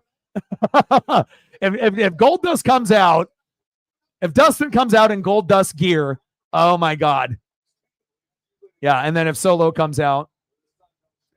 But even with that being said, I mean, this is a snoozer, and this is like what wrestling fans have to realize. It's not about, name recognition and popularity. It's about the matches themselves. Because, I mean, these 4 guys are 4 of the biggest, right? Right? 4 of the biggest in this era and in previous eras. But that doesn't mean the match is going to be good,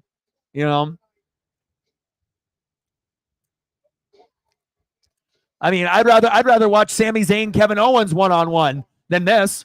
There's just going to be, certain guys that match up better to put on a show. now Seth Rollins needs to find a way to his corner, to Cody Rhodes. Critical moment in this matchup. Rhodes knows it. Rollins so on the swords, he doesn't even know which corner Cody Rhodes is in right now. There we go. Roman Reigns into the ring. He's set outside the ring by Seth. Seth with an opportunity. Cody wraps the the corner. Here comes back. Rolling away. Yanks Cody off the apron. Double leg by the Rock. He blocked under the sharpshooter. He's like, let me show you my Bret Hart. Sharpshooter is it. Rollins with nowhere to go. No point to the back.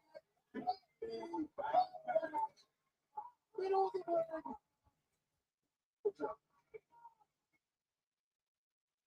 Where's John Moxley? Where's Solo? Where's Dustin? Cody Rhodes fired up. Cody imploring Rollins to make the tap. Now, why do you think he doesn't do the rock bottom? It's not like he can't do it. Like, why do you think he doesn't do it? Well, curb stomp.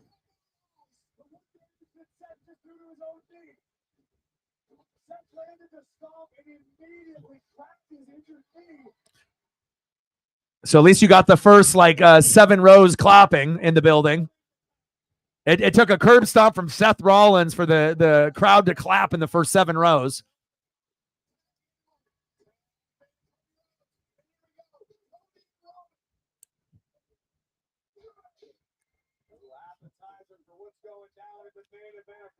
It's like eliminate Roman and Rock from the match and just have Cody and Seth go one-on-one. You get better crowd participation if it was just those two. Nice power slam by Cody.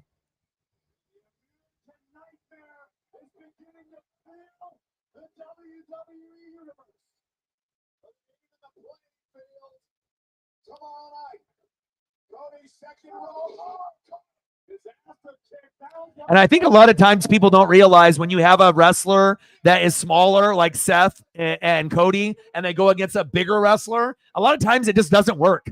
You know, it's better to have guys that are around the same height and weight as you and skill set instead of having a big guy and a little guy or a big guy and a medium guy. Like a lot of times the big guy and medium guy shit don't work, man. And it's up to the bigger guy to be able to sell and to be able to do moves rather than, you know, just being a big robotic, you know, wrestler out there. I like the athleticism. I like fast-paced wrestling, and you just don't get that out of the bigger guys unless it's like Drew McIntyre. Like maybe the only tall guy that actually is like athletic. Sheamus got a little athleticism in him, but I like Drew a lot more. Roman got a little bloody nose. Bloody nose boy. Superman punch.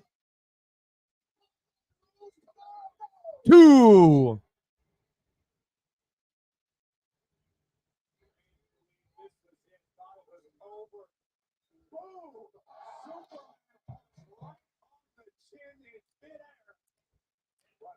$73.65 Yukon, 3:42 left.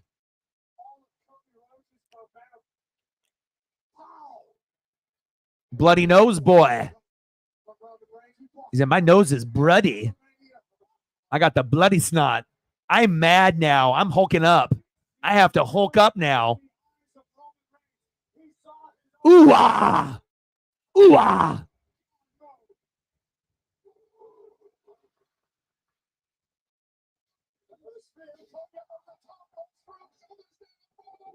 Two.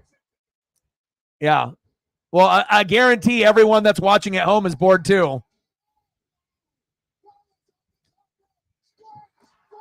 Up-tempo, high-pace wrestling is always more entertaining. 2. That's why they should never really have any heavyweight champions that are, you know, big like that. If you're going to have a heavyweight champ, they got to be like Seth or Cody size if you really want to be able to keep the audience entertained, you know, during a run. No one wants to see fucking, you know, Goldberg spears and shit like that. Shit is boring. Punch, kick, leg drop, pin. You know, that's like Hulk Hogan wrestling back in the day. No one wants to see that shit, especially in 2024.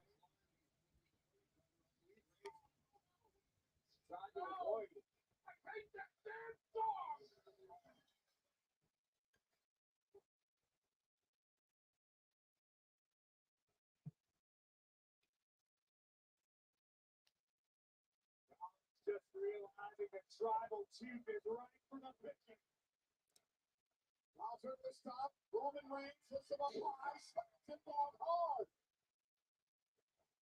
Power bomb to Rollins in the center of the ring. Reigns now. Ooh, zzz, zzz, zzz, zzz.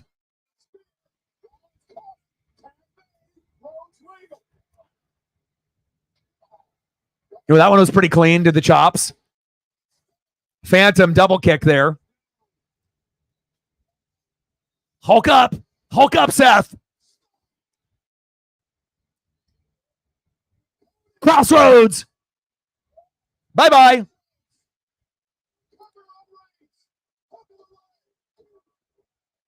Two.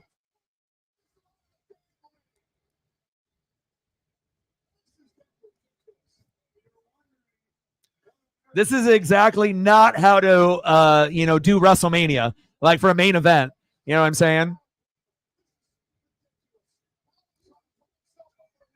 It's like you can have lower card guys, be in like a ladder match. And obviously, when you have props, it's always going to be exciting. But if you go back and remember what happened in that match and how many spots we had, that's the type of excitement that the fans deserve at the end of a pay-per-view, to leave on a note like that, like the ladder match.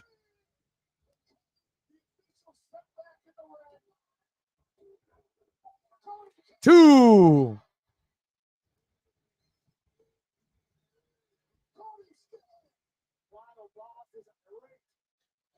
Well, I guess this pay-per-view is not going to end up being a 10, and it's going to go back to exactly what we thought it was going to be, an 8.5 to like a 9. Like they definitely missed on some of the matches here, and obviously having this being the end match. We thought, oh, this could be a 10. This could be a 9.5, but I don't know if we can give it a higher grade than a 9. That might even be generous, based on what we're seeing now.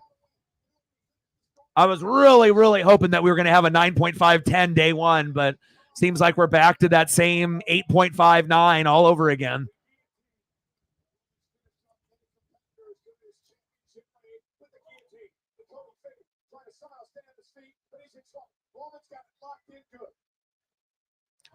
I mean, the only time I think I'm going to get super excited for a bigger wrestler, unless I see some guy like Roman Reigns wrestle like Ricochet. Now, if I get someone like Roman Reigns or like, The Rock's type of size, and they can do Ricochet kind of moves, or like Neville, then we got something. Give me a high flyer that's big. But if I don't get something like that, then history is going to repeat itself.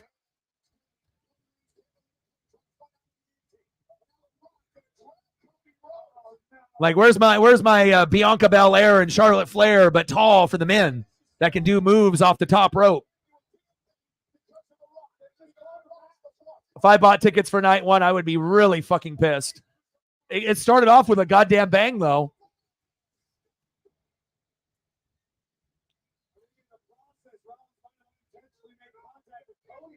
And the sad thing is that, like, at the end of the day, no one's going to remember this match.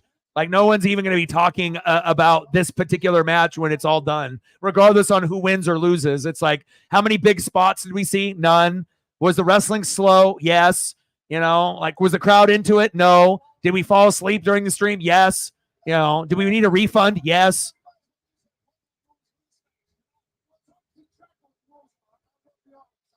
Shows you it's about the move set rather than the wrestlers.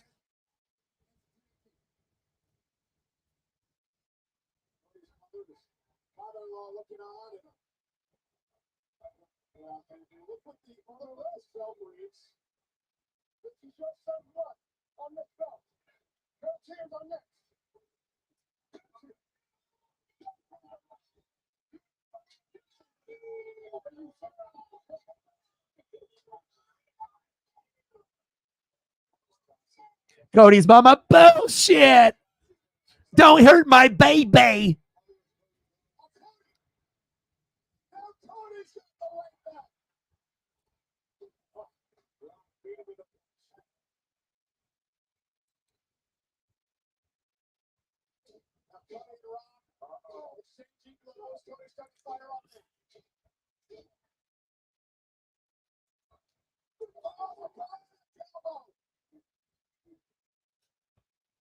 This might be like the worst main event ever. This is terrible.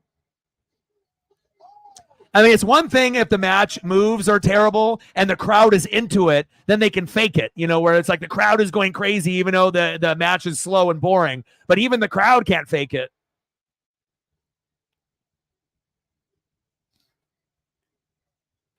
I mean, this is supposed to be WrestleMania, right? The Super Bowl of wrestling. All right.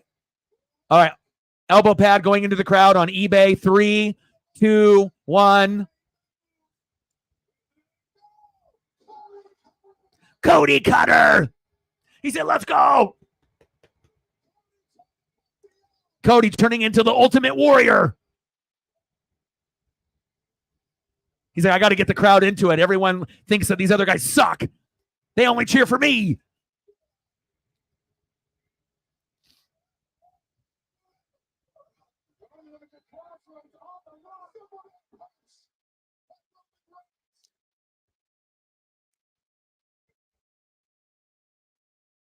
Big wrestler, slow, boring, just not entertaining. Especially if you like fast-paced wrestling. I mean, gosh, this is like pulling teeth. And it's not like you expect like, a 5-star match, but you expect more than this for main event night 1 of WrestleMania in 2024 for WrestleMania 40. Yeah. Well, Undertaker at the end of his career, a little stiff with age, but not this much. Spear, Goldberg spear, Rhino spear.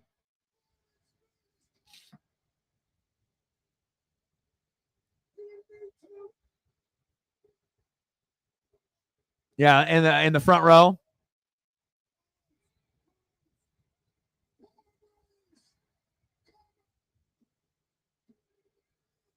Two. I thought it might have been over there. That would have been a unique way to end the match where they both pin right there doing the pedigree. Macho Man in the front row or second row. He's loving it. Macho Man might be drunk. That might be the only way to really enjoy it. Just be faded out of your mind. First big pop from the crowd in so many minutes.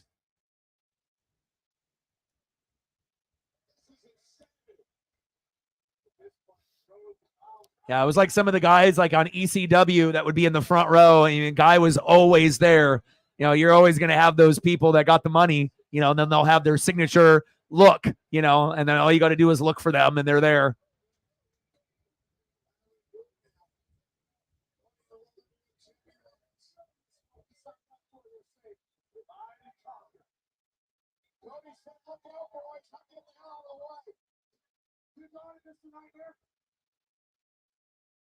Oh my God! Providence from the rope just took out Reigns and himself in the process.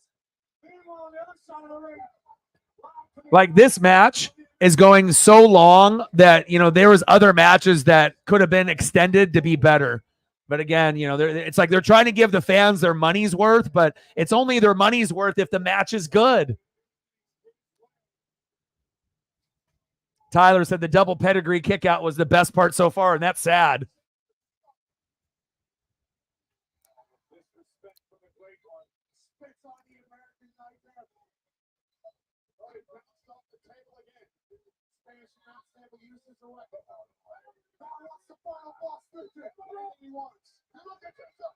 You look at your son.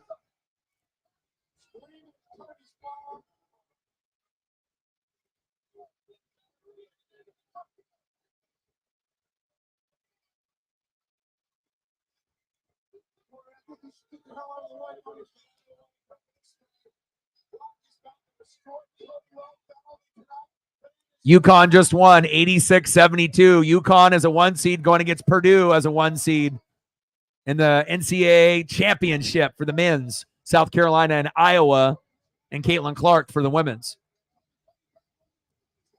Cody. Best part of the match so far right there. Rock bottom. Spear. Now this is the energy that we needed earlier. Like, it took you fucking 30 minutes to finally get the crowd kind of going. Double pedigree, double pin, right? Rock bottom from Cody, spear through, the little barrier, right? You got your rock bottom, Calvin, but just not the right person.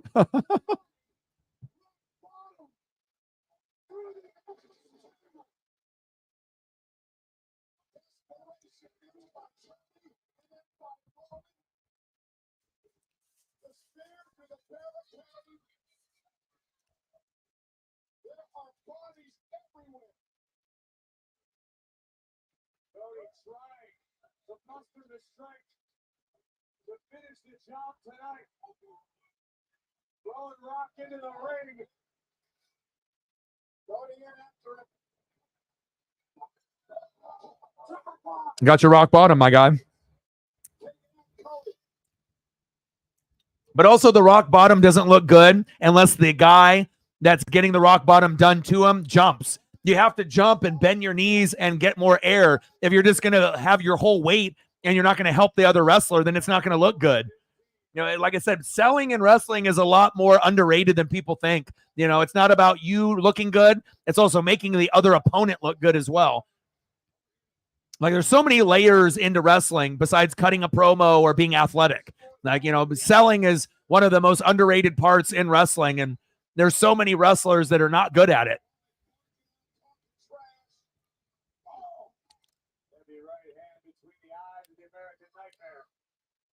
Because ultimately, if you're a good seller, not only do you look good, but it makes the other guy look good too.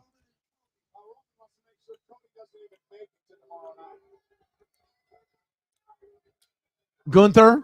Yeah, definitely Gunther will be challenging for the world title after the loss, 100%. At some point, yeah, he will be up there, and at some point, he'll be, world champ at some point. But we just have to see where the storyline goes. But his IC run, obviously, that's done. He's not going to get the IC back anytime soon.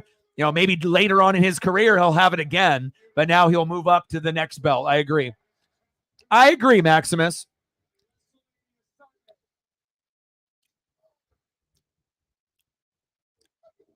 But honestly, if I had a choice between Gunther or Drew McIntyre, I'd rather have Drew get the belt again, instead of Gunther for the first time. So that way I can see Drew be celebrated by the fans, whether it's a face or a heel. He's better as a heel, but, during COVID, he never really got a chance to, have the belt and the run with the fans.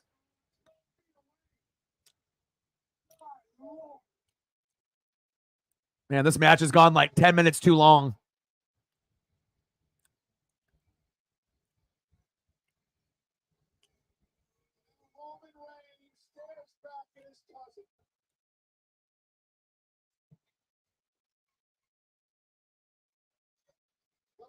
The fans, finish that shit.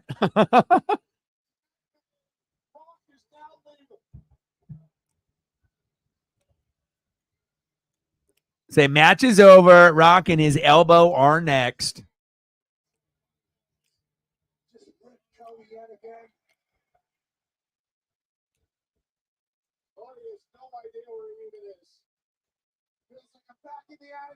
I think a lot of people are thinking that could be a possibility. Oh, Calvin, are you going to get your wish? Calvin! He said he hasn't done it in 12 years. He just did it because it's WrestleMania. Look at Macho Man. He loves it. Brother. About damn time. Brother.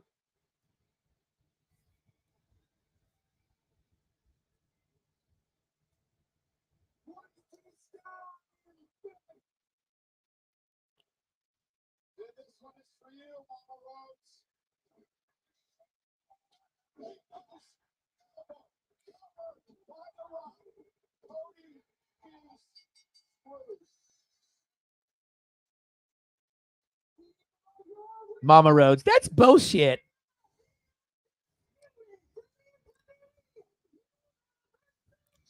Look at the crowd. The crowd is like asleep. Like barely any signs. Nobody cheering. Damn, I'd be embarrassed.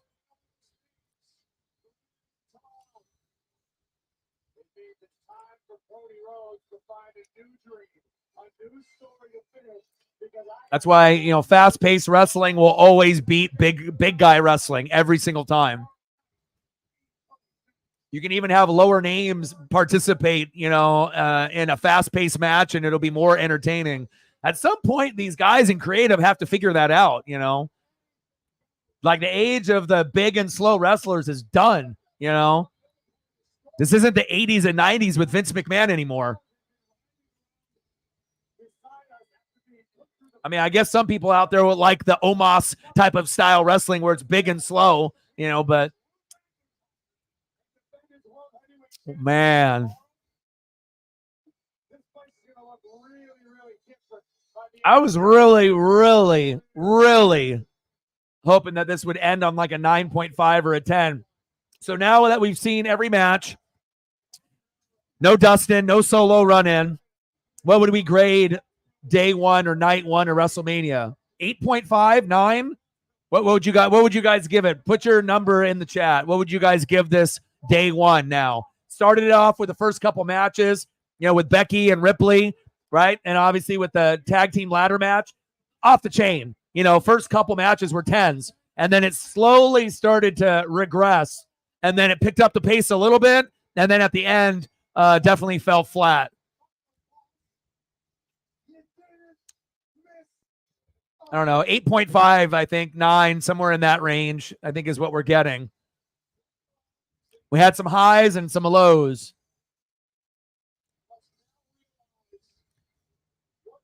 Yeah, Finley said, fuck that. I'm going to give it a 7. Damn. So if Finley was at this WrestleMania, he said, I want a refund. 9.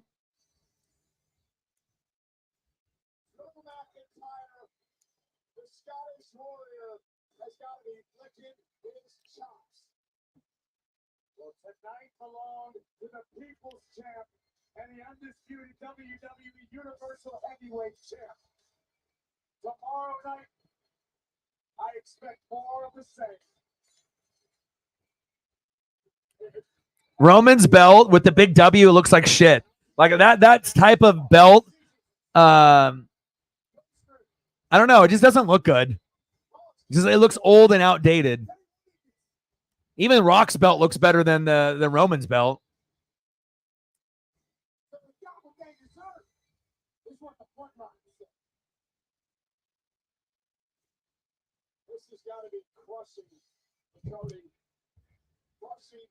Oh, man. Well, at least thank God we have day 2 tomorrow. And then, like I said, I'll go live at some point between 4 and 4:20, depending on if there's going to be any matches that start. So as soon as I see the first wrestler come out, then I'll end up starting the stream, whether that be at 4:20 or 4:30, or if it ends up being at 5. And then, you know, we'll have day 2. So that would be interesting. That would be interesting.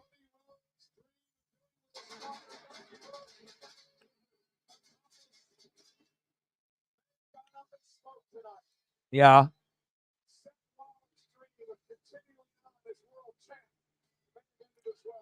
Long-term storytelling.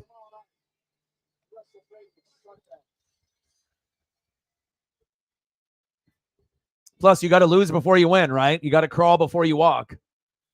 Wow.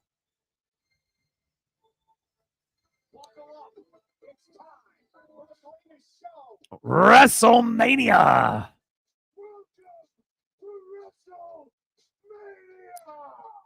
Overall, pretty enjoyable, right? You know, and we had surprises, you know, 3 of them. So I think that even though that last match underwhelmed big time, you know, based off Sami Zayn winning, I don't think I can give it, you know, I'm not going to be able to give it a 10 or a 9.5, but I think that I'll give it a solid 9, you know, just even though that it started off with a bang, it didn't end with a bang, but I got a few surprises along the way. And the simple fact that Sami beat Gunther, which I did not think was going to happen, I think that you know, I'll give it a 9.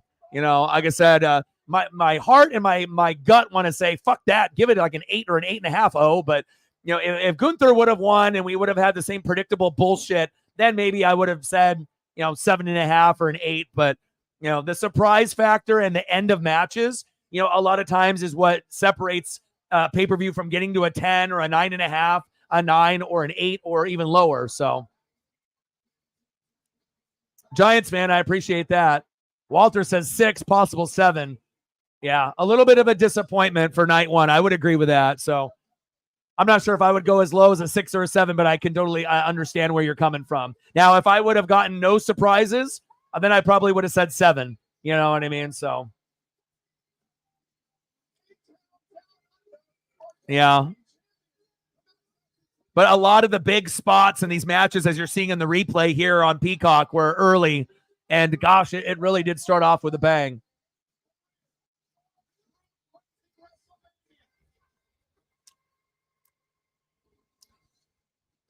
Well, hopefully night 2 will be a little bit better.